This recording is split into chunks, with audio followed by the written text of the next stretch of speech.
Your attention, please, ladies and gentlemen. You're watching, yes, the Yankees Entertainment and Sports Network.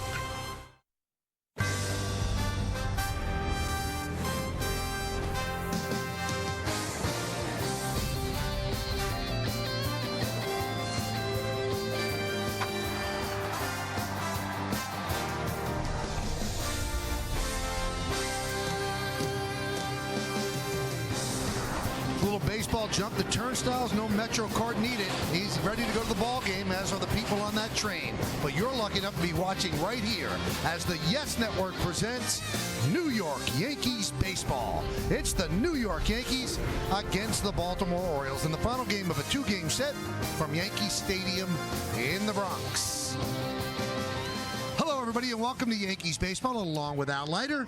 I'm Michael Kay. Well, the Yankees won yesterday 7-4. A.J. Burnett with a good start. Now, it's going to be an important start for Phil Hughes. Before we talk about Phil, let's look at the pitching matchup in tonight's ball game. Phil Hughes is going to go for the Yankees against Jake Arrieta, and the thing that jumps out at you is the ERA that Phil Hughes is sporting. The highest in baseball for a starter with two starts, 16.50. Al, everybody's talking about Phil Hughes' velocity, but a lot of his problems are connected to location. Yeah, and they go together, but there's no question about it. With the velocity down, you absolutely have to be on with your location. This was his first start against the Tigers. Slider supposed to be down the way. Miguel Cabrera, an absolute monster MVP candidate every year. Look at the glove where Russell Martin set up. This slider is supposed to be down the way, middle of the plate. Miguel Cabrera deposits into the seat. This is a scenario where Russell Martin has said he can pitch with the lesser velocity, but you have to hit your spots. Later in the game, Miguel Cabrera, again, look where Russell Martin's glove is set up. Wants the ball on the inside part of the plate, preferably down, ends up being inner half up. Enough for Miguel Cabrera, the status of a guy that can hit a ball out of any park. Then he goes up to Boston, throws his changeup up in the zone. This is, again, a little slider similar to the Miguel Cabrera. Dustin Pedroia hits a home run, ends up giving up 6 runs in only 2 innings. Yes, it's very frustrating for Phil Hughes and everybody around the Yankees, but you see here, Michael, with the velocity being down, you got to be on. Well, with the velocity down, maybe that's why the location is also off, because he doesn't feel comfortable throwing the ball. 92.5 average fastball last year. In the first 2 starts, it's just 90. You see how the strikeout totals have dropped as well. So he's going to need some offense. He's going to need some runs, so he has some breathing room when he's out on the mound. Good thing that he has Alex Rodriguez in the lineup. He has been on fire since the start of the season. We'll explore that in segment 2 coming up next. Will bankruptcy put an end to the harassing calls from creditors? We're struggling to pay our bills. Is bankruptcy an option? Can I possibly keep my house? What about keeping my car? Can bankruptcy stop foreclosure proceedings? Yes. My law firm may help you get a fresh start while protecting your home, your car, and your peace of mind. Call us for a free consultation. Will I ever be able to get credit again? Yes, because bankruptcy isn't the end. It's a new beginning. In today's economic times, are you struggling to pay your mortgage, credit card, or medical bills? I'm David Pankin. Before you enter credit counseling payment plans you can't afford, find out how bankruptcy may help you get out of debt and get the fresh financial start you need. Immediate financial relief could be a phone call away. Get the whole picture. Call 888-9600. As always, your consultation is confidential and free. And remember, bankruptcy is not the end, it's a new beginning. Let's compare Dish Network and DirecTV. Both broadcast movies. Dish Cinema has about 55. DirecTV Cinema, 400. 400 of the latest releases, all in stunning Blu-ray format 1080p HD with Dolby Theater quality sound. And only DirecTV lets you pre-order movies that are still playing in theaters. DirecTV Cinema, another reason why 50 million people agree. Don't just watch TV, DirecTV.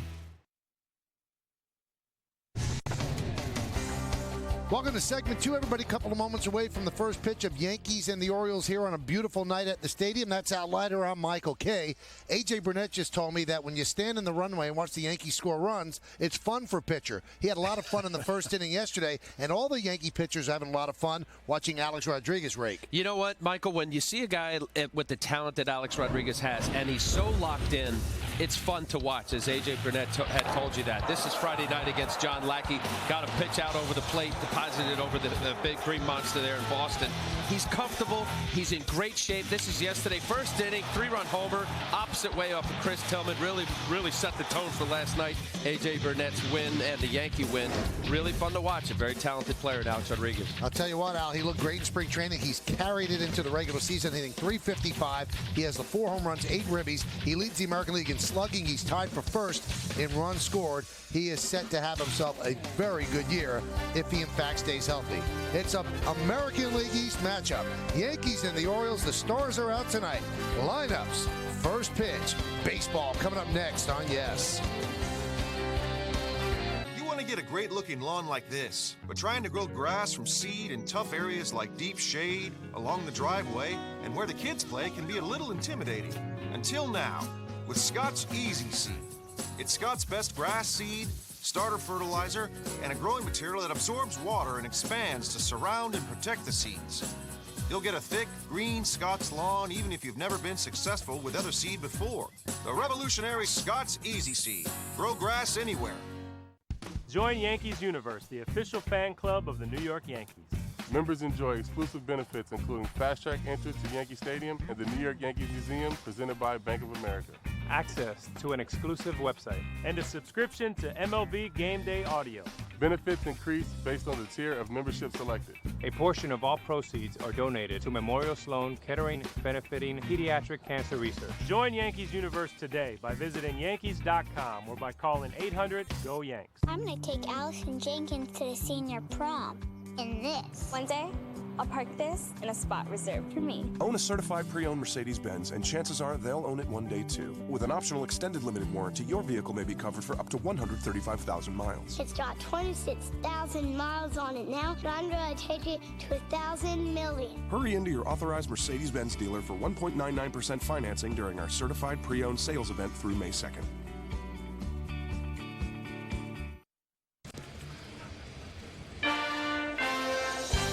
Yankees baseball on Yes is brought to you in part by Volvo. Pay nothing to repair or maintain your new Volvo for the first 5 years. Volvo for life by IOTV. IOTV offers you incredible HD picture and sound. Get the best in HD free. And by the new definition of world class, the 2011 Buick LaCrosse. While you can't ask for a better day than today, all day in the city it's been gorgeous, and it's turning into a lovely evening as well as the crowd continues to file into Yankee Stadium. Yankees have taken the field. Phil Hughes has taken his warm-ups, and we're about ready for baseball. Yankees looking to sweep this mini 2-game set. The first game of the series was rained out. No makeup date yet has been announced. Yesterday, the Yankees jumped out to a 7-0 lead, held on for a 7-4 victory, and now Phil Hughes trying to straighten out his early season struggles against the Orioles. So Brian Roberts digs in, Phil Hughes is ready, and let's do it here in the Bronx. Hughes deals, it's a strike, and we are underway.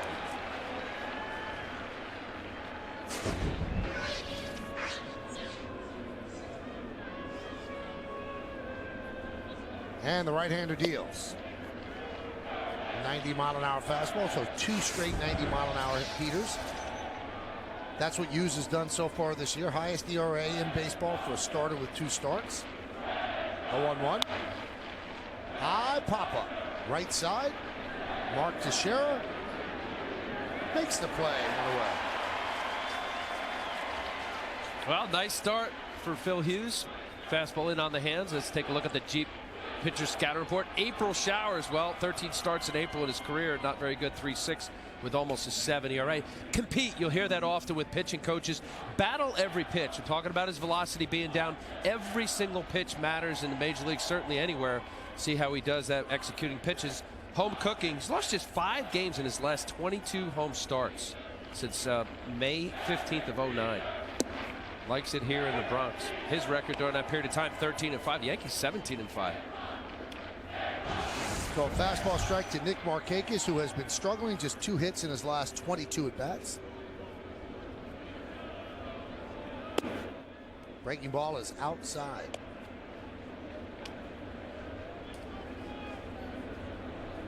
Like every lineup, the top 2 certainly are igniters in Brian Roberts and Nick Markakis. They have struggled, as you say, Michael.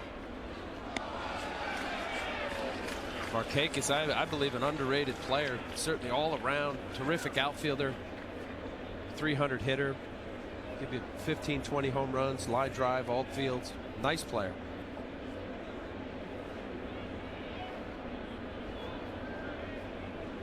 The 1-2.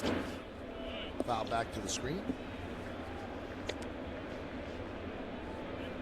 As we said, but talked about in the open, with a 90-mile-an-hour velocity, Russell Martin, watch where he's set up.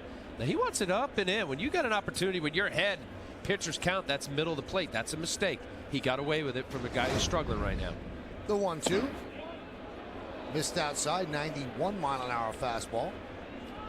So early on, he has not pumped it up to 93, 94. Although last year we showed you the average fastball, 92.5. The 2-2.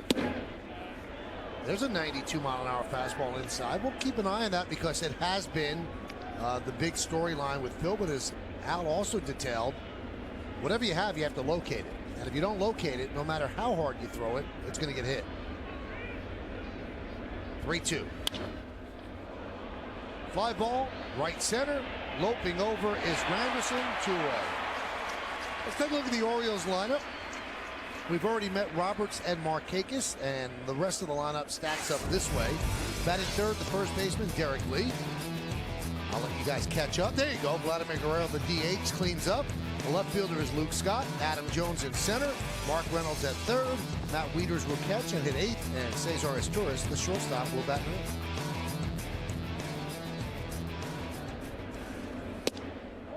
There's a strike. Picked up some veteran offensive power. Lee being one of them, had a nice career so far, struggling like most of the Oriole hitters have so far early in this 2011 season. Vladimir Guerrero, fantastic player. Mark Reynolds, bringing him over from the Arizona D-backs. Go 1-1. Now Derek Lee signed a one-year deal with the Orioles, and I loved the honesty that he displayed when he was talking about why'd you pick the Orioles. He goes, because if it's a one-year deal, that ballpark, I could put up big numbers and get a longer deal. That ballpark is something that could produce big numbers for me. Didn't say I like the schools in Baltimore. Didn't say I think this team has a chance to win. He said I think I could put up big numbers in that ballpark, and he probably can. The 2-2. IOTV offers incredible HD picture and sound. Get the best in HD free. IOTV is the official HD service provider of Yankees baseball on Yes. The 3-2. Swung on and missed. Derek Lee down on strikes in a 1-2-3 inning for Phil Hughes. Orioles nothing, and the New York Yankees coming to bat. Like the Ponderosa Pines, Coors Banquet beer is rooted firmly up here in the Rockies, unwavering and standing proud. Since 1873, we've brewed legendary Banquet our way, using only Rocky Mountain water and the best high country barley. It's an uncompromising stance, but if you're cut from the same timber, maybe it's the beer for you. Coors, the Banquet beer. We imagined a crossover that was more capable and fuel efficient. We gave it better highway fuel economy than Honda Pilot or Toyota 4Runner. In fact, we engineered the GMC Acadia with better highway fuel economy than any other 8-passenger crossover. We thought smarter, but we didn't stop there. And now lease this 2011 GMC Acadia for $299 per month. See your Tri-State Buick GMC dealer. Phil Hughes retires the Orioles in order in the top of the first. Let's take a look at the Yankees starting lineup that Jake Arrieta is going to face and is presented by Lexus. Brett Gardner's in left field. He's going to lead off. The captain, the shortstop, Derek Jeter, bats second. Batting third, playing first base, Mark Teixeira. Red hot, A-Rod, third baseman, cleans up. Batting fifth, playing second base, also hot, Robinson Cano. Nick Swisher's in right field, batting sixth. The number 7 hitter, 2 hits yesterday, a home run as well. DH Jorge Posada. Curtis Granderson in center field will hit eighth. And Batting ninth and catching. Russell Martin. On the mound for the Orioles, Jake Arrieta had a rough start against Texas down in Baltimore. When it got in the fourth inning, gave up 8 runs. There you see the high ERA because of that. Good arm. The Orioles like certainly what comes out of Jake Arrieta's arsenal. Let's take a look at the Jeep pitcher scatter report. Explosive fastball. We're going to see fastballs upwards of 95 miles an hour. Settles in the low 90s. Good curveball. Very good slider. Left-handed batters last year, 315. Doesn't use a whole lot of changeup. It was a bit of a bugaboo for him last year, getting key lefties out. Yankee Doodle, his first big league win, June 10th against the Yankees. He's only had 2 starts against the Yankees, 2-0. One of those starts was here in the Bronx.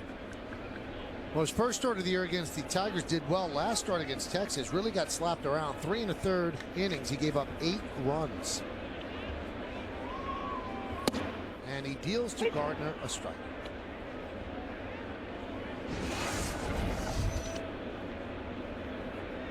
Brett 1 for his last 14.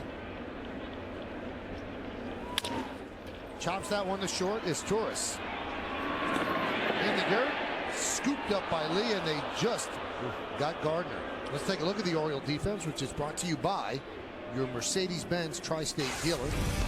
Let's go infield first. Reynolds at third, Asturias at short, Brian Roberts at second, and Derek Lee over at first. In the outfield, Scott, Jones, Markakis left to right. Matt Wieters behind the plate. Arrieta is on the mound. How about that here, huh? Asturias coming right out of the chute. Good play, Derek Lee. Gold glove, previous gold glove in his career. Nice play, Scoop. Speed. Here's Derek Jeter. Derek with 2,935 hits.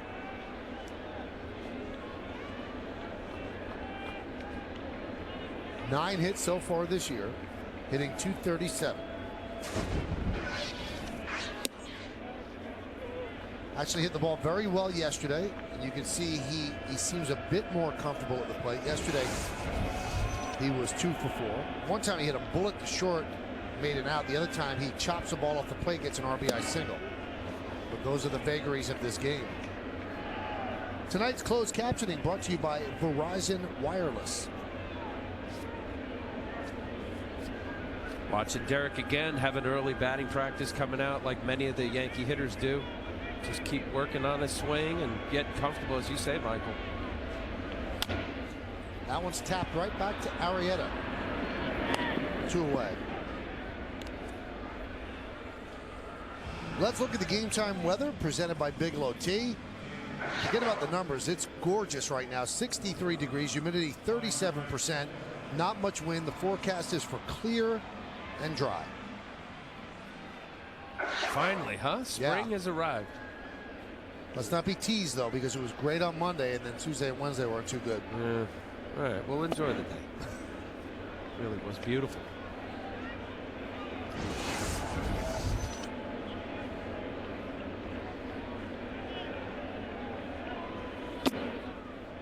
Mark Teixeira came into the game yesterday 0 for 18. His longest streak as a Yankee was 0 for 19, but he quickly got a base hit. He was 2 for 3 yesterday with a walk. 1-0 count, 70% of plate appearances. And that's the highest in Major League Baseball.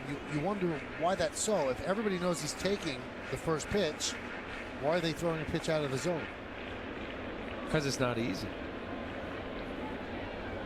There are a lot of guys where you know he's not swinging.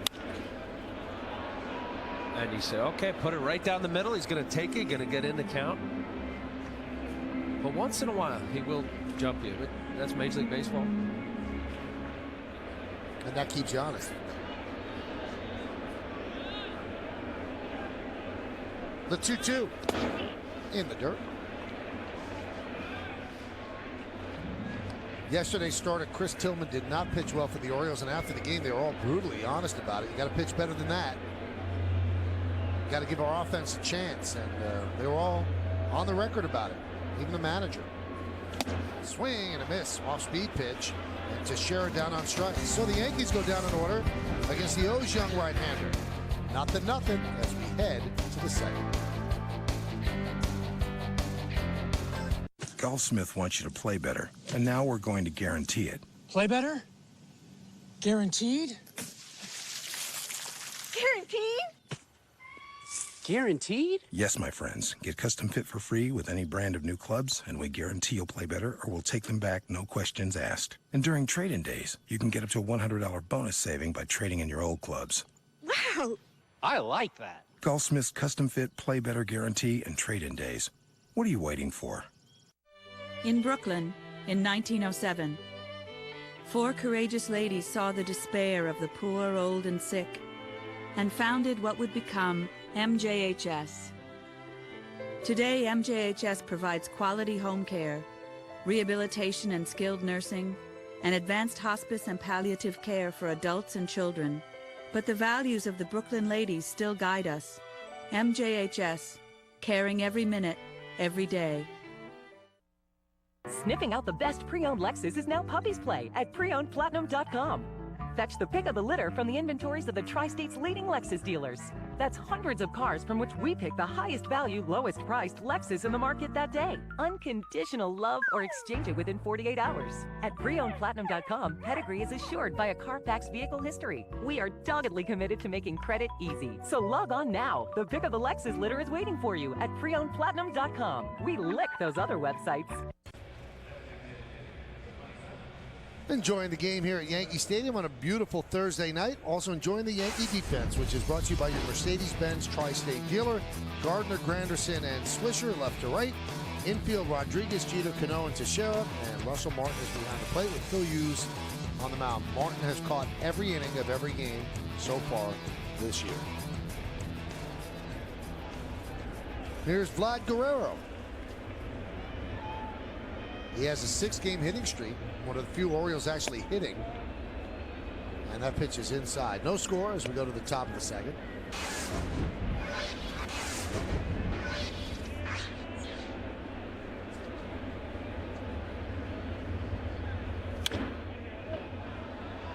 Let's take a look at Vlad Guerrero, the Home Depot hitters scouting report. Free swinger. Well, we just saw a pitch right there off the plate. He is the ultimate free swinger in baseball. Made a career of it. Head to toe, you can't throw a ball high enough or low enough. RBI machine, he's 4th among active players, 1,433 of them, 115 last year for Texas. A big swing and miss of high fastball. First ballot question mark. Is he a first ballot Hall of Famer? 320 lifetime hitter, 436 home runs, 3rd active among active players behind A-Rod and Jim Thome. I don't know how he's not, Al. Yep. And now it's a 7-game hitting streak for Guerrero as he lines a single set to right field.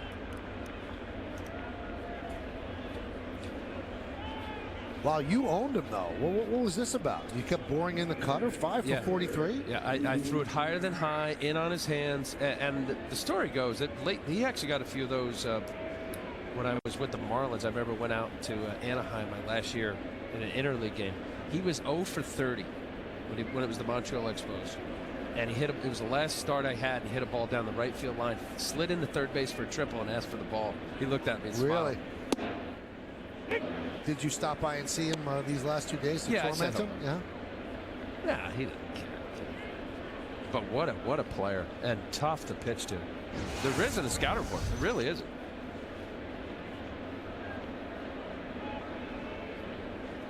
I was talking to Showalter, Buck Showalter, the manager of the Orioles, about him. He said, unbelievable worker. He said, you know, you think the way he hits, he just shows up and does that. He studies, he works hard. He said he's one of the first at the ballpark, one of the last to leave. He said, an unbelievable teammate. Quiet, very good guy. And also a great influence on the Latin players in the clubhouse. And I've heard that the Angels still haven't recovered from Guerrero leaving and then signing with Texas. He had a good year last year with Texas. And the young Latin players in the Angels, they would go home with him. His mom would cook them dinner. And he was amazing with them. And that's something that's missing still to this day with that team. Yeah, I knew the story with my own teammates, as you say, with the young Latin players, making them feel comfortable. And as he said, his mother would cook, I guess, authentic Dominican food. And he wasn't just exclusive to his own ball club. It was other players. Very likable. 2-2. High fly ball. Right field. Swisher will put it away for the first out.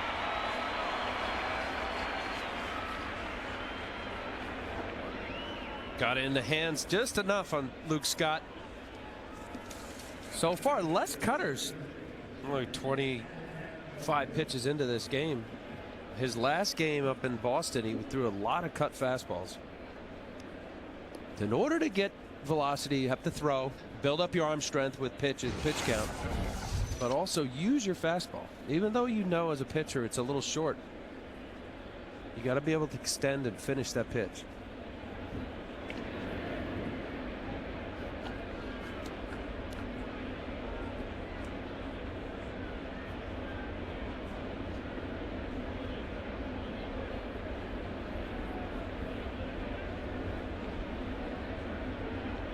Pitch to Adam Jones.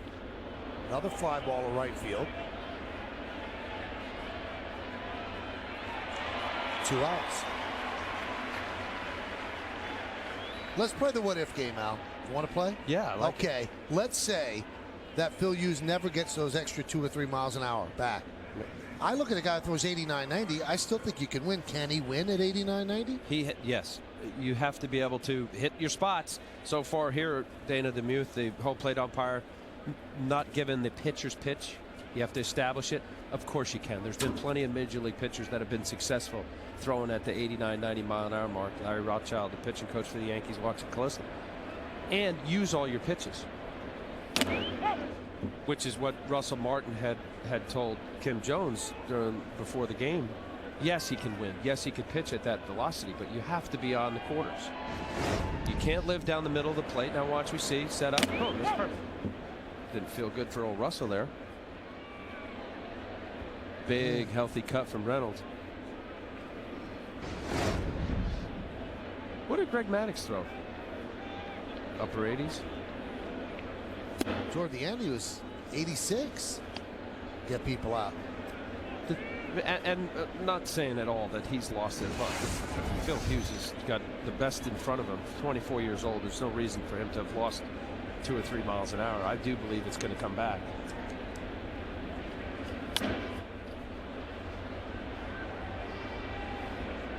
Well, they talk about it. You know, if you're a pitcher with a plus arm velocity consistently is 93 or better. You have a guy that throws 93 or better, you're above hitting speed. You get away with mistakes, meaning hittable middle plate, and you can pitch with 2 pitches. If your velocity drops, you need a 3rd pitch. You have to create more doubt in a hitter's mind, whether it's another breaking ball or a changeup. The 1-2.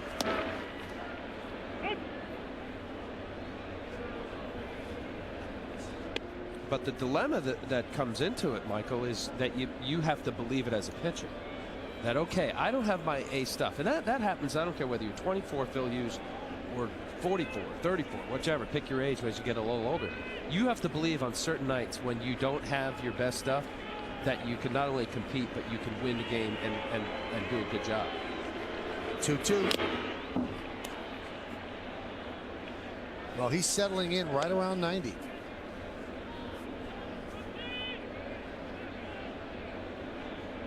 Well, like the last pitch, a nice fastball on the outside corner. Mark Reynolds, free swinger. Expand the zone. Here's a guy who struck out a couple hundred times, a few times in his career. Swing and a miss, off speed. And Reynolds goes down on strikes. No runs a hit, no errors, 1 man left. Leading up for the Yankees is Alex Rodriguez. He's been fun to watch of late. On everything, hitting everything hard. Stay tuned for his first at bat of the night. The New York Yankees are great moments. See ya! What a play! He got him! Yankee fans, bring your family, friends, or business associates to Yankee Stadium for a group outing and enjoy Yankees baseball in a game day suite. Game day suites can accommodate groups as small as 12 and up to 382 guests with all-inclusive food and non-alcoholic beverage packages. Make your special occasion legendary. Call 212-YANKEES, email suites@yankees.com, or log on to yankees.com/suites.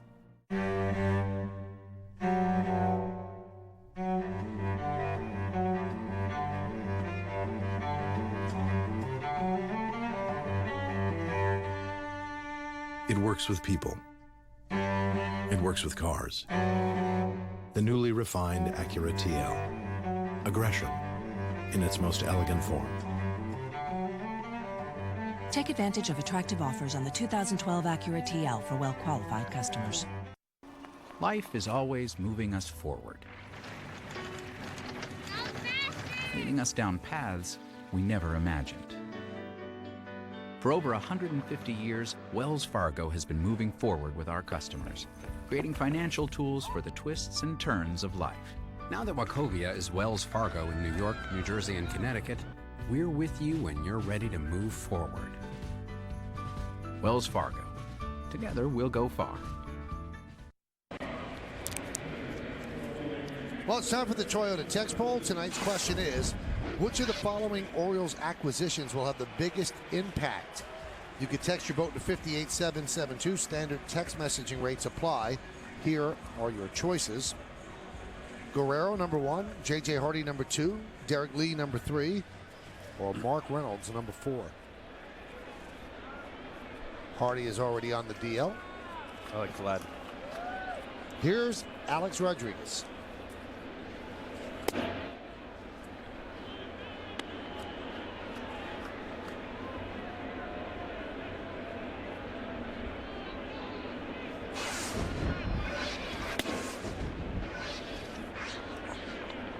A little different fastball tonight from Chris Tillman. Pitched last night for the Orioles. About 3 or 4 miles an hour harder.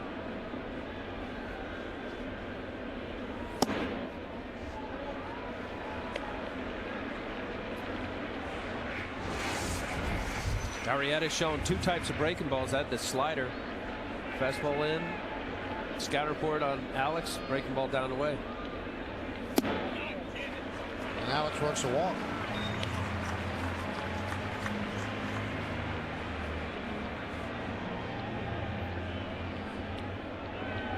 Yeah, there's nothing intentional or even unintentional walk about that.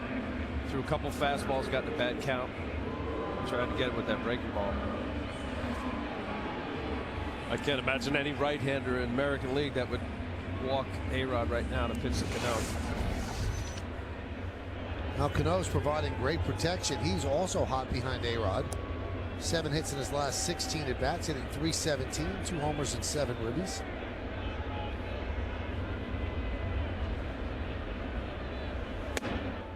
Pitch outside.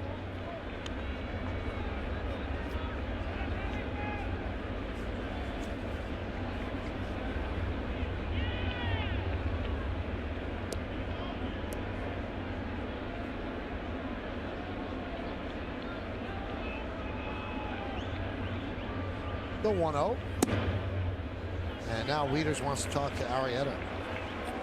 Well, this is what the Yankees did last night to Tillman, and really what they do well to any pitcher. You pick your spot, you find your pitch, and you say the pitcher will make the mistake. And the mistake is in a count like this, 2-0, 2-1, 3-1. Does he pitch to just get a strike, or does he continue to pitch the corners? And that's where, when you face the Yankees, you can't give up. You can't give in to the plate. You can't give in to your scatter report. Mark Connor, the pitching coach.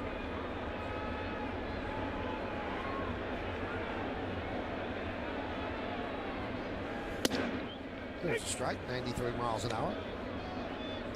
Arrieta has won his first 2 starts against the Yankees. First Oriole pitcher to beat the Yankees the first 2 times he faced them since Mike Cuellar won his first 4 games against the Yankees, all complete games from 1969 to 1970.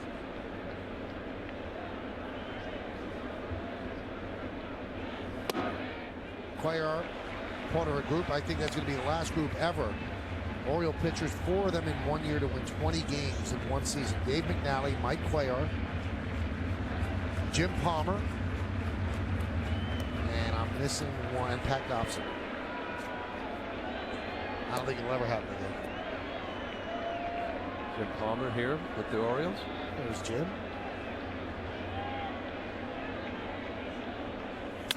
Hot shot up the middle. It's going to be 2. Went right through the legs of Arrieta, but positioned perfectly was his Turris. And a 6-6-3 double play. Those are the pitchers we're talking about, and the years that they had, pretty special. Highest ERA was Cuellar's at 3.08.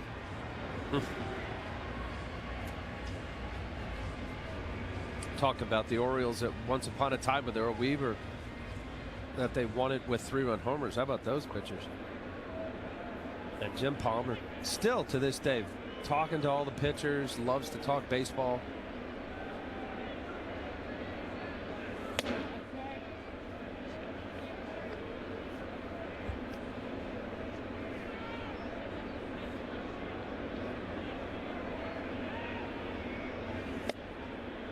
Count 2-0.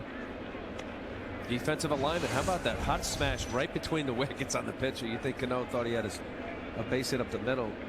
His Torres right there for him.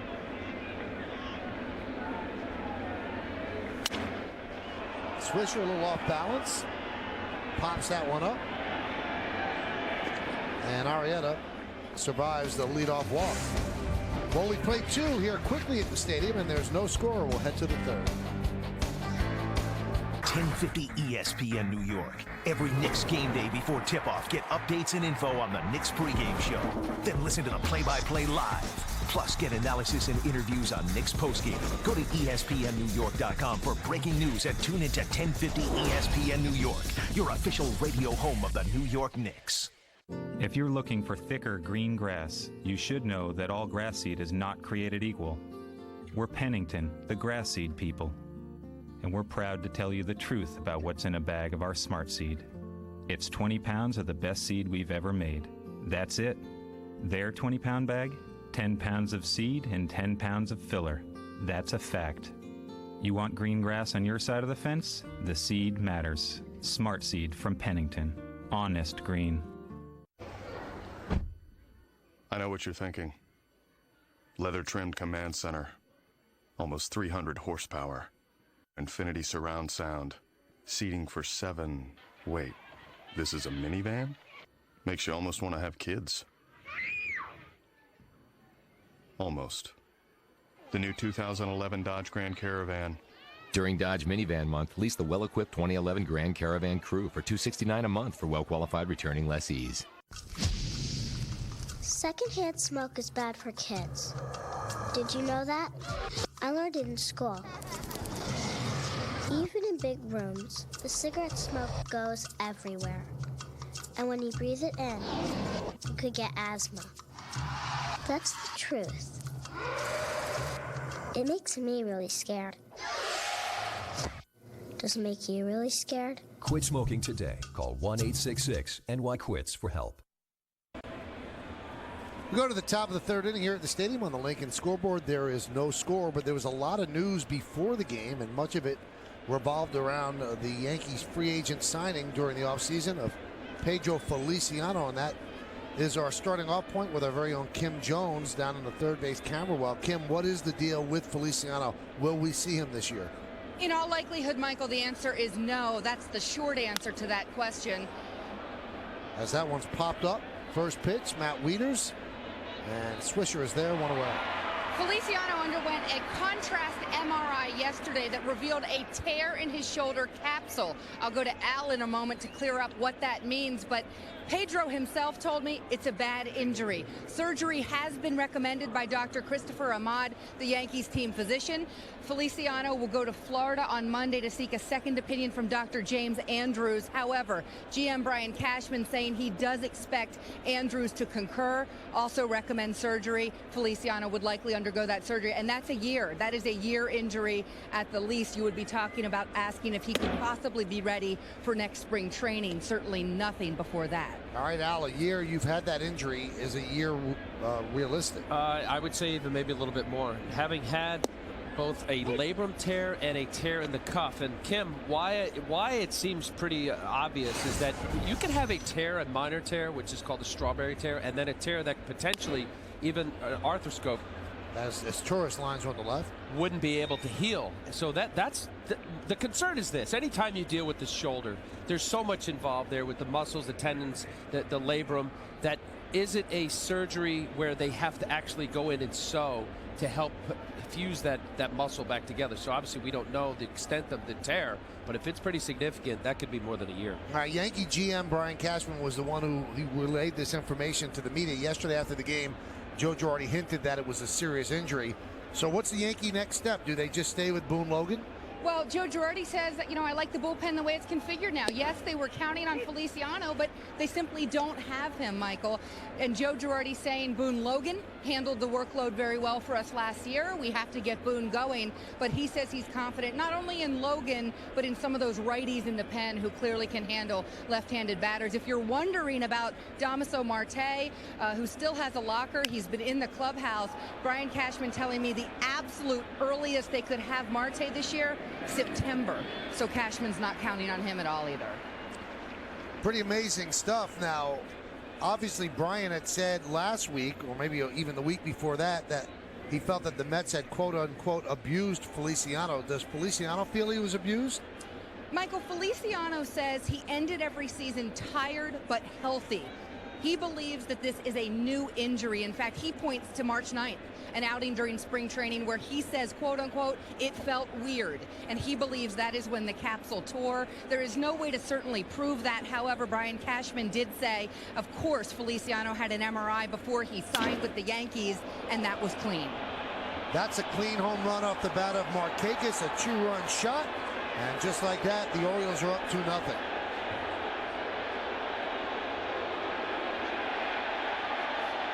So Nick Markakis, who was 2 for 23 before that swing, gives the Orioles a lead. The danger of coming inside here at Yankee Stadium. Markakis, good hitter. Watch this, a look. Cutter, middle of the plate. Didn't cut in enough, certainly in the hands enough for a left-handed batter. Got good extension, hit that ball well. That's the danger of when you fastball cutter. When you come inside, you got to miss in off the plate. He didn't do it. Now, Kim, you spoke with Hughes before this start and about his anticipation for this. What was he thinking coming into this? He thinks, Michael, he has put in a lot of work between starts. He was excited to see how that work paid off tonight. He believes, he's optimistic. He thinks the arm strength will come back. I keep referring to Cashman. He had a lengthy media session today. He says, how do you get guys' arm strength back? You pitch them. He said he has to pitch his way out of this, and he is confident that Hughes will find that velocity. It's interesting now that you said that was a cutter. Russell Martin telling me before the game, one of the keys for Hughes tonight, keep the fastball down, locate, and don't get cutter happy. There's a base hit by Derek Lee. Well, thank you, Kim. We appreciate it. We'll hear from you on the post game as well. Thanks, guys. You know, one thing that Kim's right about that, what Russell Martin said in the game against the Red Sox, I thought he was cutter happy. Yeah. Now, why does a guy go to a cutter when a cutter was not his featured pitch last year? Because it has movement. It's hard to square up, as we've seen Mariano Rivera do it for years. But here, this cutter should actually end up here. This is the ideal. You want the ball to break that way. This ends, and it's a short break too. It's about that much. Obviously, middle. He was able to pull his hands in. Not a good pitch. That one's popped up to share a long run. Runs out of room. And it's really, I could say it from experience, Michael. I threw a lot of them, and when my velocity dropped, I just happened to be able to command it to where it ended up being almost, I use it as my fastball 50% of the time, because the velocity difference between a cutter and a fastball is only a couple miles an hour. If you're throwing 90-91 with your four-seamer, your true straight as fast as fastball, the cutter would be 88-89. The 0-1. Now, one final thing about the Feliciano story. Brian Cashman said that this is an injury that's commensurate to the injury that Chien-Ming Wang suffered. Chien-Ming Wang 2 years later is still trying to come back with the Nationals. So when you look at spring training of next year, that might be a bit optimistic. So the Yankees hope they get anything from Pedro Feliciano for the 2-year deal that he signed. I mean, that's how serious an injury it is. In baseball, elbow injuries don't scare people. Shoulder injuries do. Especially the Tommy John, because you could get a stronger tendon ligament from somewhere else. Grounded to third, Alex Rodriguez will gun across the diamond and get Vlad Guerrero, and that will do it. But the Orioles, 2 runs on 3 hits, the big blow, the Markakis home run. It's 2-0 as we go to the bottom of the third. Hey, have you been to my website lately? You should really check it out. Go to JetersFordChallenge.com and find out why Ford's lineup is really turning people's heads. Enter to win some great prizes. You can even watch my latest Ford commercials, outtakes, and behind-the-scenes videos. And of course, you'll always find great deals like these from your Tri-State Ford dealers. Now lease a new Ford Edge with Sync and My Ford Touch for just $279 a month. Get online today at JetersFordChallenge.com, then get to your Tri-State Ford dealer. The New York Yankees are legendary. Jeter on the run, makes the play. He is Mr. November. He's done it.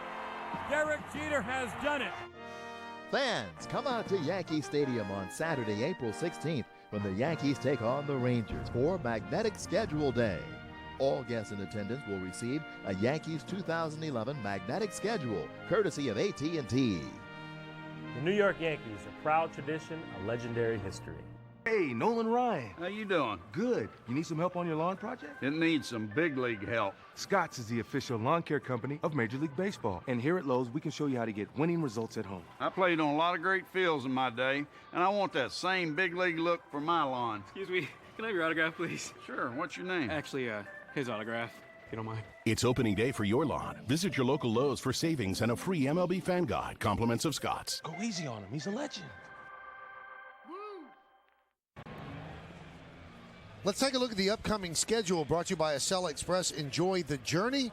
Hey, the Texas Rangers come to town starting tomorrow night, so it's a replay of the American League Championship Series from last year. Texas won that in 6 games. 7:05 tomorrow on Yes, 1:05 Saturday on Yes, and then we turn it over to ESPN. But Yankee Extra Innings after Sunday's game right here on Yes, so the Sunday game starts at 8. Then they take to the road, the Yankees do, My 9, the first game in Toronto on Tuesday, then Yes, the second game, day off, and then 3 games in Baltimore against these Orioles. Some tough pitchers, too, Michael. They can hit, but they also are getting some pitching. Matt Harrison, big old left-hander, good stuff. And the pitch to Posada is low.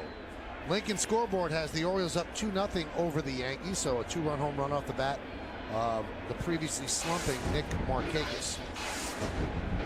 Al, I got to ask you this because the Feliciano story is going to be the big story all over the papers tomorrow, because Brian Cash and the Yankee GM was extremely forthright in his meeting with the media today, and he talked about the abuse comment, and he said that the Mets had asked Feliciano before every day, "Are you okay?" And he said, "Okay." And he said that when Joe Torre was here, that he actually had direct meetings with Scott Proctor and Ron Vallone, 2 pitchers that were used an awful lot because they were so effective, and he told them, don't be John Wayne. Don't tell them that you're okay every time they ask you. You have to tell them if you can't go. Al, will a pitcher ever tell anybody he can't go? I think there are some. I think a veteran starter often will tell a manager, I'm done.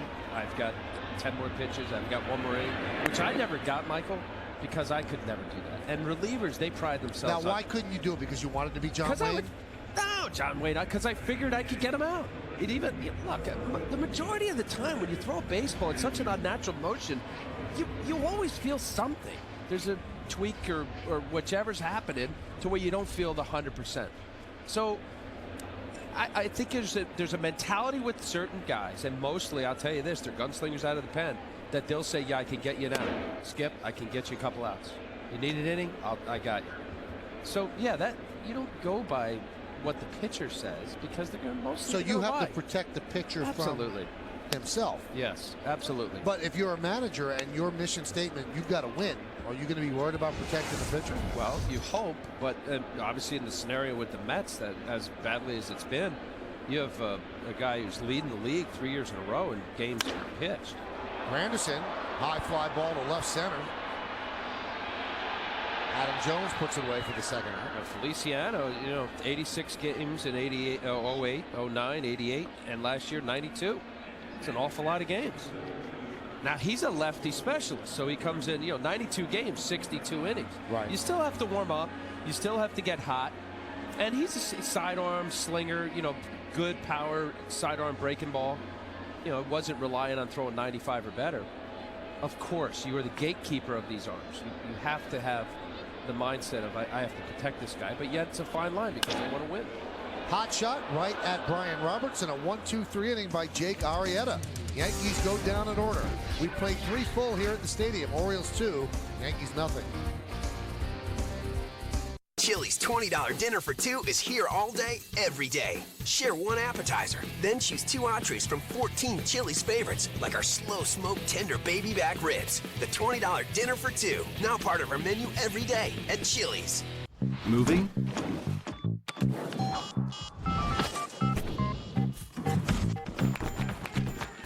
Call, pack, kick back. That's all it takes to move your DirecTV.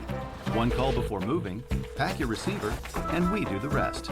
Just call, pack, kick back, and ask about 3 free months of HBO and Cinemax, or Stars and Showtime, plus our special equipment upgrade offer.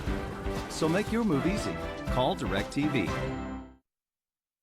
The really big sales event from Hillside Honda starts now, and it's incredible. Right now at Hillside Honda's really big sales event. Lease a 2011 Honda Civic 4-door LX for $127 a month for 24 months. Or a 2011 Accord 4-door LX for $167 a month for 36 months. The really big sales event at Hillside Honda. 0 down payment, 0 security deposit, 0 due-at-lease signing, and 0 first month payment. And if you're a bit tied up, you can always check us out at my favorite site, hillsidehonda.com. Breaking ball.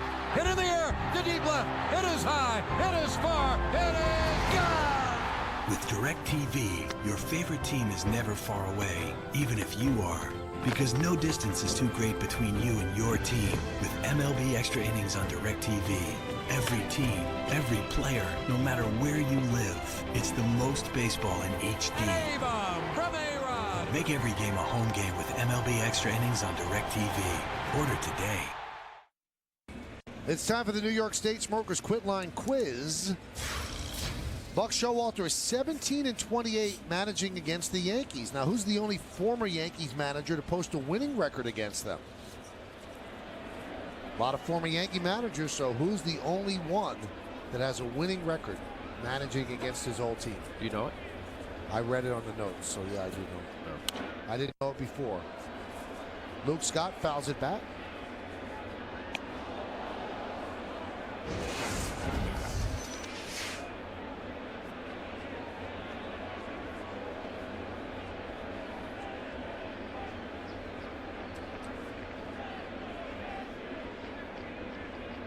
Hughes served up a 2-run home run to Markakis in the third.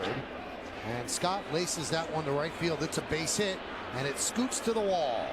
Nick Swisher plays it out there, and Luke Scott is at second with a leadoff double here in the fourth.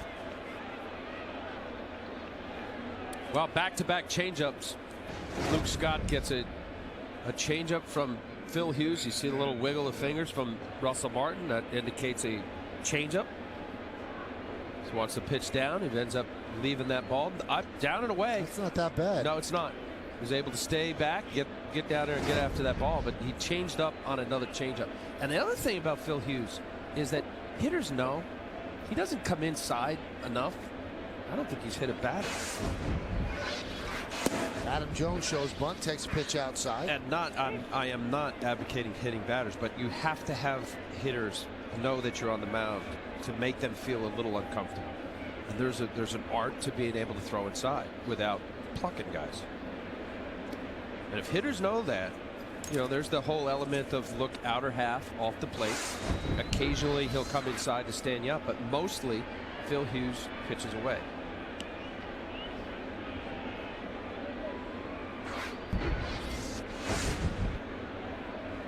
As many pitchers, you know, establish strike one, strike two away, expand with your breaking ball. Foul back. Pitch down the middle. Adam Jones getting a good hack at that. Let's see if he comes with something off speed, even though slightly late. Watch again. Russell Martin wants that ball away. Leaks middle. Boom, that is right down the middle. Adam Jones peeling off that pitch there. Something away here. Nope. Bunts it straight up in the air. Martin giving chase. Can't get there. Good hustle though by Martin.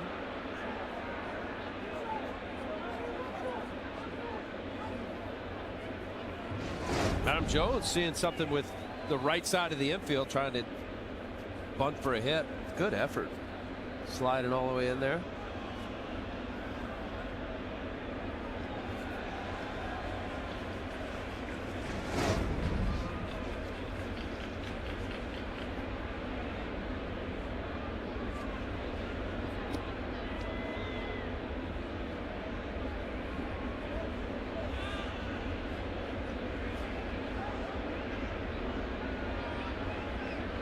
And the pitch. So he does the job. Hits it to the right side and almost beat it out. But Cano just got him.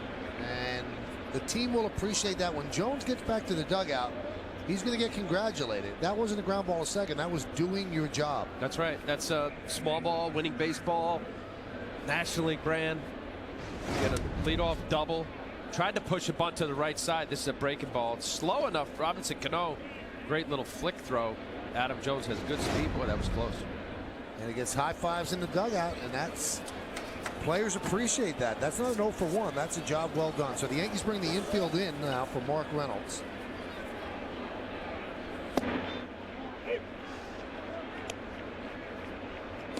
Well, if you feel huge, you want to get into an account where you get ahead.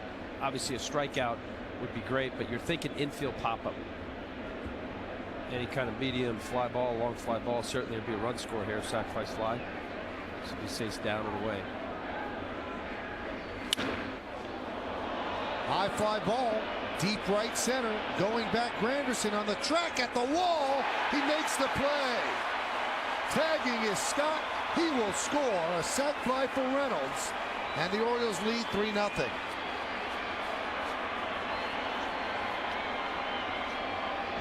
Tells you what kind of strength Mark Reynolds has. That ball kept drifting. You see Granderson, that last look, he wanted to see where the wall was. Very nice play up against the wall. That ball had kept going and going. Look at the yes-mo. Right off the wall. Good play.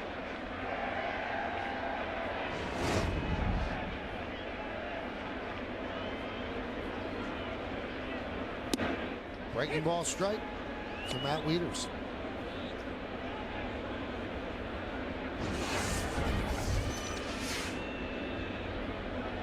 Wieters with a home run yesterday against A.J. Burnett in that 7th inning. Spoke to A.J. today. Alex Rodriguez has said A.J. pitched the first 6 innings and it was flawless baseball. And I asked A.J., I said, do the 6 innings stick in your head? Or does that 7th inning stick in your head? He goes, I can't lie. He goes, you beat yourself up over the 7th inning and you forget about the first 6. I figured he would say that. 96 pitches, pitching a gem, 6 innings. That's 5 strikeouts. Up to that point, he gave up 3 hits in that inning, so 4 hits through the 6 innings. Yeah, it's a bit of a spoiler, but you know, he hopefully learned something in that inning. The idea of, you know, bearing down, knowing that your manager wants you to take the ball, finish 7 innings. Certainly deserving. 96 pitches going into that inning.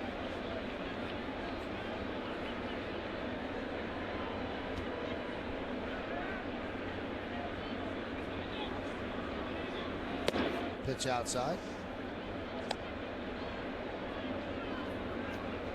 But so far, A.J. Burnett has certainly pitched well out of the chute here. Deserving of that 3-0 record.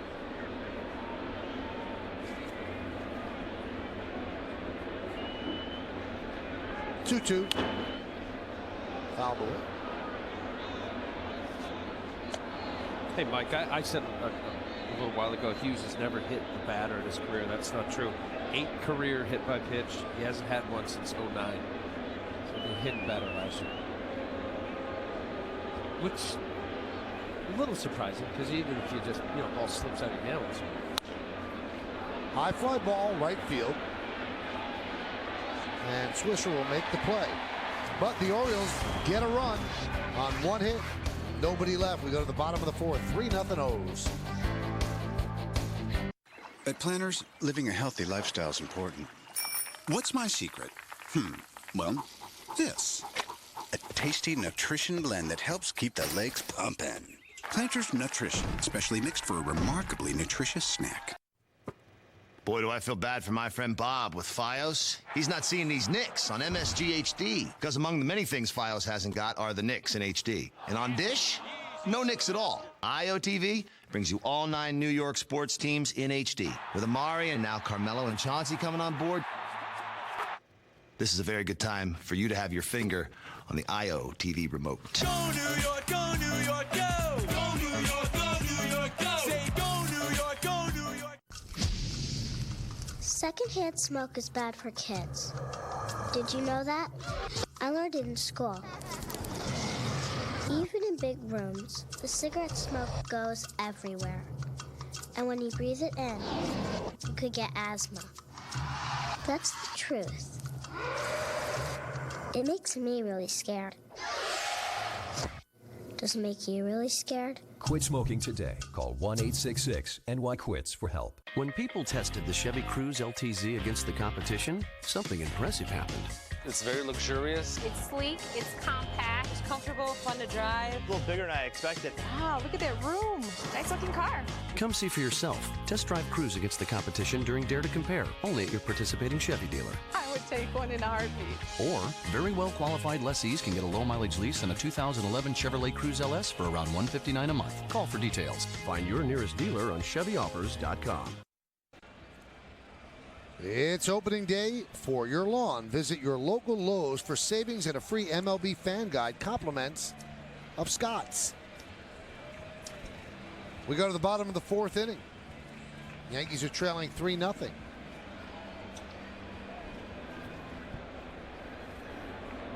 Three, 5, and 0, and the Yankees looking for their first hit. They've had a base run or a walk to A-Rod. So 9 up, 9 down, because A-Rod was erased on a double play ground ball off the bat of Cano.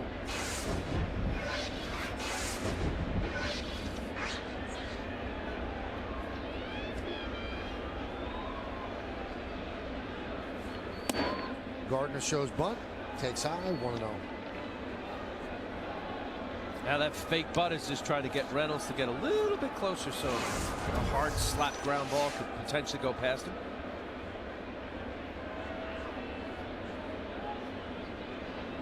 And the pitch.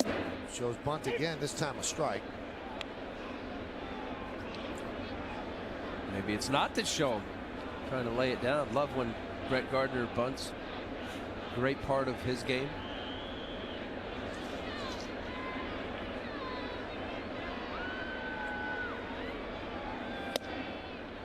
Strike, count 1 and 2. Gardner has not gotten off to a good start by any stretch. He would admit that himself. 0 for 1 today. Let's see here, Michael. Going back to Dana DeMuth. Little run. Catcher caught it off the plate. And that may have caught the outside corner. So far, Jake Arrieta, nice live fastball with some movement, late movement. Showing a big curveball. Big speed variation combination of what Arrieta is showing the Yankees right now. 92, 93 mile an hour fastball, 78 mile an hour curve.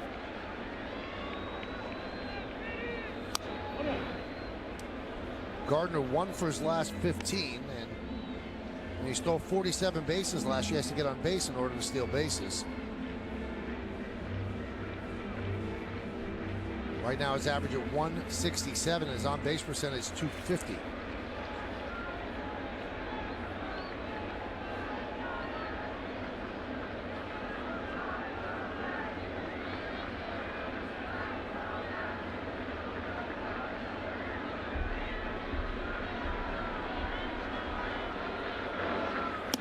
Strike 3, Gardner down looking. Time for the answer to the New York State Smokers Quit Line quiz. Buck is 17-28 managing against his former team, the Yankees, who's the only former Yankees manager to post a winning record against them. And the answer is, you have to go all the way back. Clark Griffith, 107-85 with the Senators after leaving the Yankees in the early 1900s.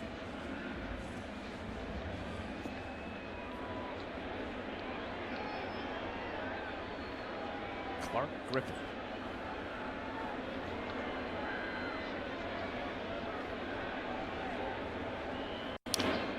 Jeter fouls it back.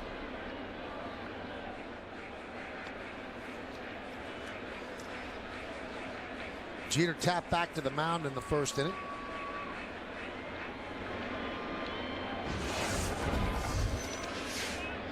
Jeter leads all active players with 293 hits against the Orioles. Fouled away, and that's in 240 games. Wow, that's for a handful of years, and maybe this is going to be a different year for the Orioles, putting out a much better team. How many years? 13 years in a row? subpar record. Orioles seeing the basement in the AL East. A little different story this year. Nice play there by Roberts from the outfield grass. He gets Jeter for the second out.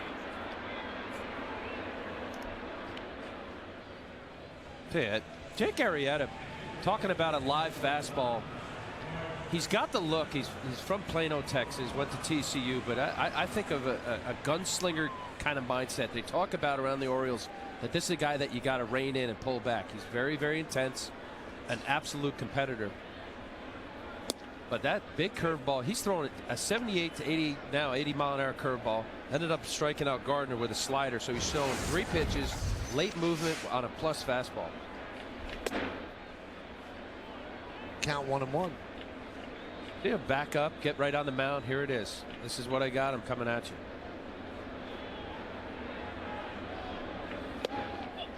Shift on for Teixeira. Shortstop is Torres almost directly up the middle, and Reynolds well off the line at third.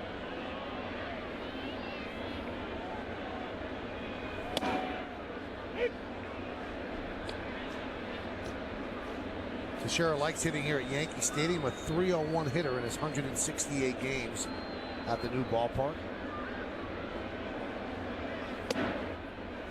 Arrieta misses outside. Alex Rodriguez lurks on deck.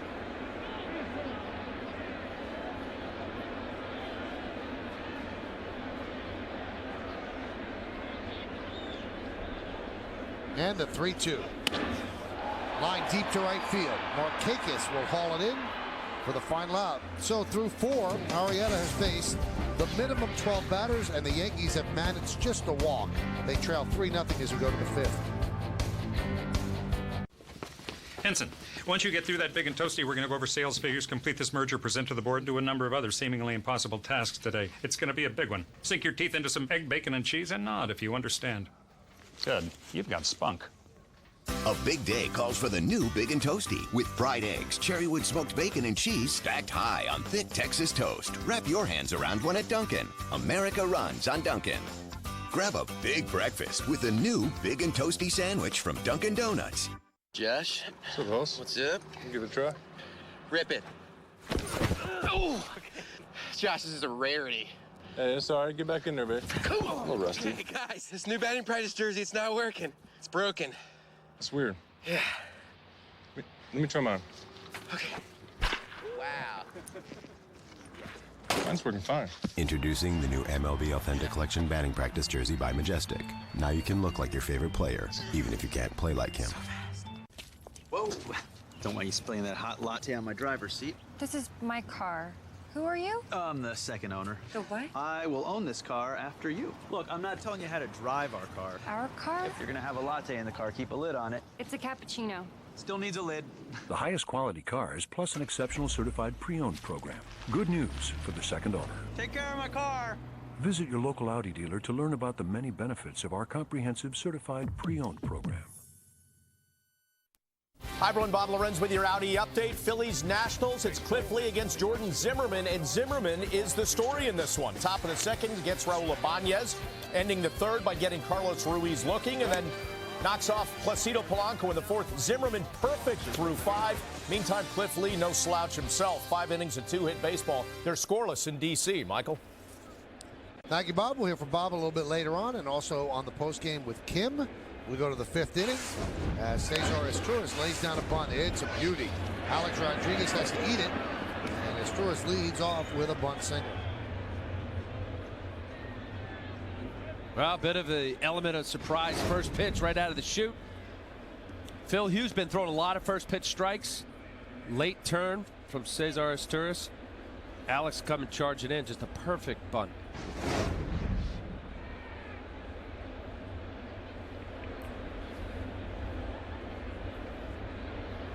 Deaden that ball nicely. Thick Yankee Stadium infield grass.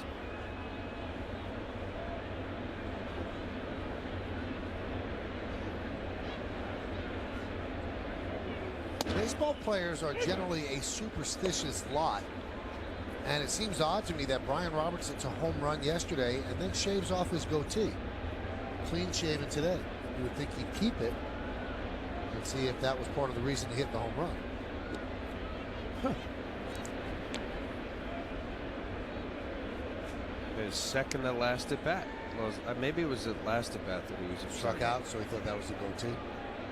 Struck out to end the game off the ball. A lot of people have done that. Yes. The 0-1. Snap throw to first and over the head up to Shera. As Esturis will scoot to second, so that's going to be an error on Russell Martin.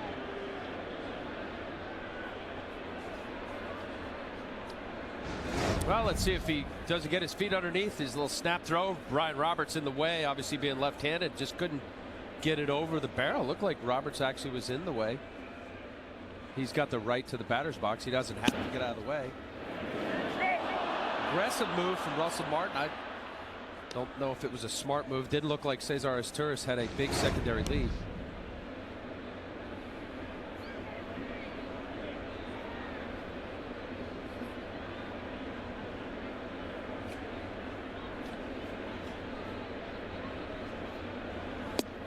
Strike.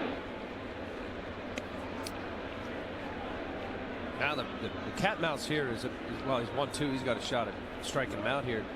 The pitch that Ryan Roberts, if he's going to make a productive out, he's going to try to pull the ball. If you're a pitcher here, you're thinking something on the ground or out the other way. See if he goes with a fastball down the way here. Tried to nail it, missed it.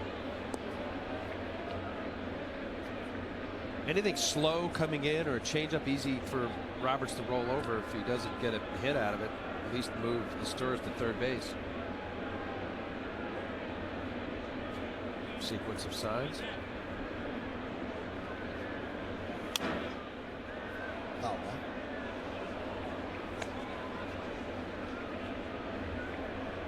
Two fastballs away. Does he stay with the well there or try to punch him out with some off speed in the dirt?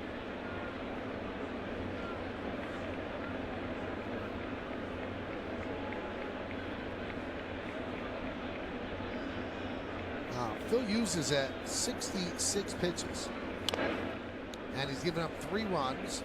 And in the Yankee bullpen, Bartolo Colon warming up. Now he has actually relieved Hughes in each of Hughes' starts, so maybe just getting him work right now, getting him to take some to the mitt. Hughes really not in a great deal of trouble here.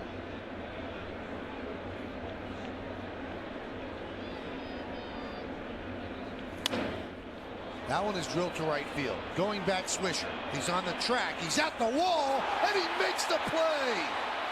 Tagging is Esturis. He'll go to third. Nice play by Swisher, taking an extra base hit away from Roberts. Oh, wow, great play. I thought off the bat it got in enough on the hands of Ryan Roberts. He timed it perfectly. Up on the wall, may have stole a home run. Yeah, a little short of the wall. Fantastic play.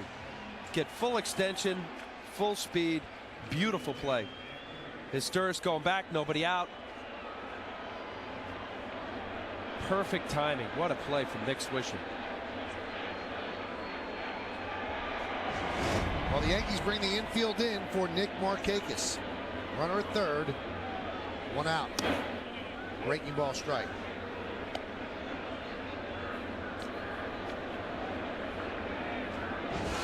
That is an outstanding play by Swisher.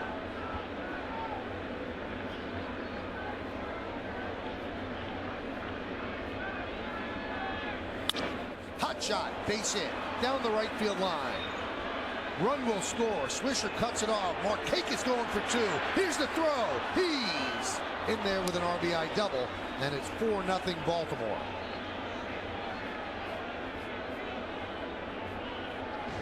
Nick Markakis getting this ball inside tells you what Joe Girardi feels about what Jake Arrieta's doing. The infield in, 5th inning. They're down by 3.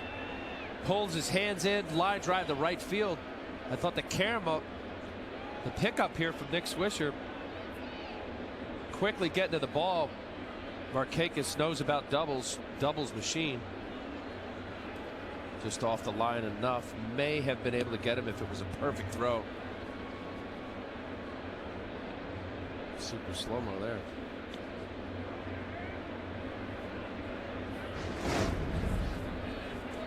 And now a trip to the mound. A very slow walk to the mound by Joe Girardi. Usually if it's a pitcher's trip and he's not coming out, Larry Rothschild makes that walk. But Joe looks like he's giving Colon more time to throw. Colon now gets the signal. He is coming in. So the leash on Hughes pretty short. Walks off the mound, having thrown 70 pitches. Colon will come in from the bullpen. One Coors Light coming up. Here you go. Thanks. Bob, sweet setup. Yeah, ever since I got this Coors Light home draft, it's like having a bar at home. Thanks. What's your girlfriend gonna say? I got that covered. You're not on the list. Bob has a list? And you're not on it. The Coors Light Home Draft. CO2 pressurized for up to 30 days of fresh frost brewed draft beer right from your fridge. Big Darryl, give it up. How you doing, Sarah? Good to see you. Come on, really? Coors Light, the world's most refreshing beer. With the rising price of fuel, guess which way shipping costs are going? The U.S. Postal Service has no fuel surcharges. Combine that with low online pricing, and your shipping costs could head in a whole new direction. It's time to rethink your shipping.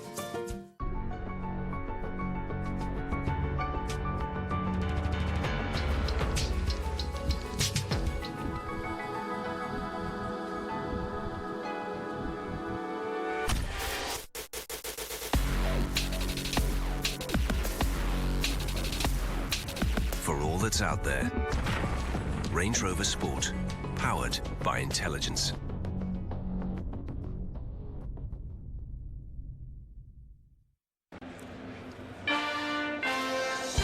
Yankees Baseball on Yes is brought to you in part by the Men's Store at Lord & Taylor, by Blimpie, America's Sub Shop, and by Acura Advance. Well, the Yankees want to stop it right here. They're already down 4-0, and Joe Girardi makes the call to the bullpen, brought to you by AT&T. Well, here, take a look. I mean, we were talking about his velocity and location. Watch where he sets up. He wants the ball up and in. So this is where the glove line is. But if you look here, you got the middle of the plate and where it ends up. That's, you couldn't, if I put a bullseye in the center of the plate, that's about where it ended up. Bartolo Colon on in relief for the third time of Phil Hughes. Phil's made 3 starts. Colon has relieved him each time. Here we are in the 5th inning. Those are Colon's numbers: 10 strikeouts in 8 1/3. Pitches outside. Did a nice job up in Boston. 4 1/3. Gave up 1 run, 5 strikeouts.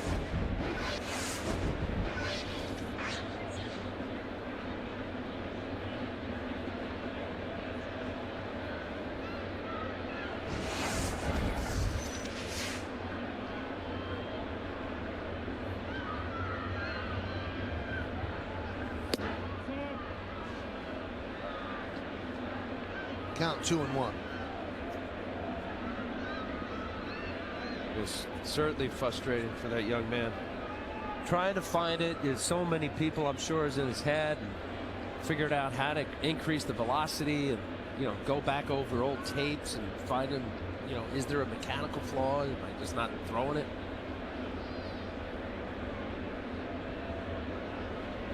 The 2-1. Here's a strike.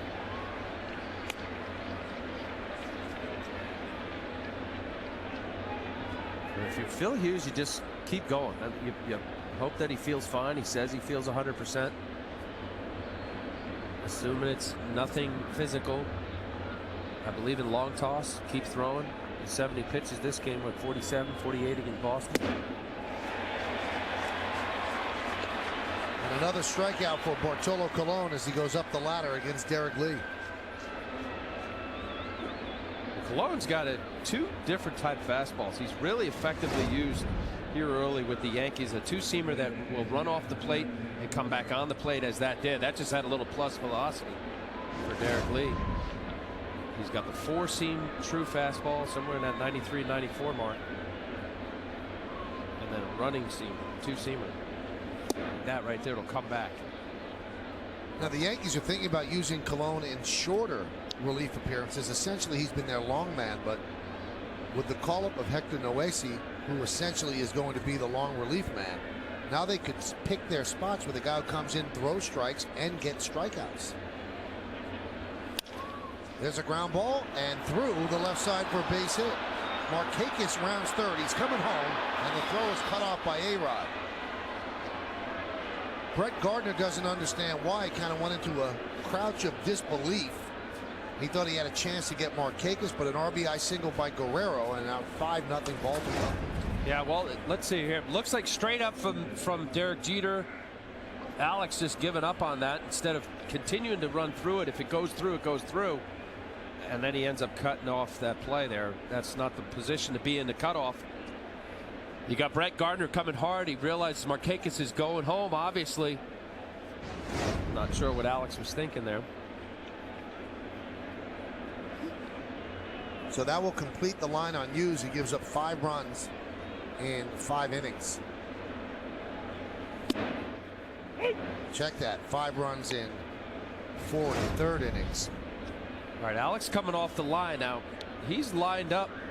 Whether he just, oh, okay, Alex is saying, Alex is already making the determination from that position. Throw it to second base.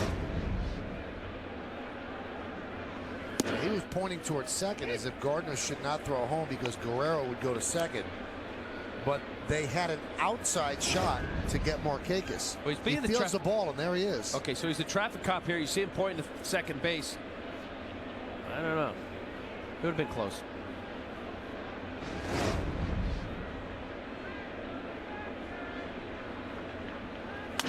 Now, Alex always knows where he is on the field and surveys the field, but in that case, his back was to Markakis, and Gardner had a better read on whether or not he had a chance. That's why he ignored Alex pointing to second and decided to try to come home.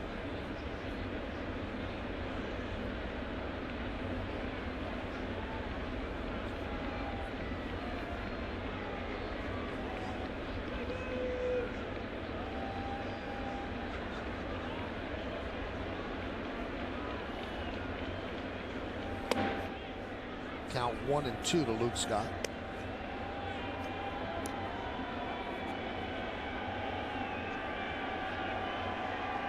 Position for Bartolo Colon to get out of this inning, allow your offense to see if they can scratch a couple runs off of Jake Arrieta. A couple runs, a hit.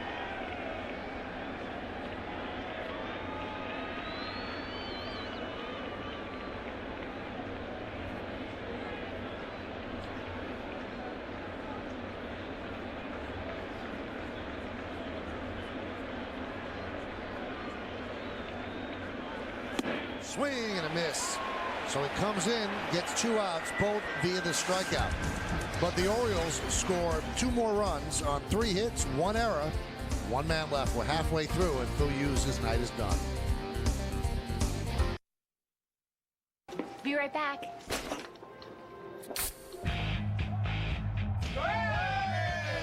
What are you guys doing here? We're not here. We're figments of your imagination. You're thinking about all that Rocky Mountain cold refreshment at our tailgate. Dude, in 3 hours, you will be enjoying Coors Light. I want to get my hands on that can. Bill! Hey. Frost brewed Coors Light, the world's most refreshing beer. Hey! Hey, does this make my butt look big?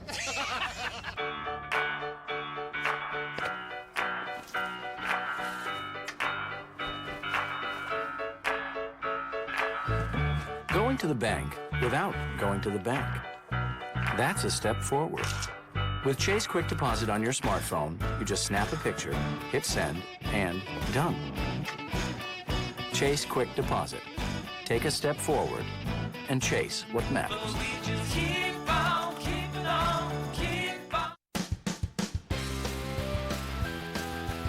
How can you be sure the car you're getting is the best? Well, when people vote with their own money, more of them choose Toyota than any other brand. Confidence, only better. And right now, you can lease a fuel-efficient new Toyota RAV4 for just $199 a month, or lease a versatile new 2011 Highlander for just $289 a month. Visit your local Toyota dealer today. Toyota. This just into the WCBS Mayor newsroom. Bloomberg is not. When you need the latest news. More than 500,000 jobs. When you need traffic and weather together. We have delays at least an hour. When you need to know, we've got you covered. WCBS 880 and CBSNewYork.com. We are News Radio. Let's check out tomorrow's starting pitchers, brought to you by Verizon Fios. Get the ultimate in entertainment on the Ultimate Network. Fios, a network ahead. Matt Harrison's gotten off to a good start for the Rangers. Rangers as a team have gotten off to a good start, and he will face Ivan Nova. Our coverage will begin at 6, a rematch of the ALCS, Yankees against the Rangers. And the pitch to Alex is high. Yankees trail 5-0, and they are looking for their first hit of the night. We're in the bottom of the 5th.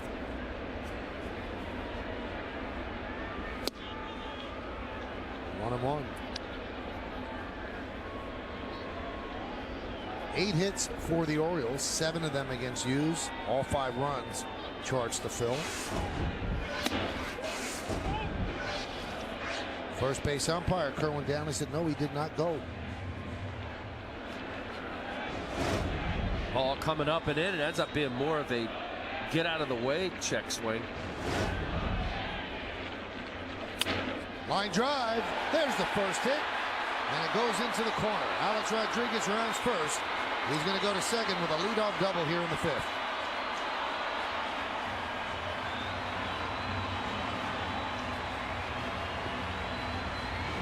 Alex hot coming into today. Second at bat a little different. Walked him first. Pull his hands in. Awfully strong. Be able to pull your hands in. Hit a hard smash past Mark Reynolds. His 3rd double of the year. Good hitting. See Alex being able to allow ball to track the other way as he did against Chris Tillman. Home run to right field. Tough pitch right there to fight off.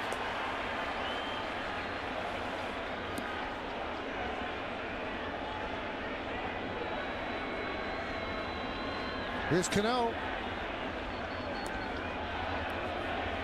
So the Yankees have their first runner in scoring position. Alex Rodriguez has been the only Yankee on base. That one is laced into left center field. That is going to be trouble, and it is not caught there by Scott. Alex Rodriguez will score easily. And Robinson Cano picks up an RBI double. Yankees on the board. Orioles now lead 5-1.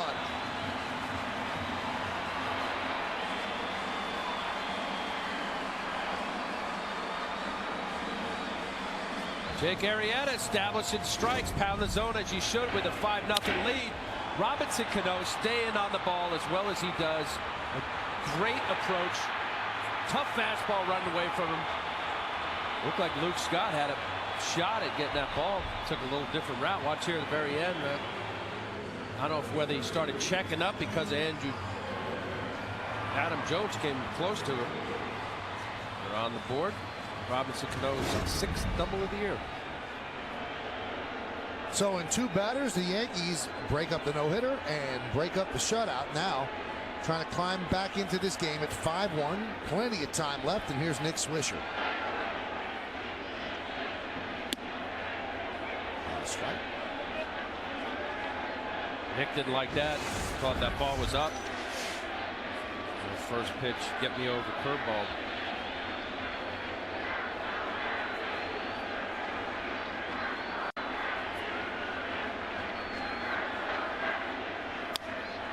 Soft ground ball to short. Backhanded by Asturias. He sets and fires and gets Swisher for the first out.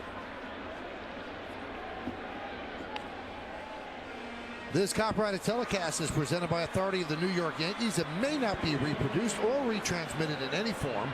The accounts and descriptions of this game may not be disseminated without the express written consent of the New York Yankees.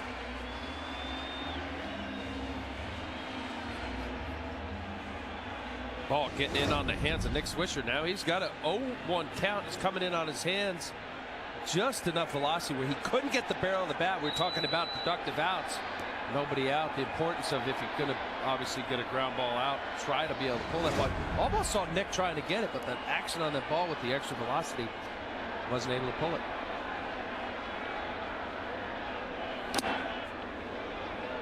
Tipped into the glove of Wieters.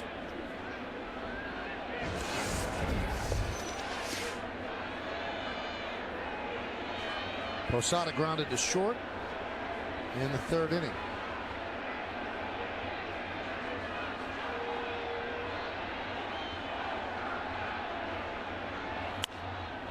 High pop-up. Shallow center. Jones for the second out. Along with Al Leiter and Kimberly Jones, I'm Michael Kay, and we thank you for joining us on this beautiful Thursday evening. And thanks for watching Yankees baseball on Yes. That's what we look like. And that's the score of the game as the Orioles lead the Yankees 5-1. Oh, you should have seen the fight yesterday before the game as Al Leiter and Jim Palmer battled it out. Who's the better looking pitcher? That was unbelievable, and I think Jim won that fight. Why do you go there? Two good looking guys, you know, broadcasting games. You say that. The guy was an underwear model. Right. You just didn't get that contract. For the bit. There it is. I mean, you decide. I think it's got to be Jim. Whoa. Oh, my. The 0-1.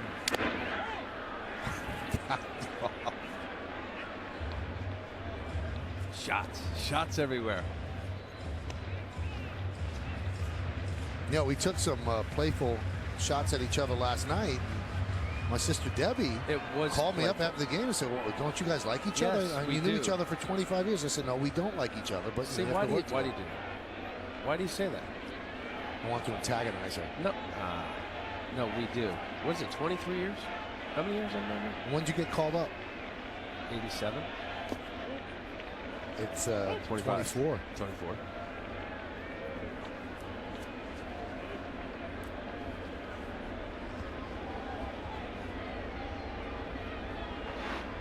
.60 pitches for Arrieta. Leadoff double by A-Rod, then followed by a double by Cano to give the Yankees a run. That's 5-1, bottom of the fifth. Nice block there by Wieters.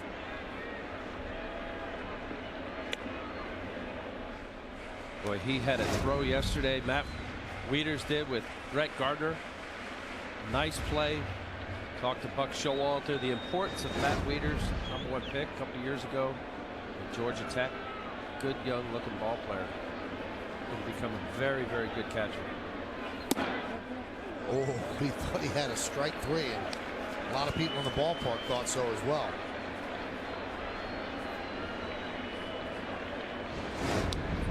This is the oops, I should have called the strike. I'll tell you what, with Wieters' head coming up a little bit, you may have called that up. Well, that looked like a strike to me. 3-2. Ground ball up the middle. Backhanded by Roberts. He throws to first and gets Granderson for the final out. But the Yankees are on the board. 1 run, 2 hits, 1 man left. We go to the 6th. 5-1 O's. So, you stressed out about tax season? Let Subway restaurants lift your spirits. Customer Appreciation Day is this Saturday, April 16th. Buy 1 foot-long sub, get 1 of equal or lesser price free. This Saturday only, buy 1 foot-long sub, get 1 free. Subway, eat for... Sniffing out the best pre-owned Lexus is now puppy's play at preownedplatinum.com. Fetch the pick of the litter from the inventories of the Tri-State's leading Lexus dealers. That's hundreds of cars from which we pick the highest value, lowest priced Lexus in the market that day. Unconditional love or exchange it within 48 hours. At preownedplatinum.com, pedigree is assured by a Carfax vehicle history. We are doggedly committed to making credit easy. So log on now. The pick of the Lexus litter is waiting for you at preownedplatinum.com. We lick those other websites. I have a structured settlement, but I need cash now. Call J.G. Wentworth, 877 cash now. I have an annuity, but I need cash now. Call J.G. Wentworth, 877 cash now. 877 cash now. They help thousands, they'll help you too. One lump sum of cash they will pay to you. I get long-term payments, but I need cash now. Call J.G. Wentworth. 877 cash now. 877 cash now. 877 cash now. 877 cash now. It's your money. Use it when you need it. Call J.G. Wentworth. 877 cash now. Call now. Time for another look at tonight's Toyota Text Poll. Once again, the question, which of the following Orioles acquisitions will have the biggest impact? You've been texting us at 58772. Let's see how you voted. 52% think it's Vlad. That's what you voted, right? Mark Reynolds, that surprised me a little bit. I think he's going to be a nice pickup. Do you think I had any influence on that vote? Probably some. Here's Adam Jones against Cologne. Pitch outside. Your sister, maybe? No, not her.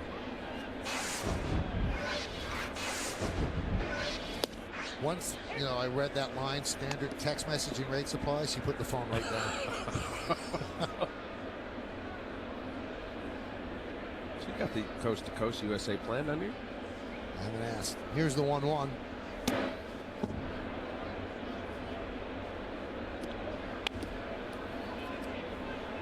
(5-1) Orioles trying to split this two-game set.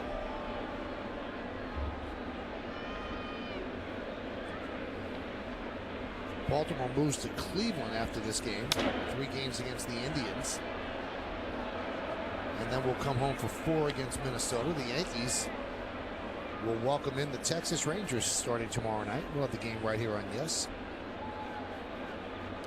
Matt Harrison against Ivan Nova. Ken Singleton will join me in the booth.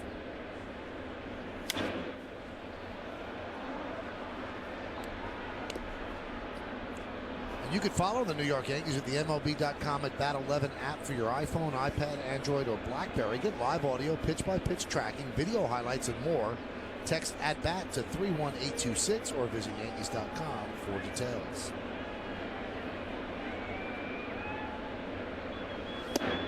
That's missed. Yeah, that is awesome. You got that? I do. I keep track of it. All the games. You don't? I keep track of all of them. No, but it's good. Alerts. 3-2.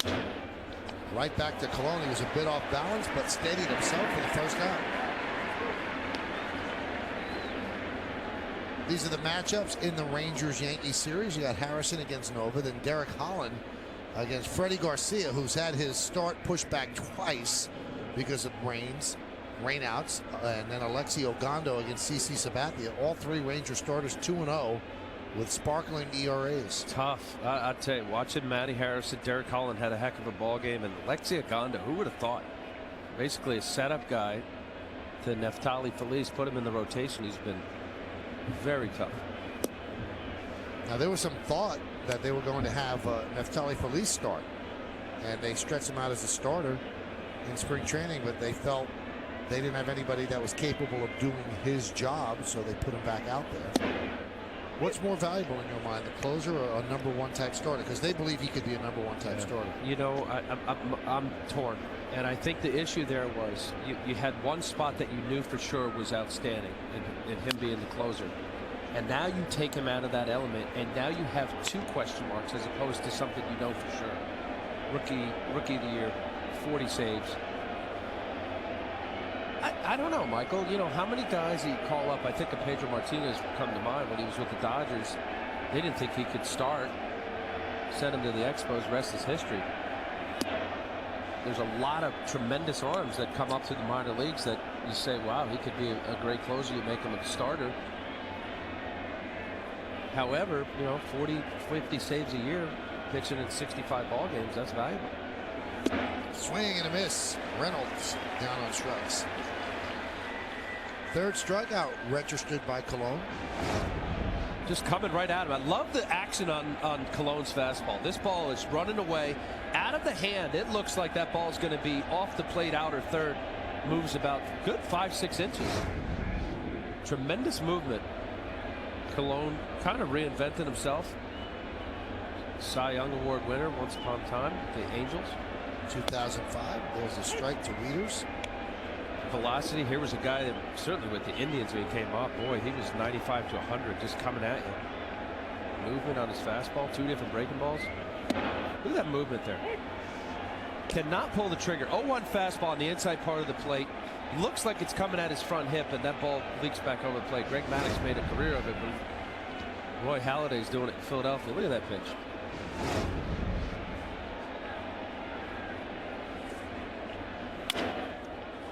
Wieters lines one to left, but a nice jump and a good play by Gardner as Cologne works a 1-2-3-6.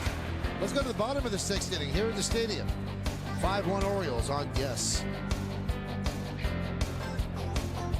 We keep losing our coffee customers to W.B. Mason. It's a disturbing trend. W.B. Mason, the Green Mountain Coffee. And lots of gourmet flavors. And low prices. Their everyday delivery, their one-cup brewing. No waste, no mess.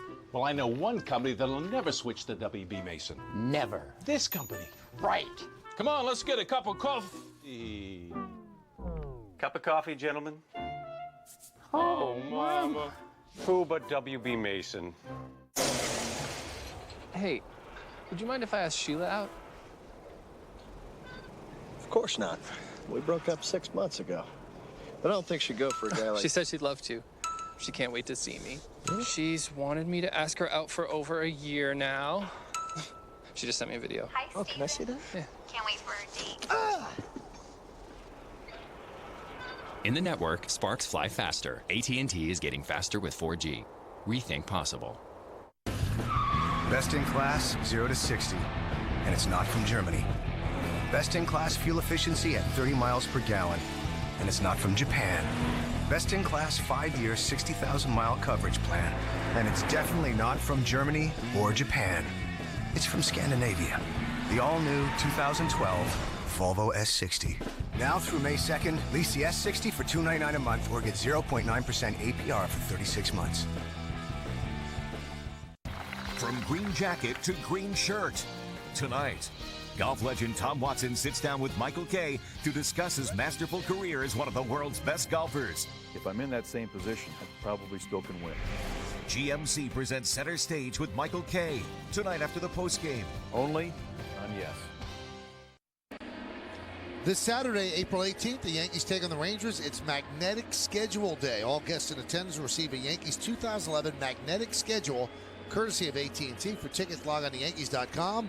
Visit the Yankee Stadium ticket window, Yankees clubhouse shops, or call Ticketmaster at 877-469-9849. That's April 16th. I might have misspoken, said 18th, April 16th, this Saturday.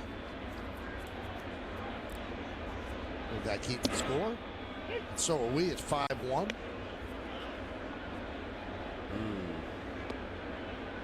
Got it all going on.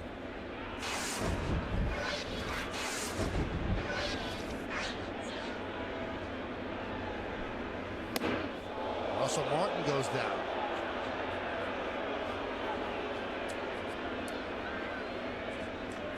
First pitch breaking ball, come up and in. Jake Arrieta has shown that he's not afraid to come inside. See if he doubles up. Breaking ball away.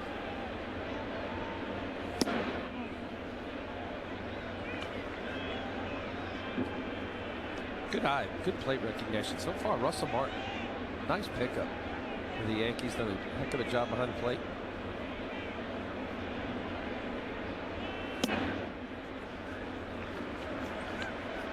Martin's done a nice job. He's caught every inning for the Yankees so far this year. He has 3 home runs. He had 2 home runs against the Red Sox on Saturday. And the Yankee win against Boston. Shattered bat. And a base hit in front of Scott. Martin thought about going for 2, but good backup there by Adam Jones. So he lost the bat, but he'll take it. as he picks up a leadoff single here in the 6th. That is a shattered bat for sure. Got his fastball right off the end of the bat. Shattering the bat, went down a hero. Luke Scott making a good effort, realizing at the end just to keep it in front of him. Kicked away enough. Adam Jones doing as he's supposed to, backing up. He may have had a shot, busting out of there.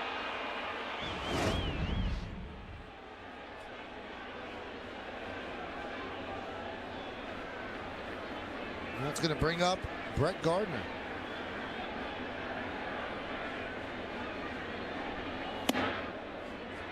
Gardner is 0 for 2 and 1 for his last 16. So if you believe in due, he's due.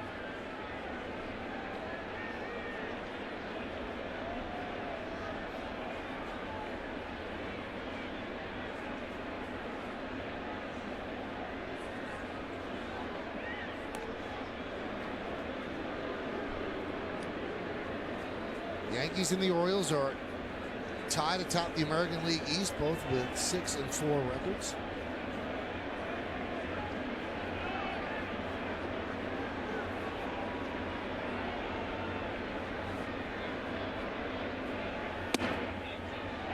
Just saying that, Michael. Orioles atop the American League East with the Yankees. It's good for the game. It's the first time that the Yankees have ever played the Orioles more than 4 games into a season while the two teams were tied for first place. You see the pitch count, how it breaks down. And Baltimore has not had a share of first place this late into a season since 2008, so not that long ago, when it was 16-11 through April 29th.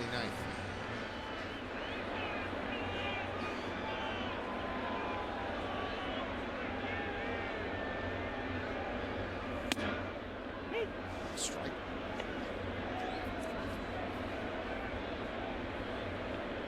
Well, maybe the younger fans only have heard in the past of what the Oriole organization, but they were the blueprint for the model organization for years.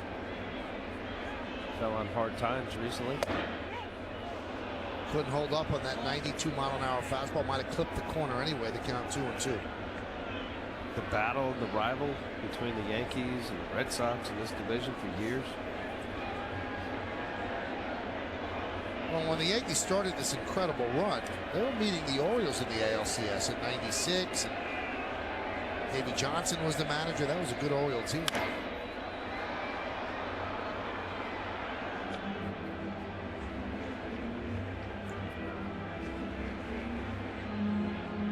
Buck Showalter's done a nice job since taking over the helm last August.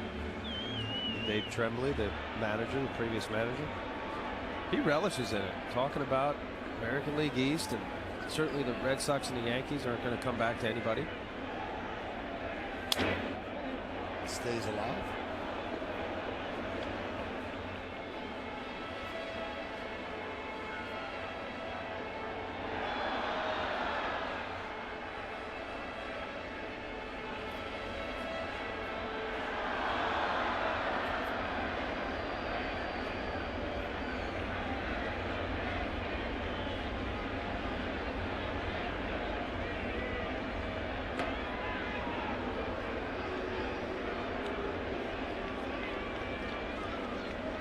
Those years you're talking about, Mike, 95 through 98, they led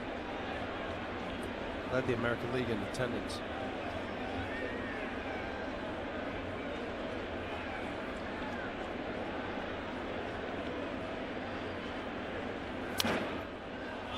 Tough at bat for Gardner.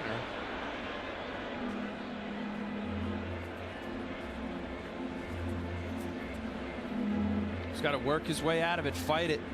Looks like early on a lot of the pitchers have been going away, pulling off a little bit, getting them conscious in, but really pitching them away, playing him away. Left fielder in shallow, playing the line. Center fielder playing left center.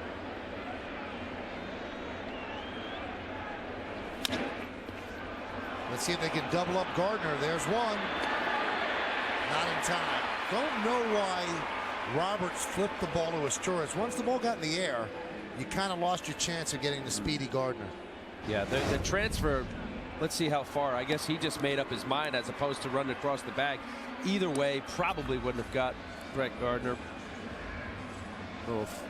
And also, too, the shortstop coming into that play as opposed to Brian Roberts going toward left field. Yeah, that flip had a little airtime on it, right, Mike?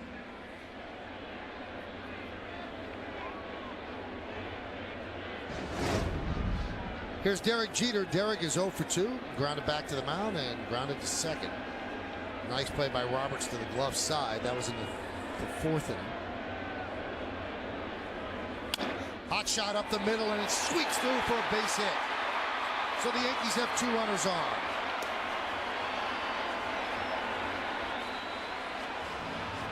Derek jumping on the first pitch. A similar ball that was hit that Cano ended up getting a double play off of. Getting that base hit up the middle. 2,936 hits for Derek. And he surpasses Barry Bonds for sole possession of 32nd place on baseball's all-time hits list. 7 away from Frank Robinson. Little slider, middle of the plate, right through the wickets of Jake Arrieta. Istura's not playing up the middle as much. Captain's quest for 3,000. Here's Teixeira. The Yankees could use a big hit right here. They're down 5-1. Yankees are 1 for 4 tonight with runners in scoring position.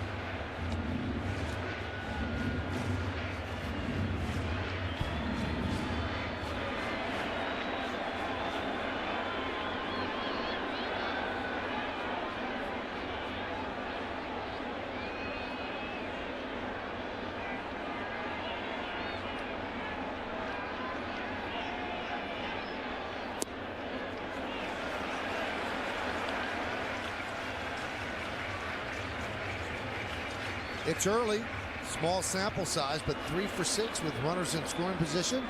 3 home runs and 9 runs batted in. First and second, 1 out. 2-0 count on Teixeira.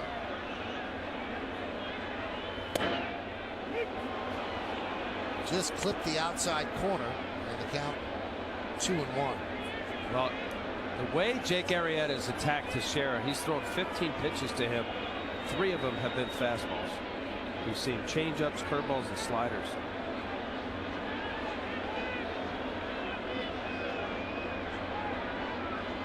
The 2-1.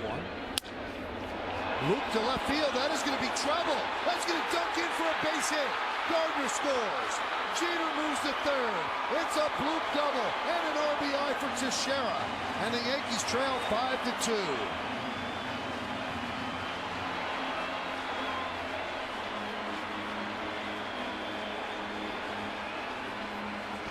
Little slider getting in on Teixeira's hands enough. Muscles it out to left field. That ball slicing away from Luke Scott. Gardner putting the Jets on. Sometimes it's not how hard you hit it, but where you place it. Watch this pitch. Trying to come in on his hands, ends up middle. He slices it away. Big healthy cut. That ball peeling away. Double for Mark Teixeira. Big hit. Well, this is a situation where first base is open, but you've got Cano on deck. You've got to pitch the A-Rod second and third. 1 out. Infield plays back. And a fastball for a strike. And you have to play the infield back because you'll give up the 1 run, but you don't want to have a ground ball squeak through and give up 2 runs and make it 5-4. Alex has walked and doubled. His hit leading off the 5th, the Yankees' first hit of the night.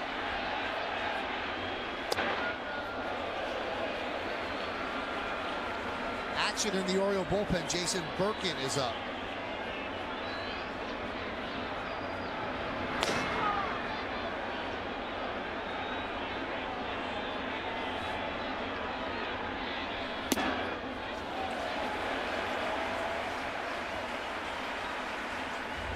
This is what makes the Yankee lineup so dangerous, Al. There's not a landing spot to pitch around A-Rod right now. You're right. And right now, Alex is looking for a mistake. And yes, Cano's on deck. Let's see if Jake Arrieta comes at him or goes with the off-speed pitch. The 2-1. 1 off-speed. First pitch fastball down the middle. Alex took, as he does sometimes. And now here, this pitch. This is a mistake. Middle of the plate. Looked like Alex was caught in between, either going right center field swing, just missed it, or pulling it. The 2-2. 3-2, one pitch away from loading the bases.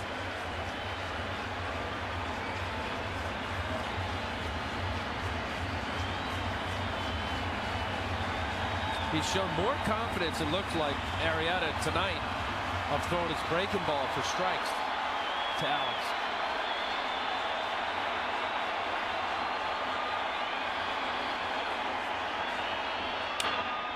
Driven to right field. Going back is Markakis. Toward the line, he'll make the catch. Tagging and trying to score his cheater. The throw not in time. Moving to third is Teixeira. It's a sac fly for A-Rod, and the Yankees have closed to within 2. 5-3.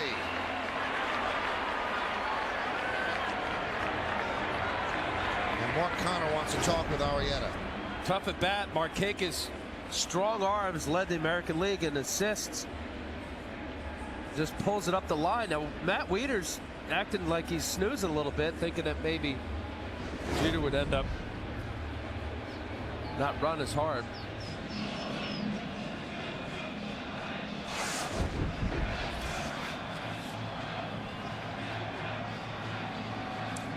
With that RBI by Alex Rodriguez, he surpasses Al Simmons and Ted Williams for sole possession of 11th place on baseball's all-time RBI list. And he's 4 away from Carl Yastrzemski for 10th place all-time.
Ted Williams for sole possession of 11th place on baseball's all-time RBI list.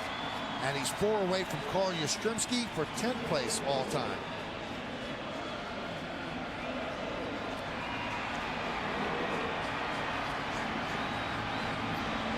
Now here's the dangerous Cano, and Nick Swisher is on deck. 2 men are out, runner at third.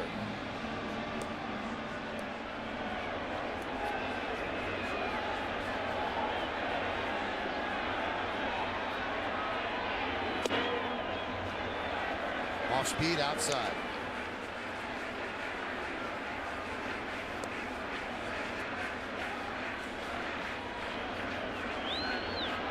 Yankees are down 5-0. Now it's 5-3, bottom of the 6th. 2-0.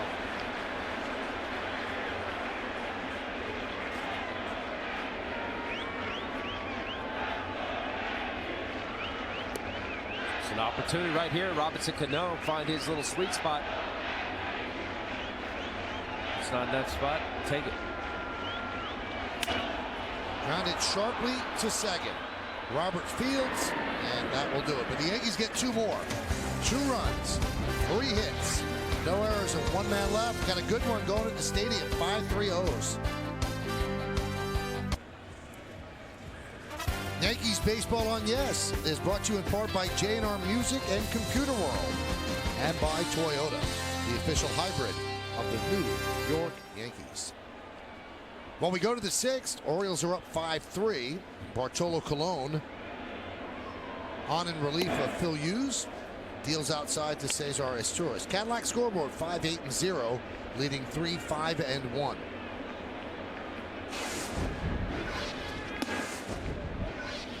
Count 2-0.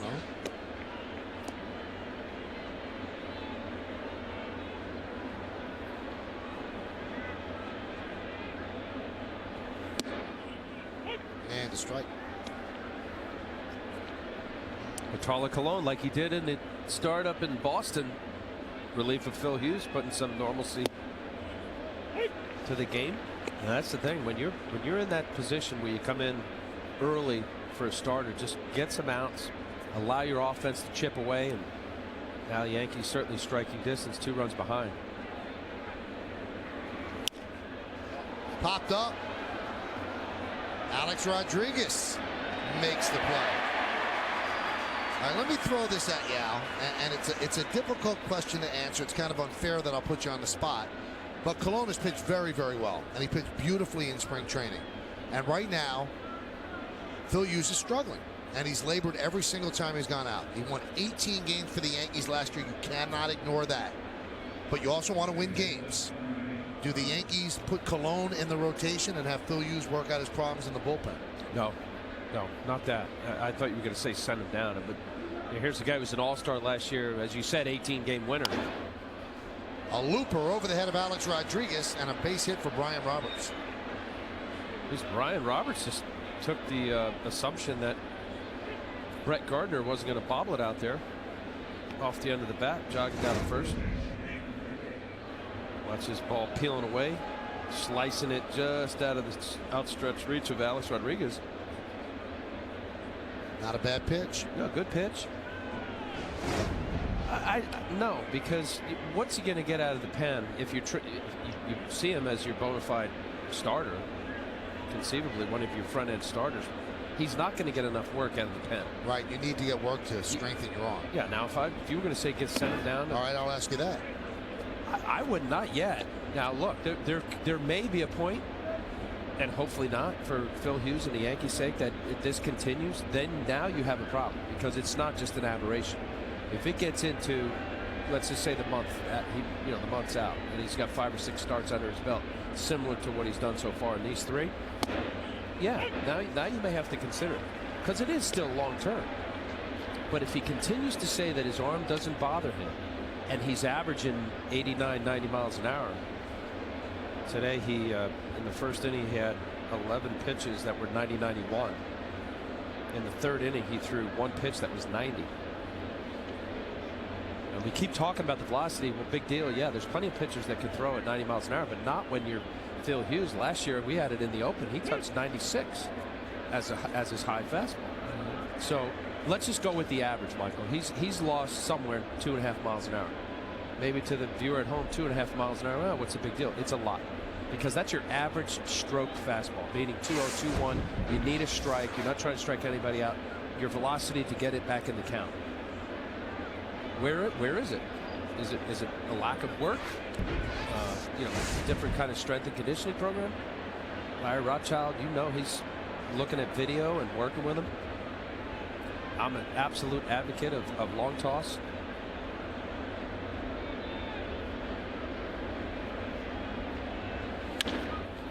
High drive, deep right center, giving Chase Granderson. He's on the track, and he'll make the play in front of the Yankee bullpen. So Markakis bidding for his second home run, falls short, 2 away. Markakis already with a home run and a double, 3 ribbies tonight. A few long, well-struck balls from the Baltimore Oriole hitters. 2 nice plays from Granderson, and boy, Nick Swisher had made a heck of a play earlier in the game off the right field wall.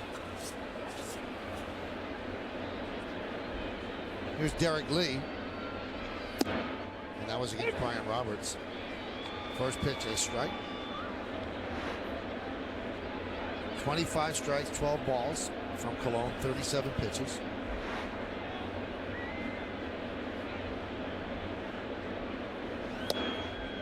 Strike. Which is exactly what you need from a relief pitcher in this role to come in as he's doing tonight. Strikes, getting quick outs, get your defense off the field, get him in the dugout.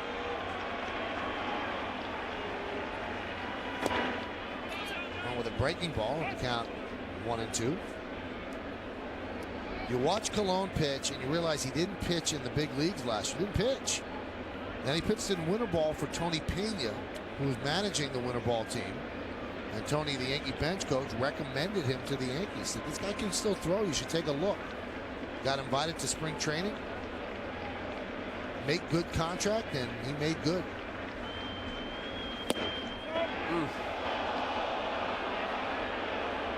That's a comeback 2-seam fastball. Tony's, Tony knows, when you have your catcher, Russell Martin, the umpires do not like this when they hold the glove there. Watch this. Boom. Freeze it. Keep it there. He's saying outside. This would be a good shot right here. 2-2. Now full at 3-2. That's going to release Roberts at first. Orioles are up 5-3, top of the 7th inning here at the stadium. It will come down to, can the Oriole bullpen hold the Yankees down over the final third of the game?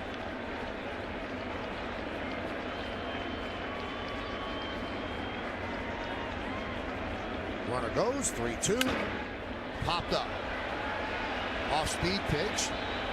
Derek Lee way out in front, and Granderson puts it away, and that will do it. No runs a hit, no errors, and 1 man left at the end of 6.5. It's time for the 7th inning stretch here at the stadium. Orioles lead the Yankees 5-3, but stay where you are as we honor America in the Bronx. Ladies and gentlemen, will you please rise and offer a moment of silent prayer as we remember the servicemen and women who are serving our country at home and around the globe.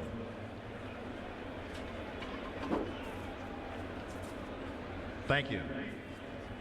Now join in Kate Smith's rendition of God Bless America. God bless America, land that I love. Stand beside her and guide her through the night with a light from above, from the mountains to the prairies to the ocean, white with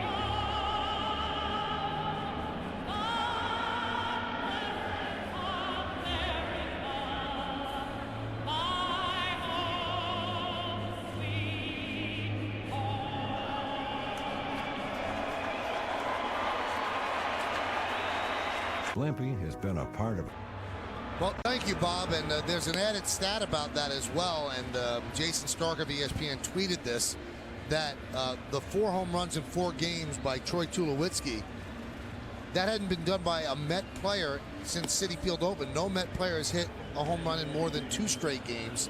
And Tulowitzki came in and connected in 4 straight games. Jason Birkin will take over for the O's here in the 7th inning, relieving Jake Arrieta. 3 games, 4 1/3 innings, 2 hits and 7 strikeouts, no walks. So good numbers for Birkin.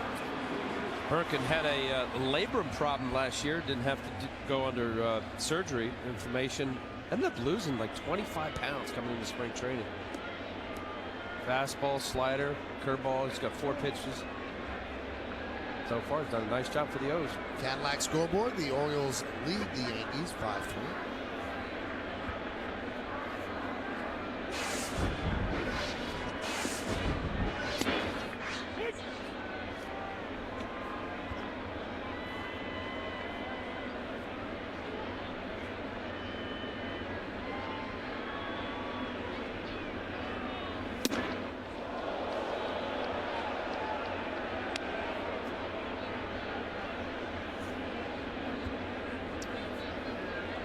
Well, Jake Arrieta showed that he wasn't afraid coming inside.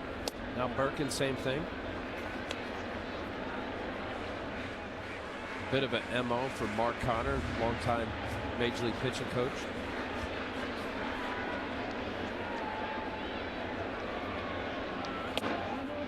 Now the count 3-1.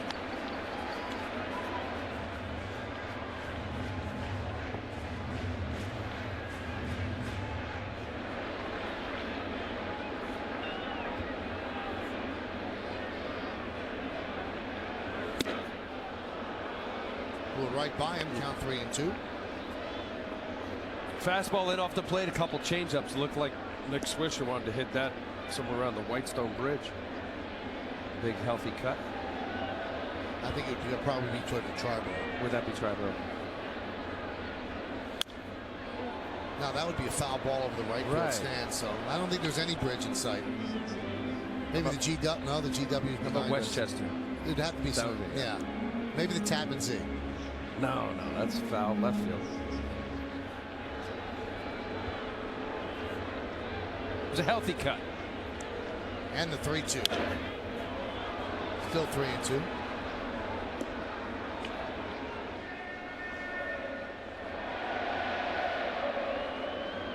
Jorge Posada on deck.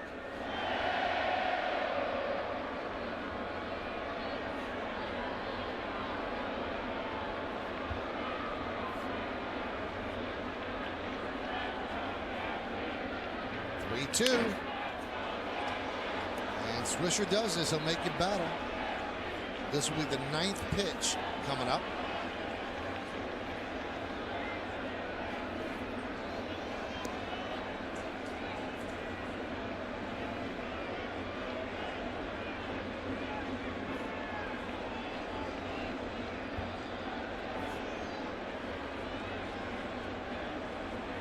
Payoff. That'll be 10 pitches. Swisher's got great eye, pitches per bat as high as anybody in the game, always up in the top in that category. His walks were down last year, 58 walks, 566 at bats. Had a high of walks in Oakland in 07, 100 base on balls. And he worked the walk. Did he go?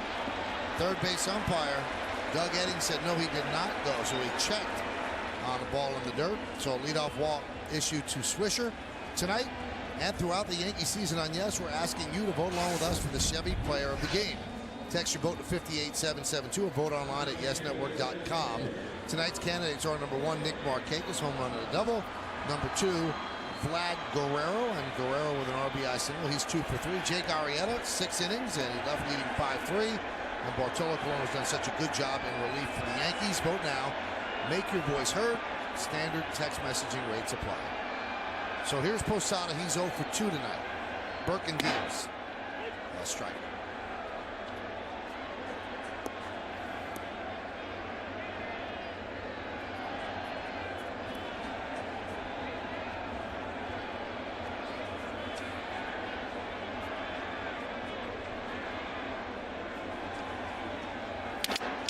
Slow roller up the third baseline, but it kicks foul.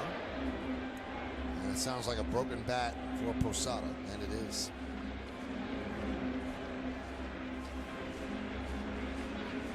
No batting gloves for Posada. And his dad would not let him wear batting gloves as a kid. Is that the story? Never had asked him. And so now it's a habit. Although he still listens to Dad. Strong hands. I mean, obviously, after all those years of catching. Straight old school right there. A little dirt. Boy, when it's cold, it's got to be a major stinger. He gets jammed.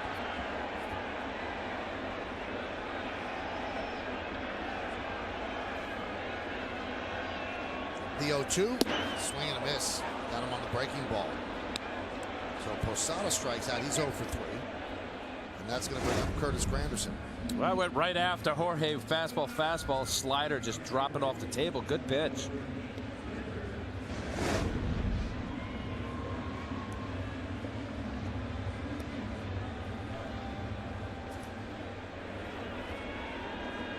Jason Burkett a couple years ago started for the Orioles 6-12 with a 6+ ERA. They put him in the pen, did a nice job. Ended up going 41 games out of the pen for the Orioles with a 3.03 ERA.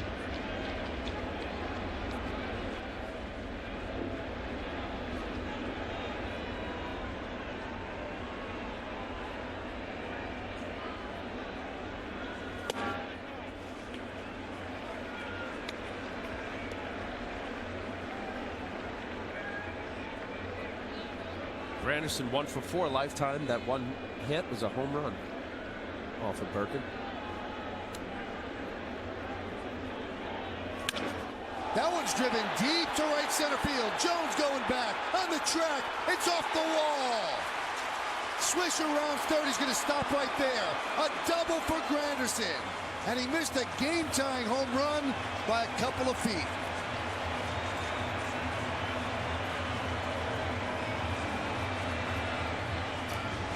Well, 1 for 4. The one hit was a home run. Boy, how close is this? Fastball away, gets through the ball to pull that ball, run it away. 92-mile-an-hour fastball. Off of the little padding where that little screen is for the Yankee relievers. Actually, it's glass right on the top of that padding. What a stroke there.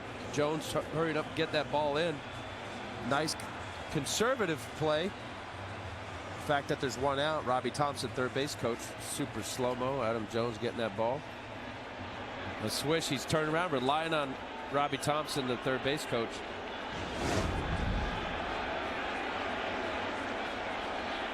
Here's Martin with the infield bat. A hot shot to short.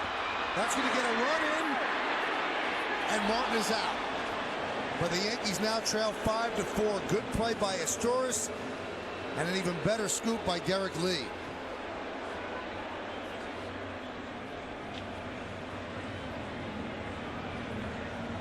Time for the GE Capital Partner Play. Great partnerships are built on trust. At GE Capital, we prove that every day. That's twice now. Derek Lee saving Astures.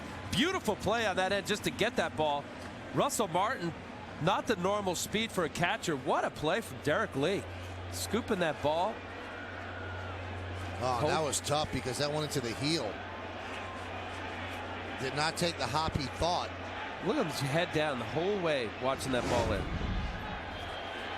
Pitch to Gardner is low. So the tying run now at second base here in the bottom of the seventh.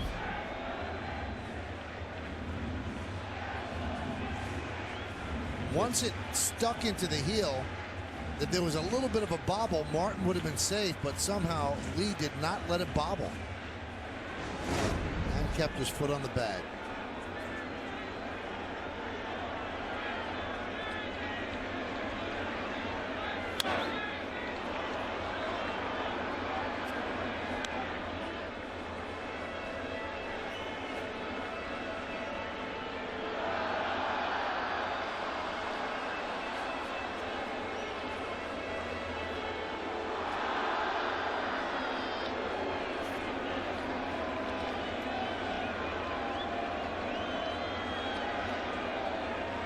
Jim Johnson now up in the Oriole bullpen.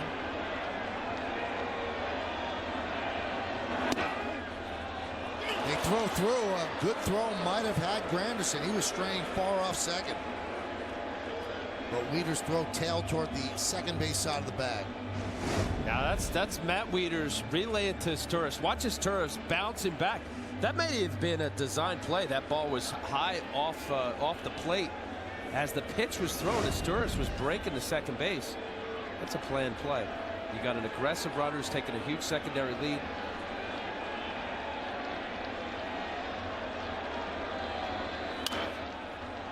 Count 2-2. They just continue to pound away to Brett Gardner during these two-game series here. Looks like Brett just pulling off just a little. I don't know whether he's trying to hit against the shift. Outfield plays left center field, center field does. Luke Scott shallow playing the line.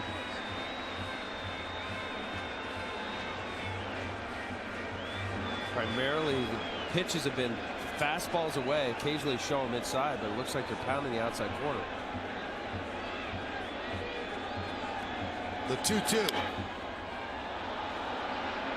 Fouled away again. So a 5-0 game now becomes a nail-biter. 5-4 Orioles lead, and the tying run is at second with the speedy Curtis Granderson.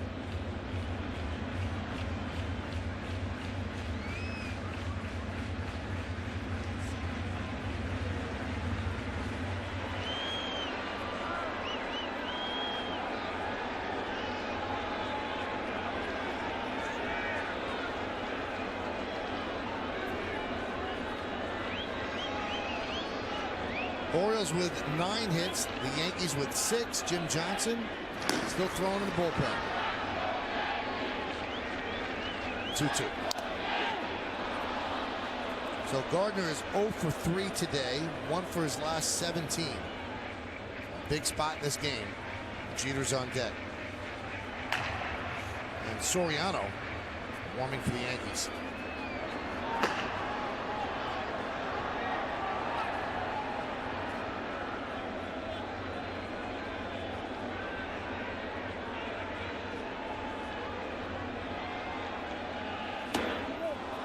Strikes out Gardner. Gardner running to first, but the ball was caught on the fly by Wieters. Yankees get another run back. 1 run, 1 hit, 1 left. Let's take it to the 8th. 5-4 O's.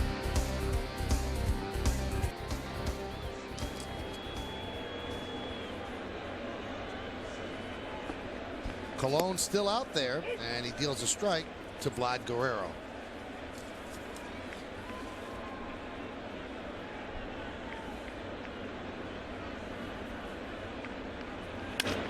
Hard ground ball up the middle. Jeter grabs, spins, fires. Got him.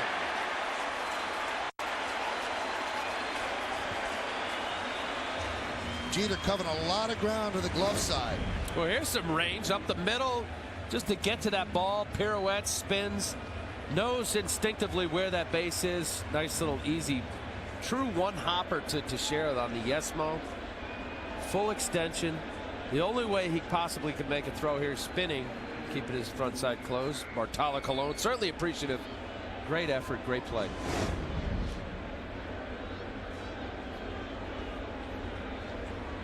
Here's Luke Scott.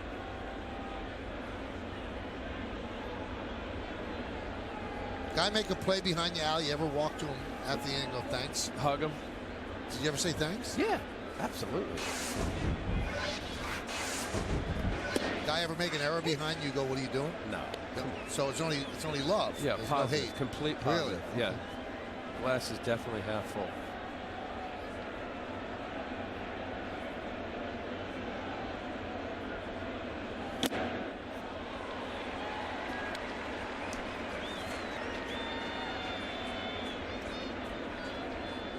I couldn't stand that when you had a pitcher on the mound and throw his hands up or look disgusted based on a play.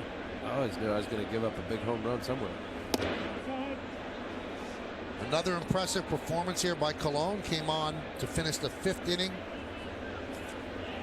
for Phil Hughes and has worked the scoreless 6th and 7th. registered 3 strikeouts as well.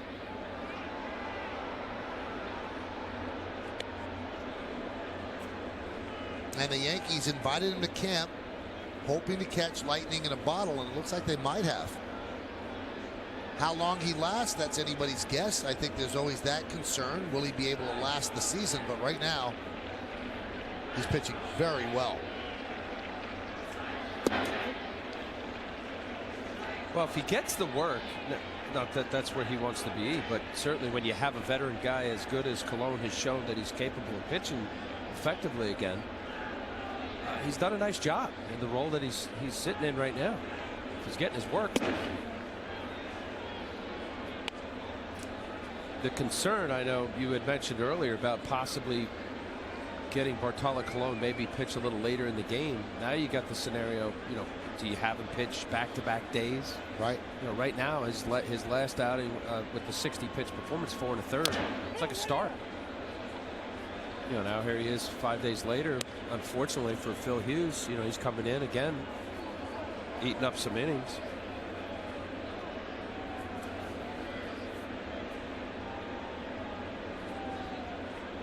Well, Girardi says that Colon warms up incredibly fast. It's almost like 3 or 4 or 5 pitches he's ready to go. So he's got that reliever's warm-up ability. Doesn't take a long time.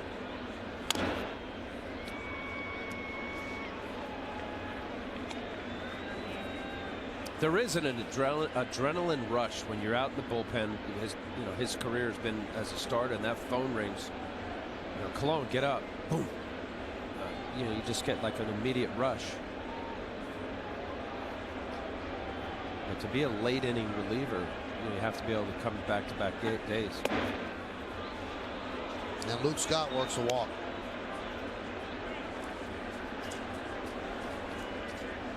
Jabba Chamberlain is a spectator right now. He's ready. Larry Rothschild checking to make sure with Mike Harkey, the bullpen coach.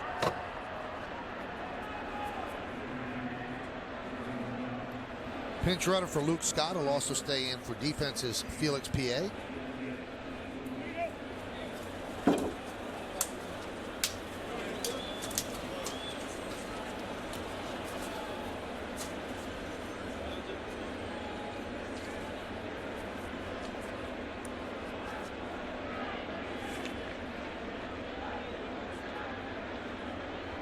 PA having a nice year so far as a 4th outfielder for the Orioles. 357 so far early in this year. No stolen bases so far. Good speed.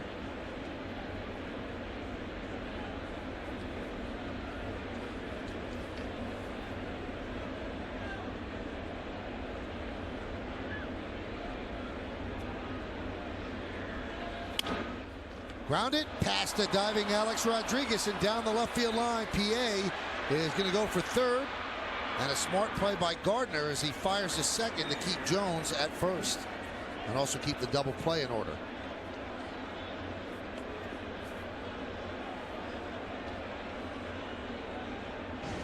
Just past the outstretched reach of Alex Rodriguez. Looked like it got in on him. Alex playing off the line, part of a whole spray chart just past his glove. Brett Gardner quickly getting that ball, keeping the double play in order.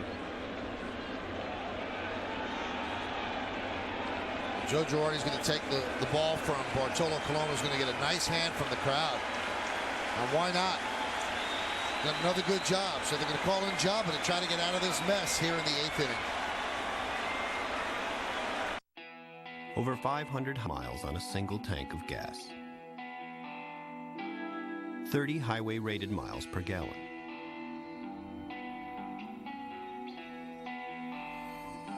The most fuel-efficient sedan in its class. Stadium looks great. Crowd of 40,517 inside watching Jabba Chamberlain warm up. Chamberlain will face Mark Reynolds, a guy who does have strikeout ability.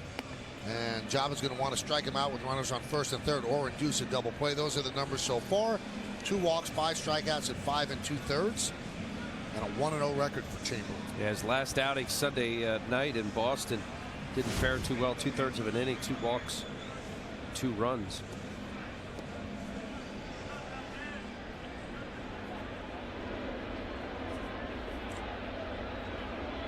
So Reynolds, who has struck out more than any batter over the past 3 years in the history of baseball. No batter has ever rung up more Ks over 3 years than Reynolds has. He steps in. 5-4 Orioles lead. Rounds out 1 foul. That was a 94-mile-an-hour fastball by Chamberlain.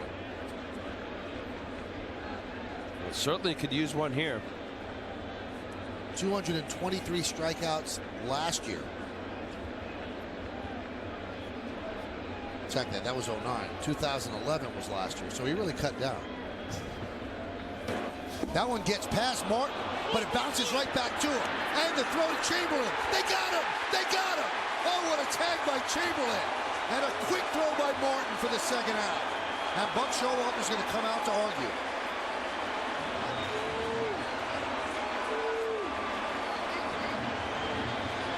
Well, Dana DeMuth was so emphatic with his call. Veteran umpire, crew chief of this umpiring crew. Quick to make the call. Well, we'll see right here. Slider way off the plate. Russell Martin not even getting the glove on it. I think they got him. I don't think he ever got to the plate. Jaba's right leg stopped him from sliding in to the plate. Yeah, his foot never touched the plate. I think they got him. That's a good call by DeMuth. Watch his right leg right there. Boom. Kind of kicks it off its path, and then he's tagged. Great call. That is a great call by DeMuth. A great play from the pitcher, Jaba Chamberlain. And the runner, of course, moves to second. So now the count 1-2, 1 strike away from working out of trouble.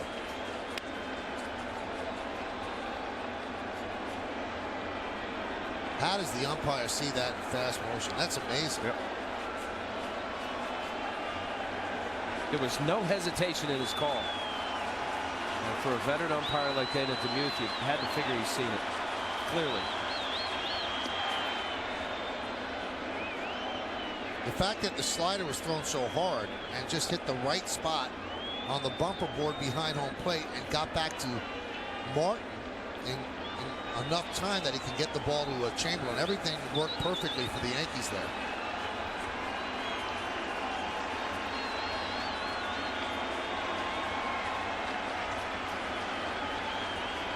The 2-2. Strike 3.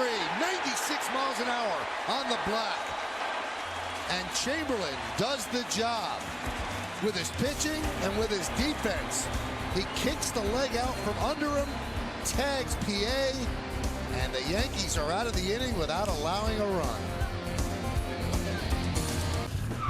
Best in class, 0-60. So Jaba Chamberlain gets the out at home plate and then strikes out Mark Reynolds. So Reynolds goes down swinging, or at least looking that time, for the 3rd time today. So Jaba keeps it at 5-4, and the Yankees will now face Jim Johnson here in the bottom of the 8th inning. Johnson, 4 games, ERA of 5.79, 5 hits in 4 2/3, 5 strikeouts, and just 1 walk. Now Felix PA, who got thrown out at home, takes over in left field for Luke Scott. He had pinch run for Scott.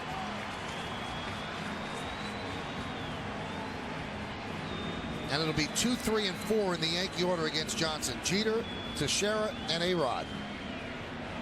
Quite a minefield to navigate for the Orioles here in the 8th. Jeter singled up the middle last time and scored, so he's 1 for 3.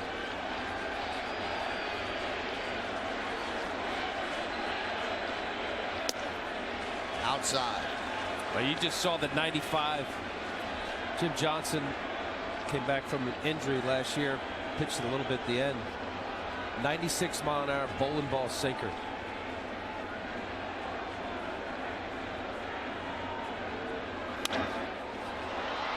Fly ball right field, Markakis for the first out.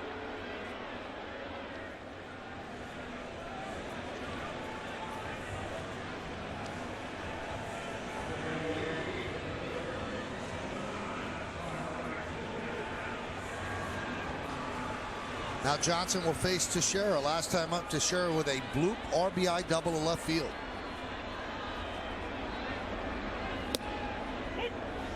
Good fastball for a strike.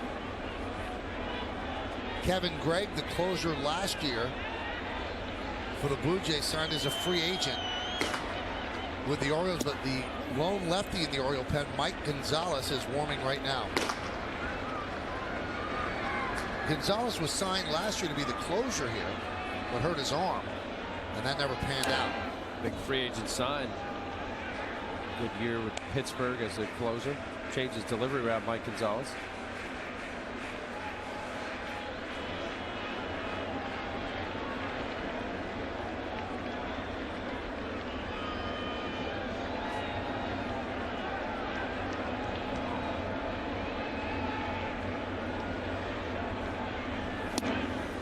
Strikes out Teixeira for the second out of the eighth.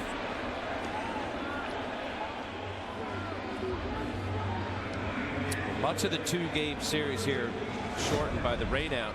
So a lot of off-speed. As hard as Jim Johnson throws, that's a changeup, just the bottom dropping out. Tough to lay off, tough to look for when you got somebody with the velocity of Jim Johnson throwing upwards of 95, 96 miles an hour. Well, here's A-Rod. If A-Rod gets on, you'll see Gonzalez come on to get Cano, and A-Rod did not like that call at all. A 97-mile-an-hour fastball. Well, he's hit 99 so far this year. Well, certainly where Wieters caught it, it was down in the zone. That time with a breaking ball. You're going to throw 97, then come back with that. It's a tough league. And a changeup. See this side shot. Previous pitch, that fastball. Oh no, that's a curveball. He did go.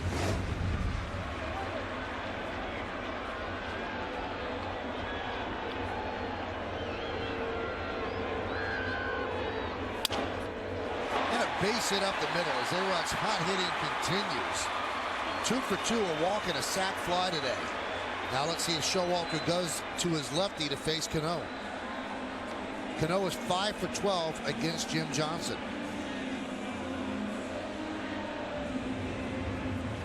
Well, if it's based on statistics, Showalter would have gotten him. Well, maybe he's getting the call now. The answer from Mark Connor. Is he ready? He's going with his gut and staying with Johnson. Well, why is Gonzalez warming then if you're not bringing him in to face Cano?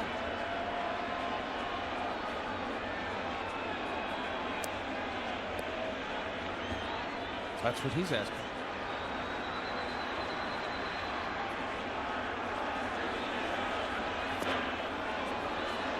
Swung on and missed. Cano 1 for 3 against Gonzalez.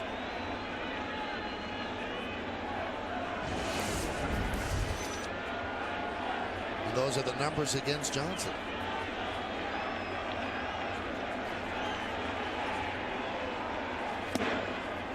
He's not throwing him a fastball. 2 off-speed pitches, 0-2. The decisions, the many that a manager makes. And right here, obviously, Buck Showalter, based on statistics, you would think he would have the lefty-lefty matchup. He just likes what's coming out of Johnson's arm right now.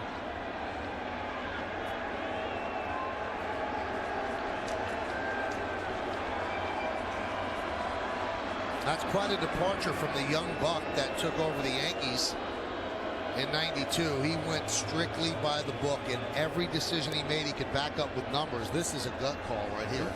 You got your lefty up, you've got one of the better hitters in baseball up, and you elect to stay with your right-handed reliever.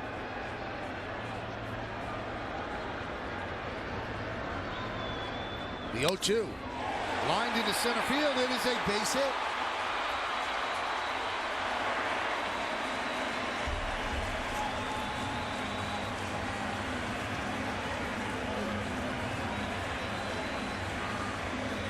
So now you've got Swisher, a switch hitter due up. Robbie keeping the line moving. Another changeup. Look at his eyes down. This is a good pitch right here. Down and away. Driving that ball up the middle. Great major league hitter. Does that surprise you, Al, that he backed up 3 in a row? A little. I would think if you wanted to get him off the pitch that you think you get him out, Michael, usually you'll see a pitch like a high fastball or something off the plate to change the speed. Aside from changing the eye angle of high and low, you get him out in front. Get him looking at night. You know, here's a guy that's throwing 99 miles an hour. It was a great pitch, location-wise, and this is a great hitter, Robinson Cano, to do what he did. It was a great adjustment by Cano after looking bad on the first 2 pitches. Now here's Swisher with a chance to tie the game, maybe more. Swisher's 0 for 2 with a walk and a run scored. 5-4 Orioles lead, bottom of the 8th inning.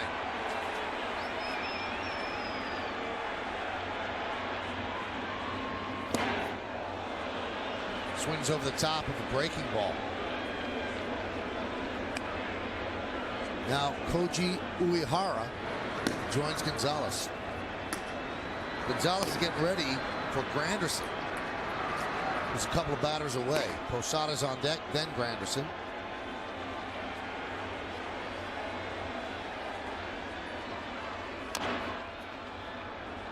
And Johnson quickly ahead 0-2.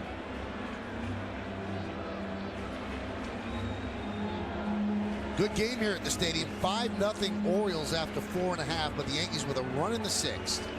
I'll check that, a run in the 5th, 2 in the 6th, 1 in the 7th as Mo is ready.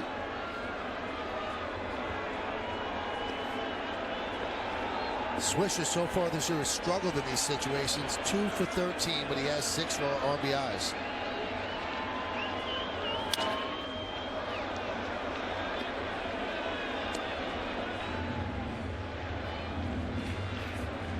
Swisher spoiling the tough pitch, the pitcher's pitch, as he did previous at bat. Ended up getting a walk off of Jason Birkin.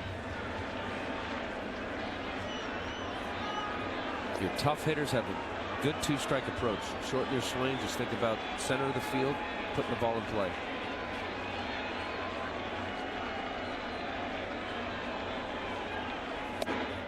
Missed outside.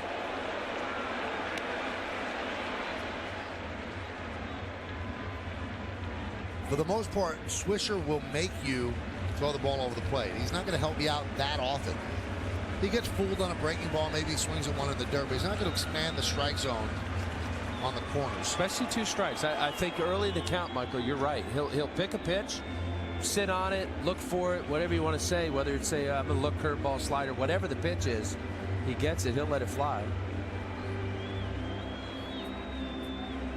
He's got as good a 2-strike approach as anybody in the American League.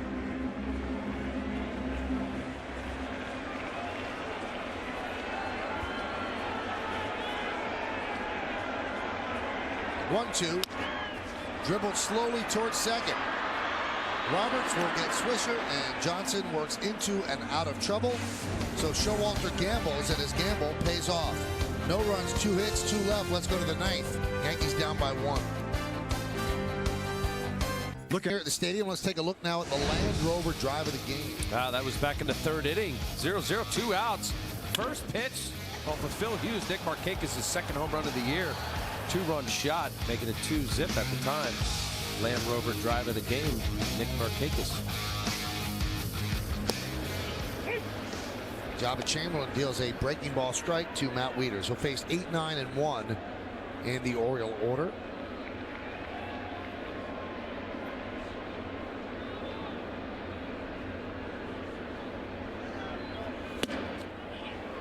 Swing and a miss, the count 0-2. Big healthy cut from Matt Wieters. Hit a 94-mile-an-hour fastball last night off of A.J. Burnett for a home run. Big swing.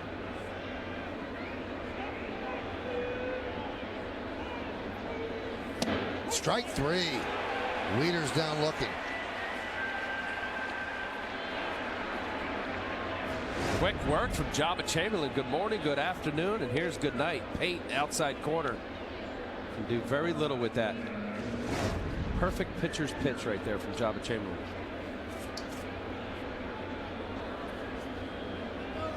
Kevin Gregg, the closer, getting ready. And a bunt by Asturias. Alex Adam played for a bunt and gets him at first. Good play by Rodriguez.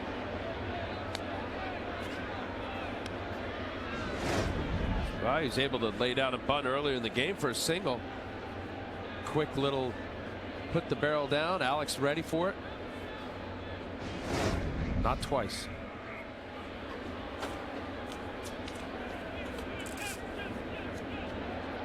And that will bring up Brian Roberts with 2 outs.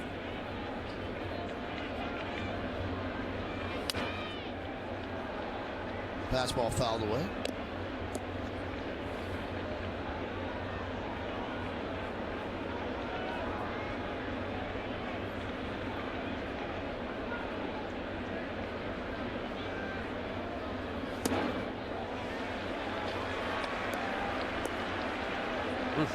Nasty slider, 85-mile-an-hour, dropping off the table right there. Jabba, a couple days rest. Boone Logan warming up in the Yankee bullpen. He's got good velocity there.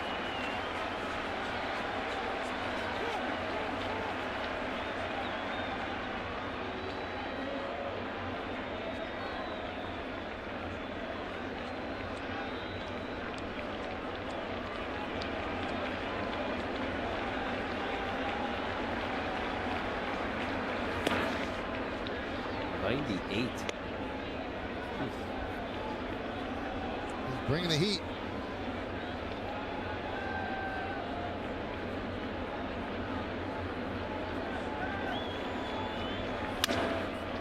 Lined right at Jeter.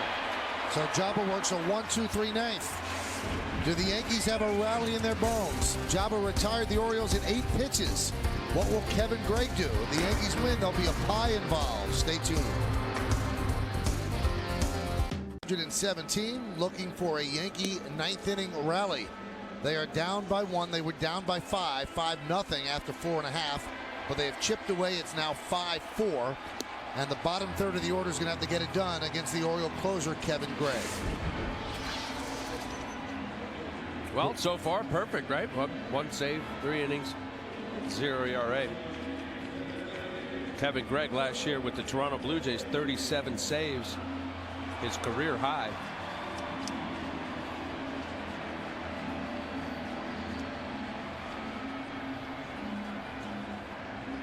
Gregg struggled mightily in spring training, pitching to a 9.82 ERA, 8 earned runs in 7 1/3 innings pitched. Had the Orioles a little bit nervous, but he has started the season well. When the bell rung, he was ready. Posada hits one deep to right center. Jones back on the track at the wall. See ya! Tie game. Jorge Posada with a solo home run.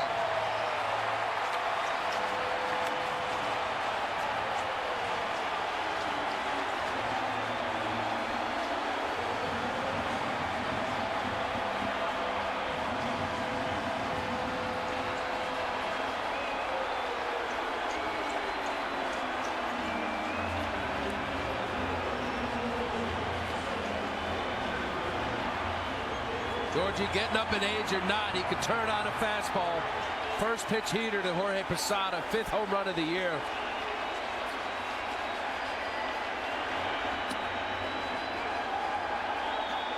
Posada with a curtain call, and the Yankees with a new ball game, 5-5. The 0-1 to Granderson. That one is lined into right center field. That is going to be off the glove of a diving Markakis. Granderson will go to second with a double. The Yankees are set up.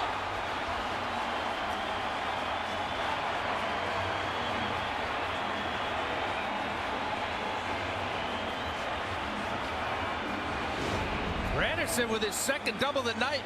Nick Markakis looked like it hit the heel of his glove, popping out as he fell on the ground. Good effort, just couldn't hold on to that ball. You know, in baseball, a ground can cause the fumble, and that's exactly what happened there. 2 doubles tonight for Curtis Granderson. First pitch heater, Jorge Posada still barrel to the ball. Wasn't enough into the Yankee bullpen, tying this ball game. Let's see the Yankees bunt here to move Granderson over to third.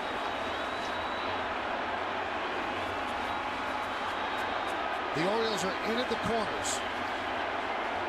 great arms in center and in right.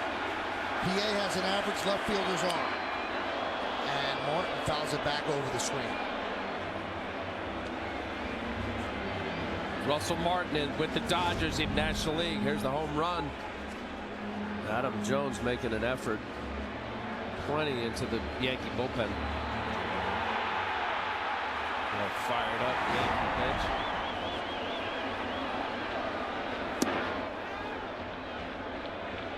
I say Russell Martin, middle of the lineup hitter. Everybody say, well, it's not so easy to bunt. Yeah, that's the style of hitter you are. Catch the baseball with the barrel of the bat. Posada's caught it a couple of times. 7 hits this year, 5 of them home runs. Martin squares again.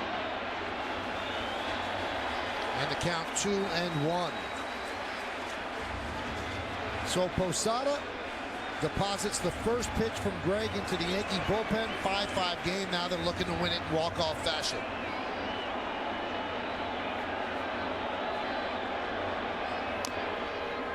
Now what do you do?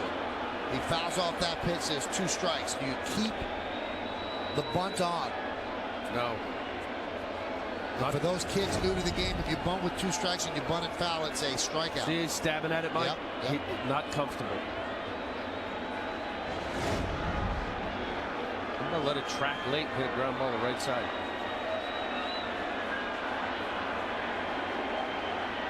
Not bunting. And the count 3-2.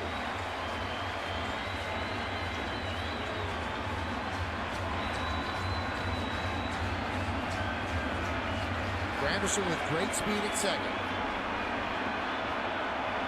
Oriole outfield at normal depth. The 3-2. Just fouled it off to stay alive.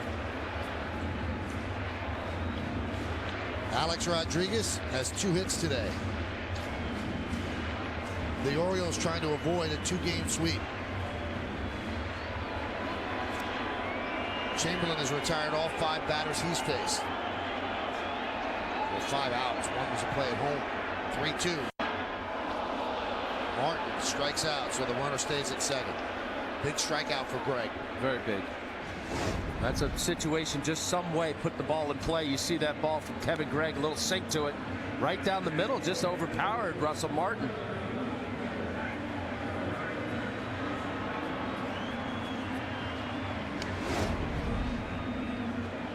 So here is the struggling Brett Gardner.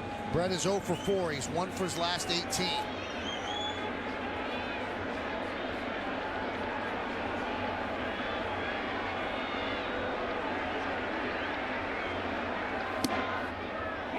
Strike.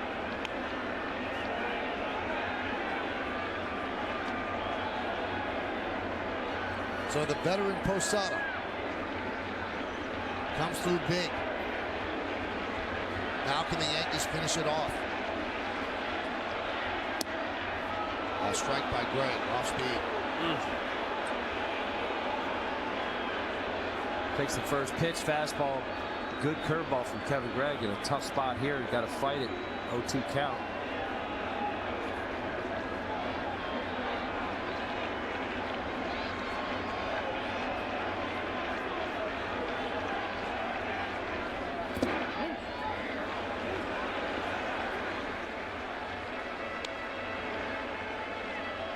Count 1-2. Buck Showalter managed it to the 9th inning, brought in his closer, and the closer did not do the job. Now just asking for extra innings. Mariano would rather not pitch tonight. If it ends here, he won't. The 1-2. And that certainly doesn't mean he can't. Obviously rooting for them to end it now. Gardner grounded to short, struck out looking, reached on a fielder's choice, and struck out. Jabba would get the win if the Yankees win right here.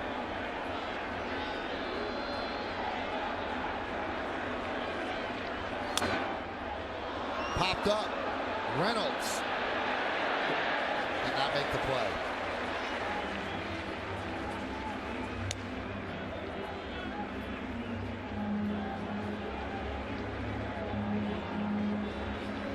poised to run out on the field to celebrate.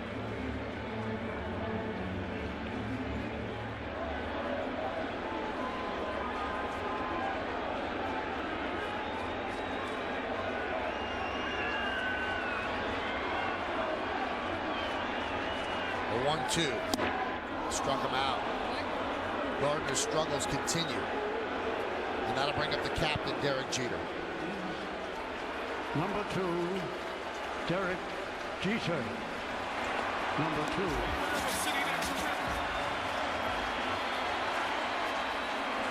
Here's a rarely mentioned fact. A couple of years ago when the new ballpark opened and the Yankees won the World Series, the Yankees started hitting the game winner, the walk-off guy, with a pie. Derek Jeter has never been hit by a pie. Does it happen right here? Should I answer that? Let me get my crystal ball. Jeter's 2 for 10 lifetime against Kevin Gray.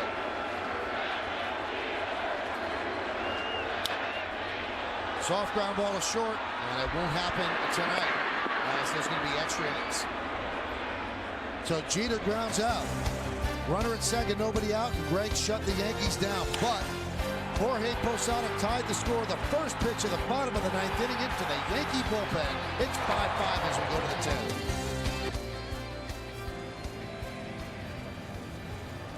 Well, Mariano Rivera will take over. Tie game. Obviously, at home, he's not going to have a save situation, so they bring him in his 7th game, and look what he's done in his first 6. Yeah, and pitched last night, scoreless, no hits, 1 strikeout in the Yankee win. Phenomenal career for Mariano Rivera. Basically, he's done an entire career with 1 pitch, with a great cutter. Consistently throwing strikes. And he's going to face the dangerous Nick Markakis. It'll be Markakis, Lee, and Guerrero here in the 10th. Extra innings at the stadium.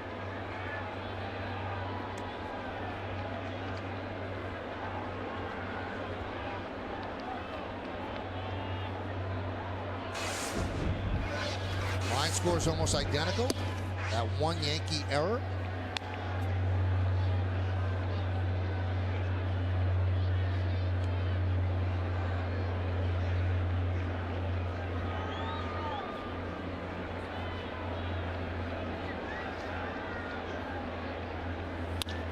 Line drive to right field. It's a base hit in front of Swisher.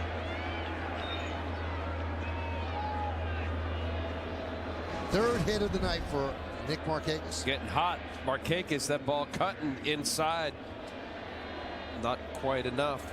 Similar pitch that first pitch that Phil Hughes threw earlier in the evening for a home run.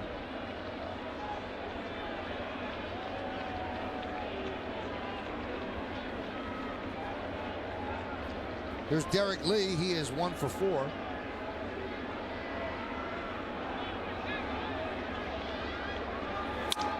This should be a double play. There's 1. And there's 2.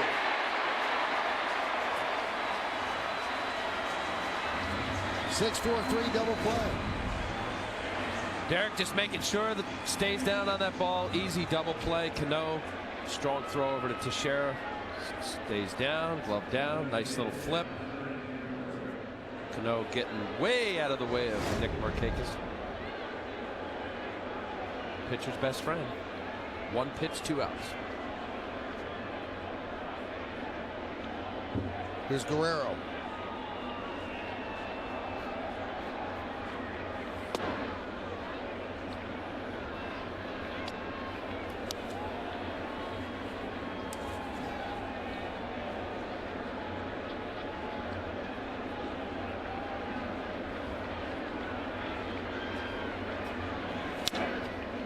Away, 1-1.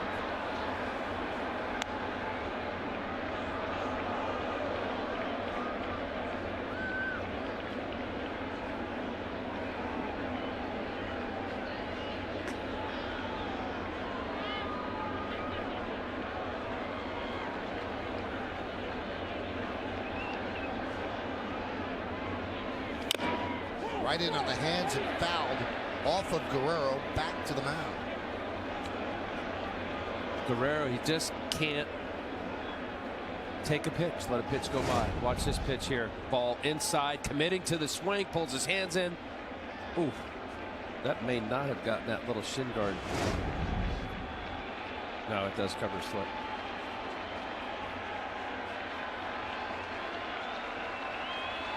Lifetime Vladimir Guerrero from Mariano, 364, 4 for 11. He's going to be 4 for 12 as Cano guns him down. So Mariano works a scoreless 10th inning, helped by the double play. Coming up in the bottom of the 10th, Teixeira, Rodriguez, Cano. Well, Buck Showalter goes to his lone left-hander in the bullpen, Michael Gonzalez. And Gonzalez will face Teixeira, Rodriguez, and Cano. Now, the Yankees were down 5-0 at one point, and we wouldn't be here if not for this play when it was 5-4, and Jabba Chamberlain came in, and that kept it at 5-4. And that was a play that happened in the 8th inning.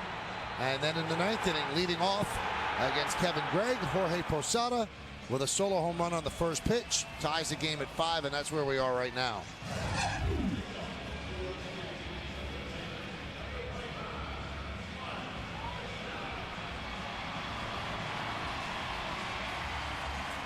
So Mike Gonzalez against Mark Teixeira, Alex Rodriguez, and Robinson Cano.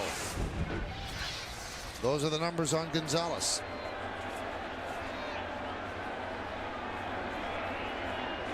And the lefty deals. 1-0.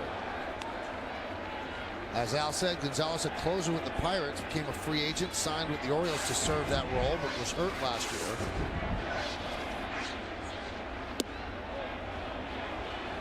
Orioles did not entrust him with that role this year. That's why they signed Gregg.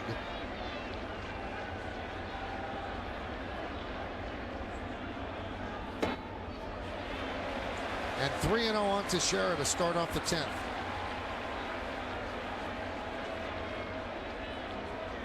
Mark with an RBI double in the 6th, a blooper to left when he was batting from the left side. Now the right side. Do they green light him? No, he's taken all the way. 3-1. He'll be swinging now on 3-1.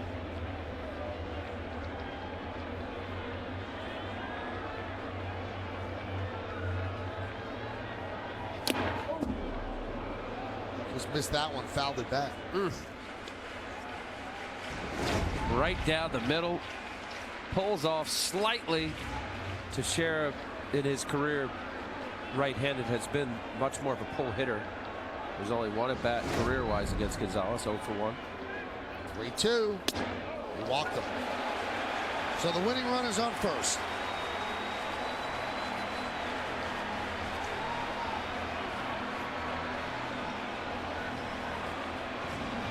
Well, it's certainly a big no-no. Extra innings, tie ball game, leadoff walks in any game is not a good thing. Come back to hurt you more times than not. Nobody warming up in the Orioles bullpen. This is Gonzalez's game. After a Tex walk last year, he hit .391. Likes these situations. Gonzalez having trouble throwing strikes. Count 1-0.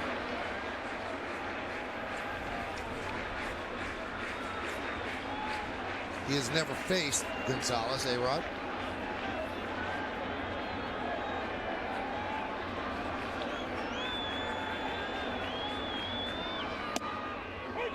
And a strike. He walked once against him, you said, huh? Well, the fact that he's in there 0 for 0. There may have been a bat, but he's 0 for 0. Yeah, you're probably right.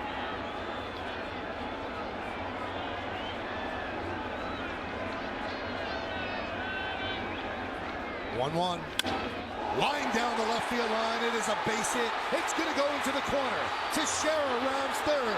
Let's see if they send him. No, he is held by Rob Thompson. And Alex Rodriguez at second with a double. And the Yankees are set up here at the bottom of the 10th. It's the third hit for A-Rod. A perfect night. 3 for 3, a sac fly and a walk. Locked in, Alex is after a slider. Pulls his hands in. Nice hitting. Getting that line drive swing down the left field line. 2 doubles on the night. Again, Robbie Thompson being conservative with Teixeira. PA making a strong throw in. Nobody out. Teixeira busting it. Sees the play in front of him. Right here, turns, picks up Robbie Thompson, holds him up. Absolutely a smart move. Now the Orioles have to bring the infield in. And with the lefty Cano up, they're not going to walk him to set up the double play. They're going to go after him lefty-lefty.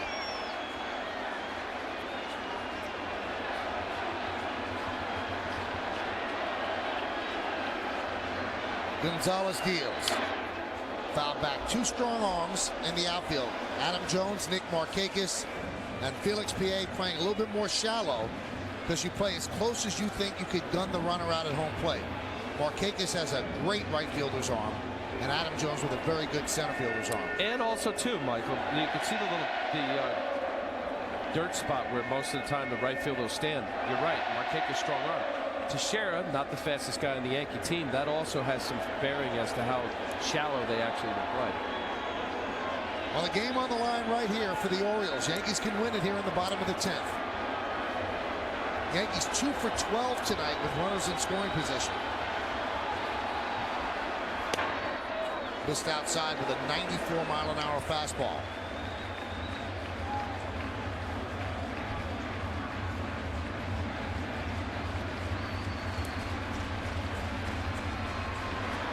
Gonzalez, mindset there is just keep the ball down. Cano's hoping the ball's up.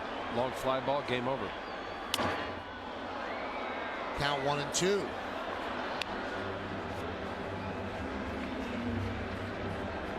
A game with a certain flow of emotions.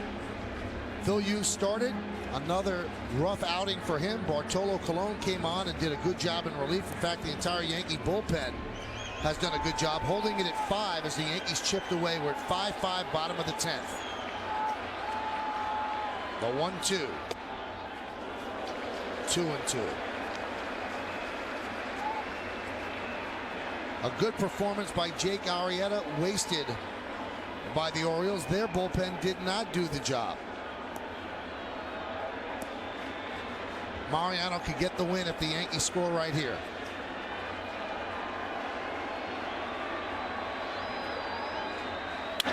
Hot shot right at Izturis for the first out. So now let's see if Showalter plays the percentages, Al, and walks Swisher and pitches to Posada with the bases loaded. Ball up right at where Izturis was playing, infield in. What do you think, Al? Is that what they do? I say not. I think if he pitched to Cano, he's going to pitch to Swisher. And it looks like that's what they'll do. Swisher has never faced Gonzalez. Infield remains in.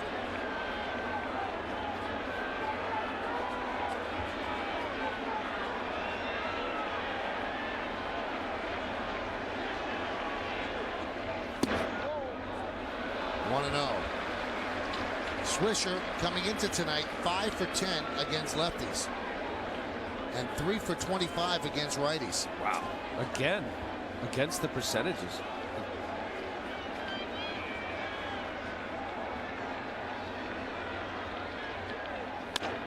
That one is looped to right field. That could get it done. Markakis makes the catch. Tagging is Teixeira. And the Yankees win. A walk-off sac fly for Nick Swisher. And the Yankees win 6-5.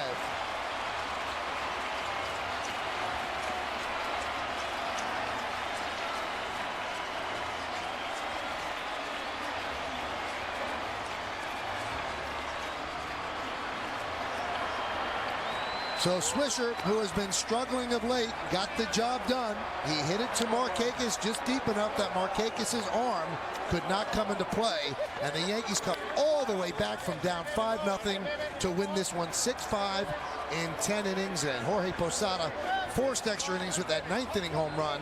And Nick Swisher ended the night with a sac fly to score Mark Teixeira. Stick around for the postgame show to find out who's tonight's Chevy player of the game.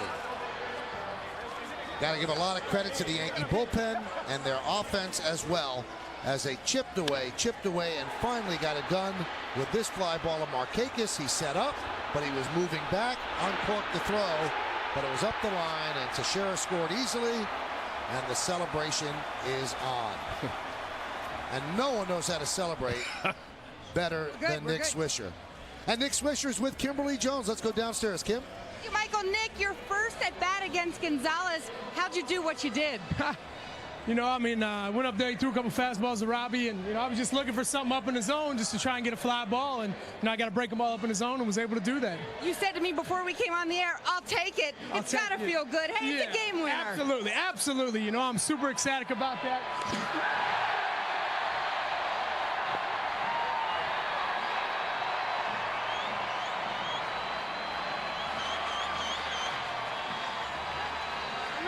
You're more than super excited. I'm really excited. With runners in scoring position, I've kind of struggled this year, but you know what? Hey, I'll take that tonight for sure. You had a great catch of that Brian Roberts ball. Probably would have been a double, right? Right.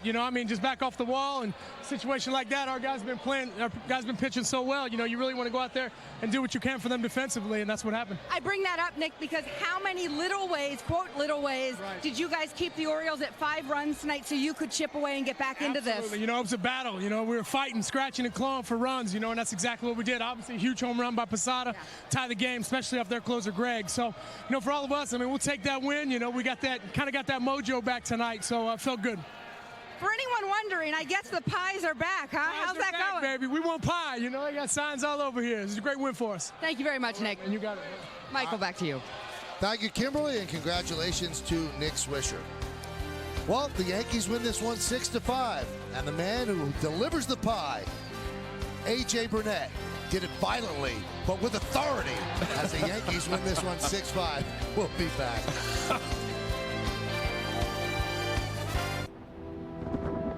Hard blast. Well, second and third. Big hit right here from Nick Swisher. 5 for 10 this season against left-handers. Got a breaking ball up in the zone, as he just told Kimberly Jones he wanted something far enough up in the zone so he can get a long fly ball, as he did, and Nick Markakis throwing it off the line. Exciting win for the Yankees, comeback win. Nice hit, nice play, big win for the Yanks. So they sweep the Baltimore Orioles in the rain-shortened 2-game set, and now they take sole possession of first place. That sounds silly, it's so early, but they are in first, 6-11-1, beating 5-11-0. 3:13 it took to play 10 innings. Rivera the win, Gonzalez the loss. Big game for Markakis, another good outing for Colon in relief, and Posada with that game-tying home run on the first pitch from the Orioles closer in the 9th inning to tie the game. Coming up on the YES Network, stay tuned for the WB Mason postgame show with Bob Lorenz and Kim Jones. Special thanks to senior producer Bill Bowling, coordinating director John Moore, vice president of operations Ed Delaney, our supervising producer Woody Fryman, and the executive producer of the YES Network is Mr. John J. Filippelli. Join us again tomorrow for Yankees baseball as the Bombers take on the Rangers from Yankee Stadium in the Bronx. The coverage begins at 6 p.m. on the YES Network. Once again, the final score in 10 innings, Yankees 6, Orioles 5. We'll be back with some final thoughts from the booth in a moment, but for now, let's go to Bob Lorenz in our YES Network studios. Bob? Michael, thank you. Nothing like yes-mo when it comes to the pieing of Nick Swisher and a 6-5 Yankees win in 10. Good to have you with us on the WB Mason Yankees postgame. You have to go back to last August 11th against the Texas Rangers when the Yankees actually overcame a 5-run deficit to win a ballgame. They do it tonight as they win this one 6-5. Our Chevy player of the game is voted on by you, the fans. Alex Rodriguez follows up a 2-hit night last night by going 3 for 3 tonight. 2 doubles, a sac fly, a walk. He had a big hit there in the game-winning 10th inning. He is batting .412 on the season. Now, this was the game winner as we go back to what happened with Nick Swisher at the plate, facing Michael Gonzalez in the 10th. Runners at second and third. The fly ball to right. Nick Markakis does have a good arm out there. But Mark Teixeira tags and scores with a throw up the line. And that is your game winner as Nick Swisher comes up with it. And let's just hang in there for the pieing. And by the way, I also have to notice that our director, John Moore, knows when that's coming. They stalk him, and then Kim Jones knows right when to back away. It's become something of something interesting to watch. But Nick Swisher with the game-winning sacrifice fly there in the 10th inning. All right, let's check some scores quickly from around the majors. And in the American League, it is the Rays beating the Twins 4-3-10. The Royals, they're rain delayed right now against the Mariners, but they lead Seattle 5-1. And out west in Oakland, Tigers over the scoreless right now against the A's in the second. National League scores for you.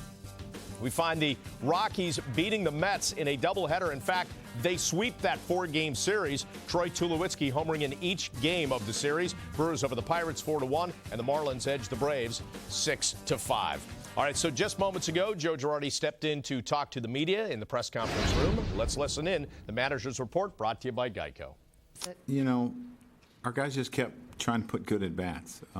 Arrieta threw the ball pretty well. He got some behind in some counts, but he made some quality pitches when he was behind in the counts and got some outs. But our guys just kind of kept chipping away, and you know, and you get the big homer from Jorge in the ninth, and then the walk by Tex and the double by Al to set the inning up. But our guys have the ability to do that. This is a good offense, and we have the ability to do that. How much credit does Cologne get for keeping you in there? A lot. A ton of credit. He threw the ball extremely well again for us. So, you know, we thought he could do a good job in that role because he's a guy that throws so many strikes in that situation and gives your club a chance to come back. Sweeney. Joe, I know you feel good about the win, but how concerned are you about Hughes? Well, I thought he was a little bit better the first 2 innings, and we actually saw some 91s and some 92s today. But he's still not right, Sweeney. And it's our job to get him right. You know, we keep working at it, and I thought he made a little progress today. I thought it was better stuff than his last 2 starts. And we just got to keep working at it, and we got to find a way to get it right. I know you're probably not ready to announce anything today, but you do have 2 off days next week. Yeah. So is doing anything with him, skipping his turn, anything, is that even part of the conversation? Well, we haven't had any conversations. So, I mean, as I said, we got to figure out how to get this kid right and get him back on track. And we got plenty of time to talk about that. You know, tonight we won a tough game and come from behind, and then sleep on it, try to evaluate his stuff, look at it, talk about it, see what we do. Joe, did you see one particular thing change after the second inning? Because it really looked totally different. He lost a little bit of his. It seemed he lost a little bit of his fastball after the first 2 innings, and it changed his stuff a little bit. And he made a mistake with a cutter to Markakis, where I can't tell you exactly where it was, but it looked like it was up. I can't tell you if it was middle in, if it was middle, if it was in.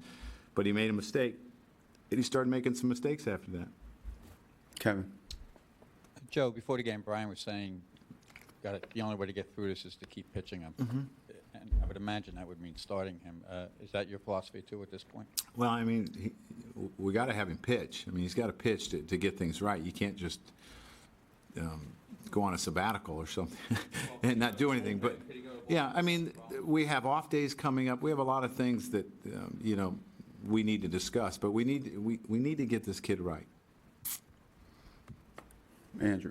When you're in your discussions, going to the bullpen, or even if you went to the minor leagues, are those things that you think could help him to get him right? Well, whatever the best course of action is, it's our job to figure out, and that's what we have to do. I mean, that's the bottom line. I mean, we have to put our heads together and figure out how to get him right, continue to look at tape. I thought there was progress, as I said today, and you go from there. Who else? Mark. How big was that play at the plate with Jabba? It's not exactly how you draw it up, but it worked really well. And I thought Jabba did a good job of blocking the plate from my viewpoint. You know, and you catch a little bit of a break there. The ball bounces back hard off the back wall there, and that's the difference in the game. Anyone else? Mark. Joe, you've talked about, you know, slow starts and guys not being affected by it. Jorge's had a bit of a rough going here. How you know, nice is it to see him come up with not only a hit like that, but, you know, obviously one that lifts your team to this kind of win? A huge hit for him. And he's had some home runs for us, and he had a nice night yesterday, and you hope that it just kind of gets him going and gives him a little bit of a momentum to get going again. You know, we feel that Georgie's important to this offense, and we're going to need his bat. As a chipped away, All right, so we clearly have a lot more to talk about on this 6-5 Yankees win. When we come back, we'll talk to Michael Kay and Al Leiter. Don't go away. The Yankees postgame show on Yes is presented by W.B. Mason. For office supplies at amazingly low prices, who but W.B. Mason? Sure, some of our customers have switched to W.B. Mason. But these guys, they're loyal. They love our coffee here. Hey, that's one of our pots. So's this. And this. Sorry, guys, we switched to WB Mason. Yeah, we love our Green Mountain K-Cups. All the gourmet flavors. And WB delivers every day. WB Mason strikes again. But it does make a nice fishbowl. Who but WB Mason? When people tested the Chevy Cruze LTZ against the competition, something impressive happened. It's very luxurious. It's sleek, it's compact, comfortable, fun to drive. A little bigger than I expected. Wow, look at that room. Nice looking car. Come see for yourself. Test drive Cruze against the competition during Dare to Compare, only at your participating Chevy dealer. I would take one in a heartbeat. Or, very well qualified lessees can get a low mileage lease on a 2011 Chevrolet Cruze LS for around $159 a month. Call for details. Find your nearest dealer on ChevyOffers.com. So, you stressed out about tax season? Let Subway restaurants lift your spirits. Customer Appreciation Day is this Saturday, April 16th. Buy 1 foot-long sub, get one of equal or lesser price free. This Saturday only, buy 1 foot-long sub, get one free. Subway, eat fresh. It's spring savings at Pep Boys, featuring mobile supermotor oils, tested and proven to help reduce wear and prevent sludge to extend the life of your engine. Now at Pep Boys, get a do-it-yourself mobile super oil change for only $12.99. Pep Boys does everything for less. The sounds of spring. It's a symphony best appreciated at full blast. The moment you've been waiting for has arrived. Spring's best event from Cadillac. But like the beauty of spring, it won't last long. Visit your Tri-State Cadillac dealer or CadillacTristate.com for this exceptional offer. And we are back once again on the WB Mason Yankees postgame. The Yankees with a dramatic 6-5 win in 10. They win it on a Nick Swisher sacrifice fly in the 10th. Let's get to the booth and talk to the guys about it. Michael Kay and Al Leiter with the Bigelow T postgame booth report. And let's start with the comeback overall. The Yankees win both of these games against the O's, who, Michael, as we know, came in feeling very good about themselves. And it was almost as if they sent a message. Look, O's, we know you're better, but we're still going to find a way to beat you. Well, the Yankees are a better team than the Orioles, and I think the Orioles are going to battle this year. They're going to make it tough every time they play a game, and they made it tough, and they certainly made it tough today, putting the Yankees in a 5-0 hole. But the Yankees should beat a team like the Orioles. They should beat a team like the Blue Jays. They should beat a team like the Rays, but they're going to have a little tougher time doing it. The Orioles are going to make them fight for it. Well, Jake Arrieta was pretty good. I thought early on, obviously watching Phil Hughes closely as we would, velocity and command. He did throw a lot of strikes, did put the Yankees in a big hole. Cologne comes in, does a nice job, but I think some credit, although you're saying all the right things as far as the Yankees being a better team, Jake Arrieta did a nice job, and obviously the way it turned out, the way the Yankees keep battling, every single at bat, it's the battle within the battle. Of course, the way the comeback ended up being with Posada's big home run and the Yankees getting the walk-off off the sac fly was an exciting win. Well, let's talk about Posada then, because he leads off the 9th with that home run off the reliever, Kevin Gregg. That was huge. I mean, Michael, you pointed it out. Of his 7 hits, 5 have been home runs, but none bigger than this one. Well, you know what? He's still adapting to the designated hitter role, and that was a very big home run. He's a smart player. He's 40 years old. He's been there. He's done that. And he knows that Kevin Gregg wants to establish his fastball right away. That's his best pitch. And he's going to throw it. He threw it first right down the middle, and Posada swung at it, and that was a huge home run. Posada, I think pretty much every one of his home runs have been off a fastball, and there's no question. I know his age is getting up there. Yes, as you just mentioned, him being designated hitter, he can still hit a good fastball. That was a good velocity fastball. I think it had at 94 miles an hour. But you're right. He's smart enough to know you have a closer in the game. Yes, they get ahead with some kind of fastball. He was on it all the way. I think Gregg was trying to go away, ended up missing that bat, actually middle of the plate. Great at bat, really be able to jump on that fastball early in the count. And Nick Swisher gets credit for the game-winning sacrifice fly, but Alex Rodriguez really helping in that inning, and a variety of others. He doubles in that 10th inning, but he's 3 for 3 on the night, Michael. And overall now batting .412 on the season. He continues to hit anybody that steps on that mound. Well, you know what? He came into spring training with a great attitude. He came into spring training in unbelievable shape. And we've gone over this chapter and verse, Bob. This was the first winter in a couple of winters where he wasn't rehabbing. He actually trained for baseball, and that made a difference. Came in a little bit lighter, a little bit leaner, a little bit quicker. And usually you worry, Al, when a guy has such a lights-out spring training, if he's going to leave it down in Tampa. He didn't. He picked up right where he left off in spring training and has been really marvelous the entire regular season early now. Well, you think about Alex Rodriguez, as great a player as he is, clear-minded in the sense of going through a winter. There was nothing to discuss really about Alex in any way, certainly injury or anything extra, other than for him to get healthier, as he has shown. He's in great shape. His mind is right. I think, you put a guy that's in as best a shape as he's been in several years, for him to be clear-minded, this is really fun to watch him. I mean, he didn't get the big home run, but certainly the doubles are a big key, certainly in the offense. His batting average is up, and just his approach, it just looks like he's got a plan in every single, not only in the bat, but every pitch. And that 4-5 in the Yankee order makes it awfully tough for a manager. You really do have to pick your poison. I mean, they had first base open at one time with Alex, and he had that sac fly. They pitched to him because they didn't want to walk him and have to pitch to Robinson Cano. They both provide a lot of protection, and Alex obviously provides protection for Mark Teixeira. A very, very deep lineup, and we always mentioned this last year, led the major leagues in runs scored. I don't think this year is going to be any different because you added Russell Martin to the mix. All right, so let's talk about Yankees pitching now and kind of work our way backwards. Mariano was the last pitcher we saw for the Yankees, but Jabba Chamberlain coming in the 7th inning and then pitching the 8th. And we're going to take a look at that 8th inning, which featured that play at the plate. So not only throwing with conviction, but, Michael, we're seeing it right now, that great block of the plate as he blocked out Felix Pie. That was a great block, and it worked out perfectly for the Yankees because Jabba's right foot kind of redirected Pie's foot that would have hit home plate, and a good strong tag as well. Everything went right there. But the thing that jumped out at me about Jabba today, and Al and I both looked at each other, there was a pitch that he threw was 98 miles an hour. So we've been looking for that lost velocity for about 2 years, and there it is. He's really looked good so far this year. And command, Mike. Yeah, he hit a 98 miles an hour fastball. He had a couple days off. He pitched Sunday in Boston. I think that is helpful for him to be able to have this couple days of recuperation. But, I'm curious. I'd like to hear after the postgame when they ask him, because watching that play, Felix Pie, not the biggest guy on the major leagues, whether he accidentally stepped to where he did, or was it by design? I mean, he almost took his right leg as a shield, what a catcher would do, to block the plate. And I think the timing of it was so bang that, you'd like to think that he actually did that on purpose. But I wonder if it was just a matter of emergency to get to home plate, getting the ball from Russell Martin. What a play, and a great call from the home plate umpire, as we said. I mean, there was no hesitation in him having the correct call. Well, Jabba versus Pie certainly had the size advantage if he was sliding in that general direction. Now let's talk about Bartolo Colon, and here's a guy who's picked up Phil Hughes in his starts, and he did it for a third straight time. And, Michael, he's not eligible for a save, but he certainly saved things for the Yankees the way he held the Orioles off the board. His first outing this year in the first relief appearance of Hughes, maybe he was nervous, maybe he was rusty. He hadn't been used to pitching in the bullpen. He didn't look good, but the last 2 outings, he has been lights out.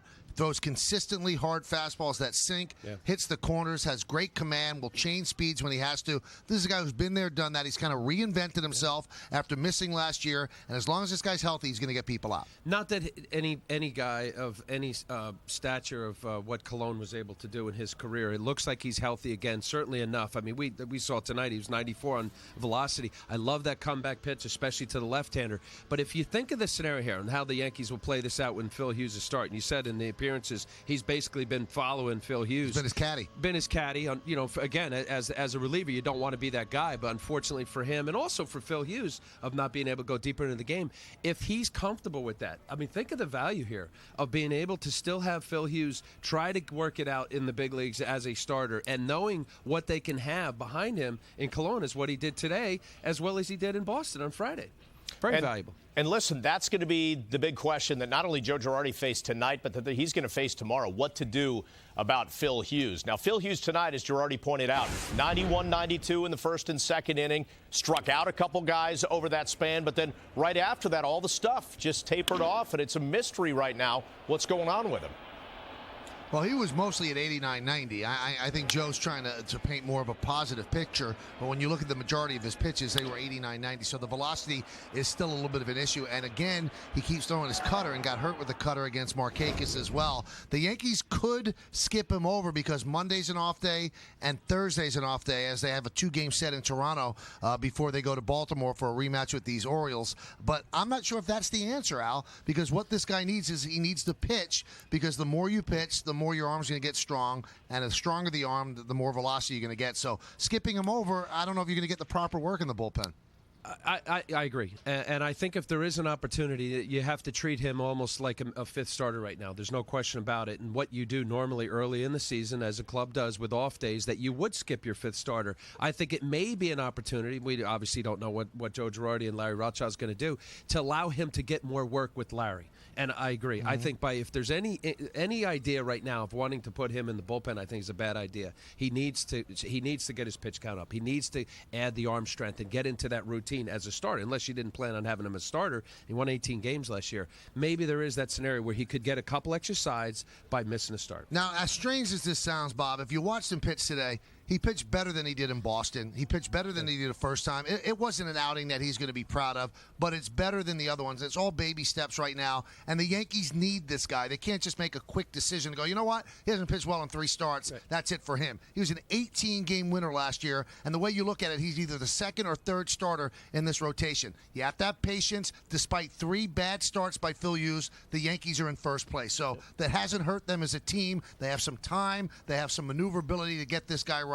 There's no panic here. There's no way that you just give up on Phil Hughes. He's too valuable. He's one of the Yankees' best prospects that they've developed pitching-wise since Andy Pettitte. They need this guy to be right. And bottom line, guys, it results in a 6-5 Yankees win in 10 tonight. A very exciting game. So, Michael, you're back at it tomorrow. I'll see you with Ken Singleton. Al, we look forward to seeing you again soon.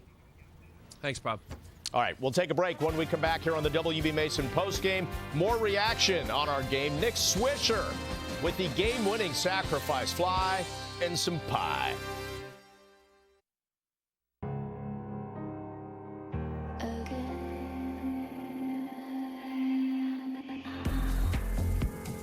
Technology you've never seen before, anywhere, ever.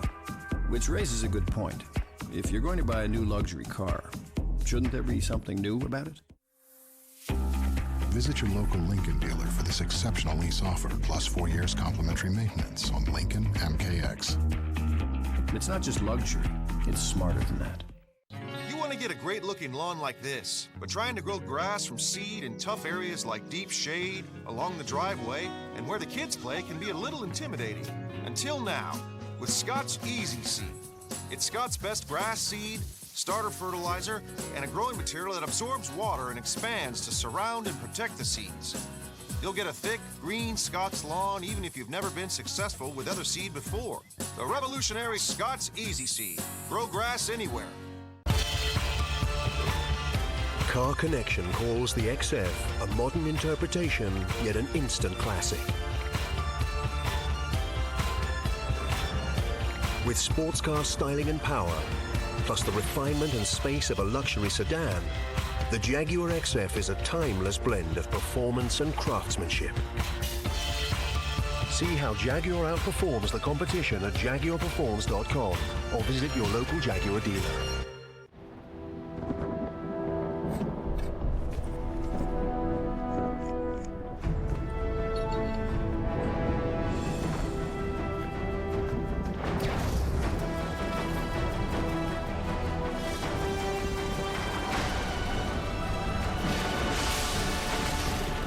Introducing the Thunderbolt by HTC.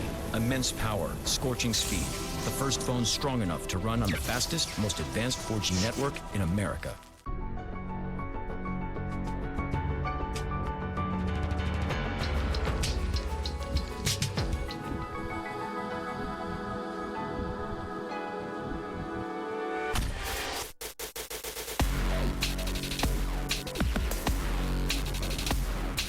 For all that's out there, Range Rover Sport, powered by intelligence.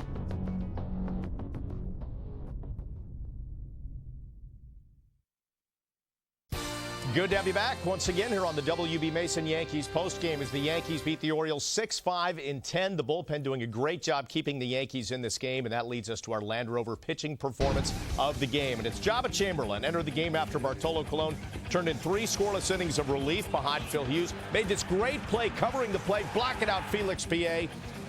As you see, slides right into PA, blocks him out, puts the tag on him, and Dana DeMuth punched him out. Jabba then struck out Mark Reynolds on a 96-mile-an-hour fastball and went 1-2-3 through the O's in that 8th inning. No runs, no hits for Jabba in this game, 2 strikeouts. Great job getting the job done. Here's that final out that he gets in the 9th inning on a line drive. So for Jabba, his 7th appearance of the year and the 5th one in which he did not allow an earned run. That's your Land Rover pitching performance of the game. For the season now, 1-0, a 3.68 ERA, and just the 5 hits allowed in 7 1/3. Again, no hits, no runs, and 2 strikeouts tonight. Here is Jabba with Kim talking about that great play blocking PA. How'd you cover the plate there? I seen it ricochet hard off the back, and I tried to yell as hard as I could to Russ that we had a chance at the plate, and I just I felt him coming, and I kind of peeked and saw his foot coming, and I was going to do everything I could to try to get that out and save that lead. It looked like you blocked his foot with your leg. Have you seen a replay, or is that what happened? I think that's what happened. All happened kind of fast, but I think that's from what everybody told me. That's kind of what happened. When you make a play like that, you don't know it at the time, but it ends up saving the game because an extra run there and that game ends. I mean, when you make that play, do you realize how big it could be? Yeah, I mean, we were, battling back. I mean, Bartolo and the offense came and did a great job, and to be able to come big in that situation to keep that lead, and Sato to come up huge with the homer to give us a chance to win was pretty awesome to be there. How about that strikeout of Reynolds? I believe you hit 96 there.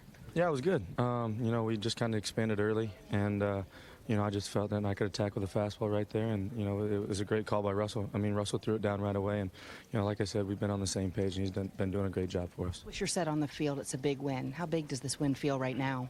It's big. I mean, just to know that we got down a little bit early, but we didn't give up. There's a lot of baseball left, and we continued to play the game 1 inning at a time and chip away at the lead, and then we got the opportunity with the bullpen that we have and the guys on defense and offense to pick us up and get a W. All right, so let's get to the full game highlights now, presented by Lincoln. Top of the 2nd, man on first, 2 outs, Phil Hughes gets out of a jam, strikes out Mark Reynolds to end the inning. Good breaking ball. Top of the 3rd, 2 outs, Nick Markakis, not the same result. 2-run homer to right off Hughes, his 2nd of the year, and makes it 2-0 Orioles. Bottom of the 4th, now 3-0. Jake Arrieta looking terrific, facing Mark Teixeira, gets him to fly out to right. That will end the inning. He held the Yankees hitless through 4. Now for our Johnny Walker defensive play of the game, top of the 5th. A man on 2nd, nobody out. Brian Roberts deep to right off Hughes, but Nick Swisher running it down at the wall and makes the great leaping catch. So once again, it could have been a hit, extra bases, but he hauls it in. That's your Johnny Walker defensive play of the game. Demand greatness in every sip and every season. Johnny Walker, proud sponsor of the New York Yankees. The very next batter, though, stepping up in that inning, Nick Markakis. Had himself a big night. This is a double to right off Hughes. Cesar Izturis will score from 3rd after moving over on that fly ball that Nick caught. That was the end of the night for Hughes, and it was 5-0 Orioles once the inning was over.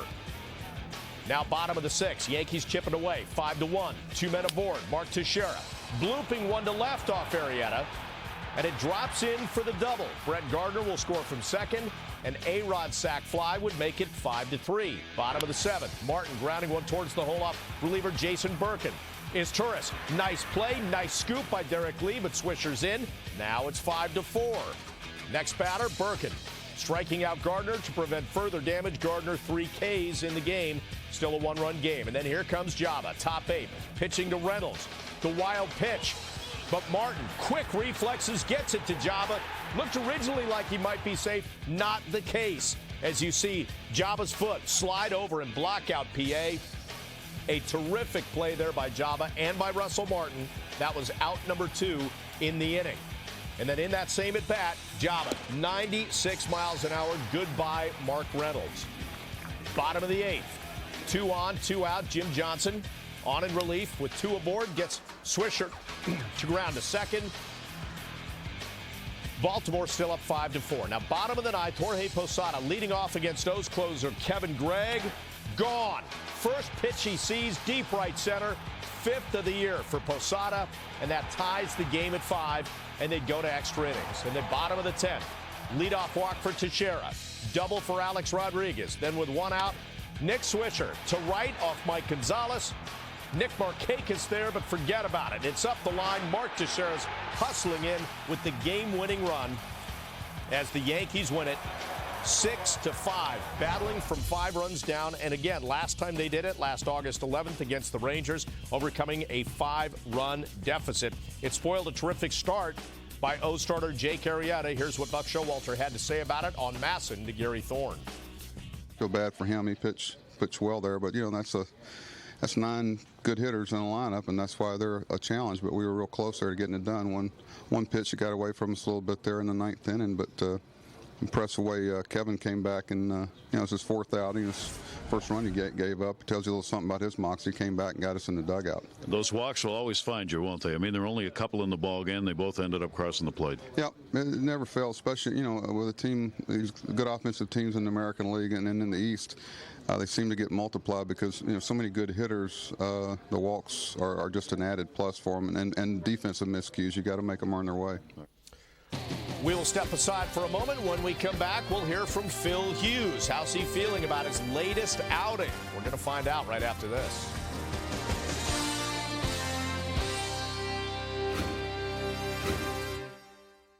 A determined champion with the drive to succeed is locked in and ready to come through in the clutch.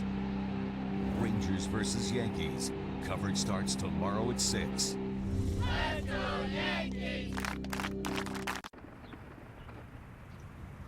What are you doing, Bob? I finally figured out how to get my lawnmower to sense precisely the speed I want to walk. It's going to be effortless. You see, it can read my mind. Oh. Why don't you just get one of these? Toro Personal Pace Technology. Mowing has never been easier. Visit a Toro retailer or Toro.com to learn more. When people tested the Chevy Cruze LTZ against the competition, something impressive happened. It's very luxurious. It's sleek, it's compact, comfortable, fun to drive. A little bigger than I expected. Wow, look at that room. Nice looking car. Come see for yourself. Test drive Cruze against the competition during Dare to Compare, only at your participating Chevy dealer. I would take one in a heartbeat. Or, very well qualified lessees can get a low mileage lease on a 2011 Chevrolet Cruze LS for around $159 a month. Call for details. Find your nearest dealer on ChevyOffers.com. Will bankruptcy put an end to the harassing calls from creditors? We're struggling to pay our bills. Is bankruptcy an option? Can I possibly keep my house? What about keeping my car? Can bankruptcy stop foreclosure proceedings? Yes. My law firm may help you get a fresh start while protecting your home, your car, and your peace of mind. Call us for a free consultation. Will I ever be able to get credit again? Yes, because bankruptcy isn't the end. It's a new beginning. In today's economic times, are you struggling to pay your mortgage, credit card, or medical bills? I'm David Pankin. Before you enter credit counseling payment plans you can't afford, find out how bankruptcy may help you get out of debt and get the fresh financial start you need. Immediate financial relief could be a phone call away. Get the whole picture. Call 888-LAW-9600. As always, your consultation is confidential and free. And remember, bankruptcy is not the end, it's a new beginning. The Yankees postgame show on Yes is brought to you in part by Jaguar. See how Jaguar outperforms the competition at JaguarPerforms.com. And by Dunkin' Donuts. America runs on Dunkin'. We are back once again here on the WB Mason Yankees postgame. It is a 6-5 Yankees win in 10. That is the good news. The not so good news is that for a third straight start out of the gate, Phil Hughes struggled, not lasting 5 innings once again. 4 to third inning, 7 hits, 5 runs, and his stuff dropped off after the second inning. Let's hear what Phil had to say about it to Kim and the media. We always go back to a lack of arm strength, so it's tough to pitch that way, and real proud of the guys tonight for battling back. They did a great job, and after digging us a hole there, so it's just tough. I felt like I had some decent life in my fastball after the first inning, and then it just disappeared. So I tried to battle as much as I could, throwing some change-ups and cutters, and made some mistakes, and it made me pay for them. And that was a location problem on the cutter to Markakis, right? Yeah, it wasn't in enough, and I looked at the replay and it just spun. I had some success going hard in, and I decided to go with a cutter right there, and it just kind of spun out over the plate, and he didn't miss it. You told us a couple times, Phil, we've got to get this kid right. We're going to keep pitching him. And if you had answers, you'd apply them. I know that. But where do you start with trying to get right after this third start? I mean, just doing all I can do, going back and, working as hard as I can my sides, and, trying to figure some things out, like you said. I mean, I don't have the magic potion or the answer. It's just something that, is hopefully going to work itself out, and I'm doing everything I can on the side and in my work to get it right. And it's frustrating. I feel like I'm bringing, nothing to the team right now, and that's a bad feeling, going out there and fighting as hard as I can, trying to make pitches and keep us in the game. And, it's just not going the way I want to right now, but, I just got to fight and keep working hard to try and get it right. You're the manager who has told us, hey, it's still early, but when you're the guy going through this, does it feel early? No, it seems like there's 18 days in between my starts. It's not a good feeling, to have to answer all these questions about, how poorly I keep pitching every time out. And, it's not a fun thing to deal with, but what are you going to do? It's what I'm going through right now, and I'm, working as hard as I can to get things back on track, and that's all I can do.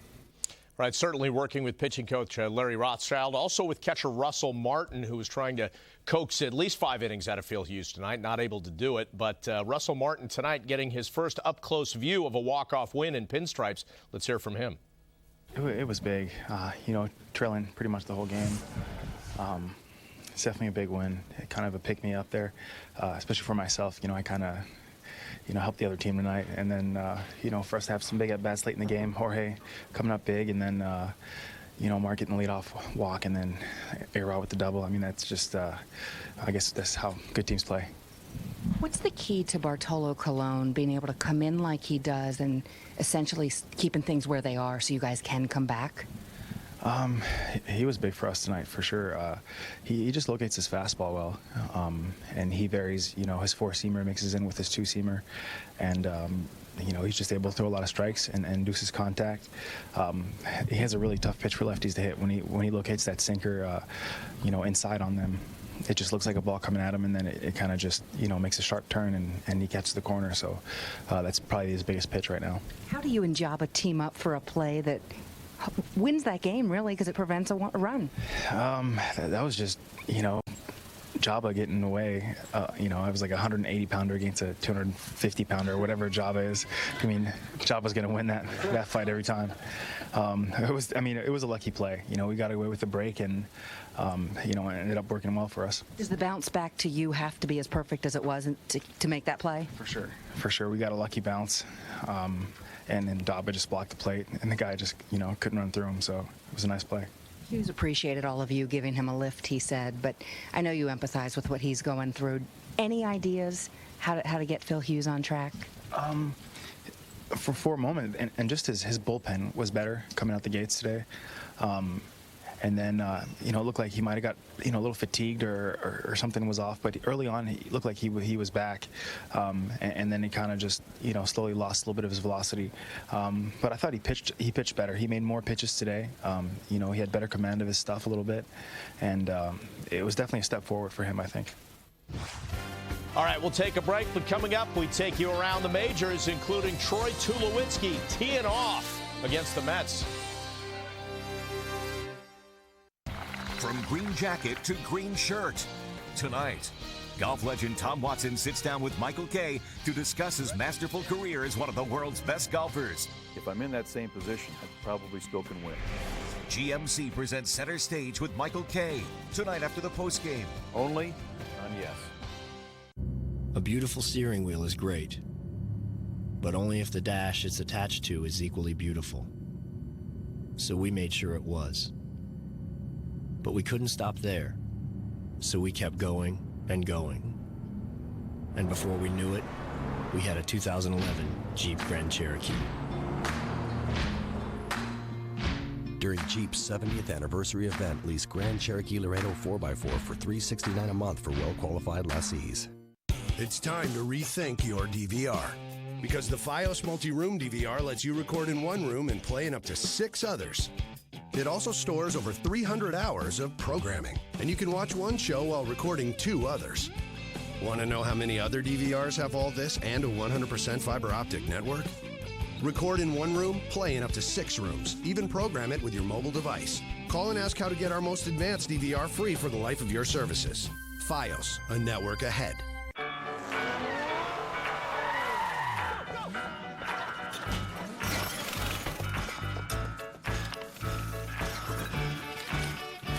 Completing an ATM deposit in record time. That's a step forward.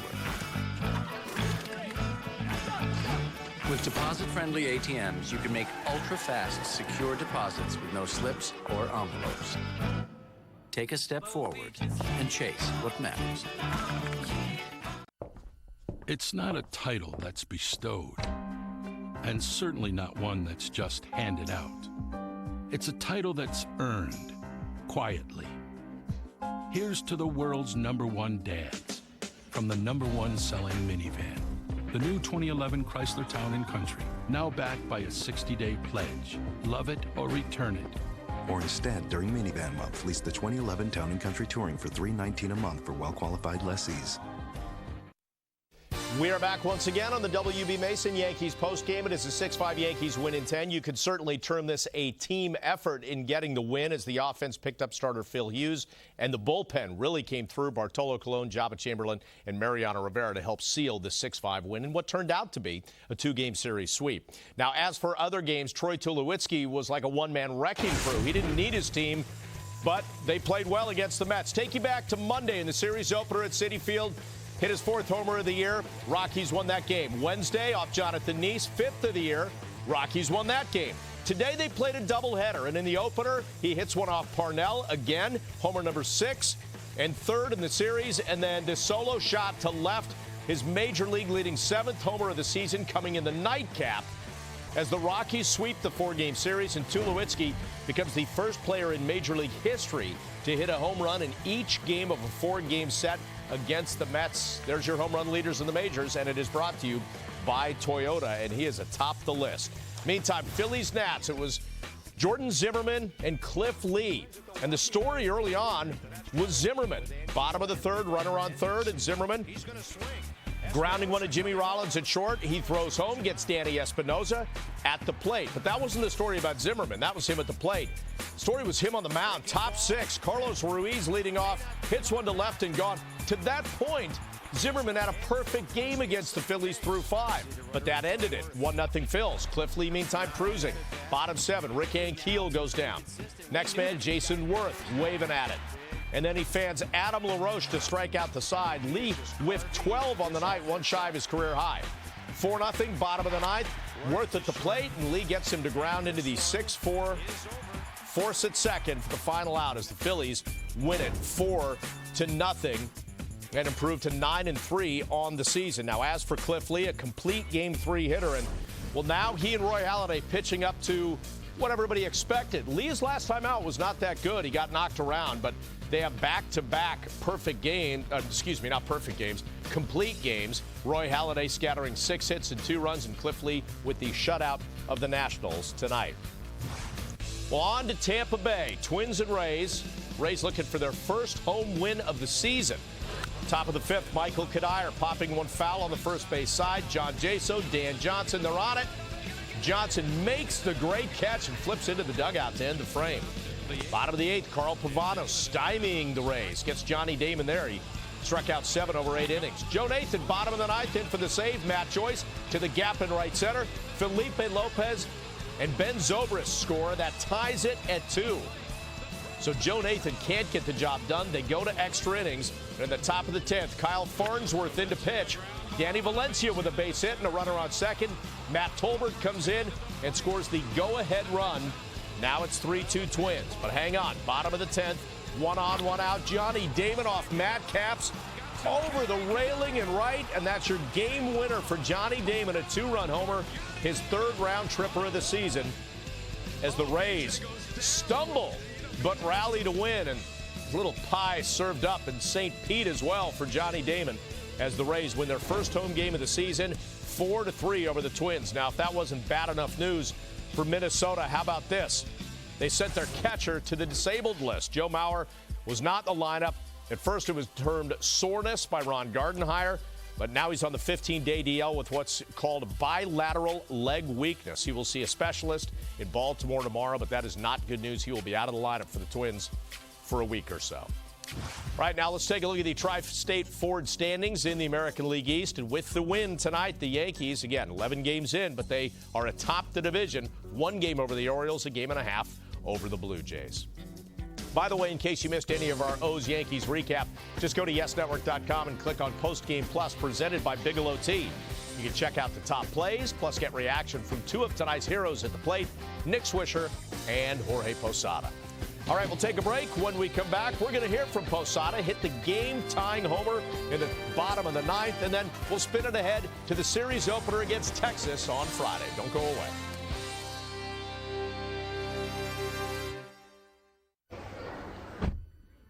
I know what you're thinking. Leather-trimmed command center. Almost 300 horsepower. Infinity surround sound. Seating for 7. Wait, this is a minivan?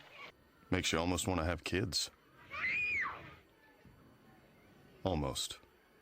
The new 2011 Dodge Grand Caravan. During Dodge Minivan Month, lease the well-equipped 2011 Grand Caravan Crew for $269 a month for well-qualified returning lessees. Yeah. Hi, can I borrow some milk? Yeah. Just a second.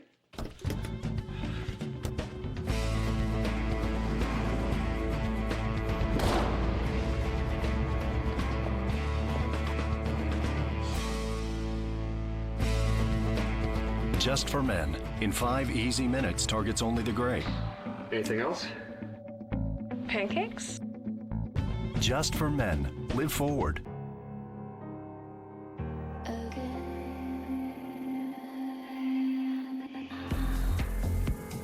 Technology you've never seen before. Anywhere. Ever. Which raises a good point. If you're going to buy a new luxury car, shouldn't there be something new about it? Visit your local Lincoln dealer for this exceptional lease offer, plus 4 years complimentary maintenance on Lincoln MKX. It's not just luxury, it's smarter than that. Is the pressure of paying your credit card bills overwhelming you? Are you behind on your mortgage or struggling financially? Have you turned to debt settlement companies only to find your credit rating ruined and your debt increased? Anyone can find themselves in financial difficulty. It's natural to be overwhelmed by debt you can't afford, harassed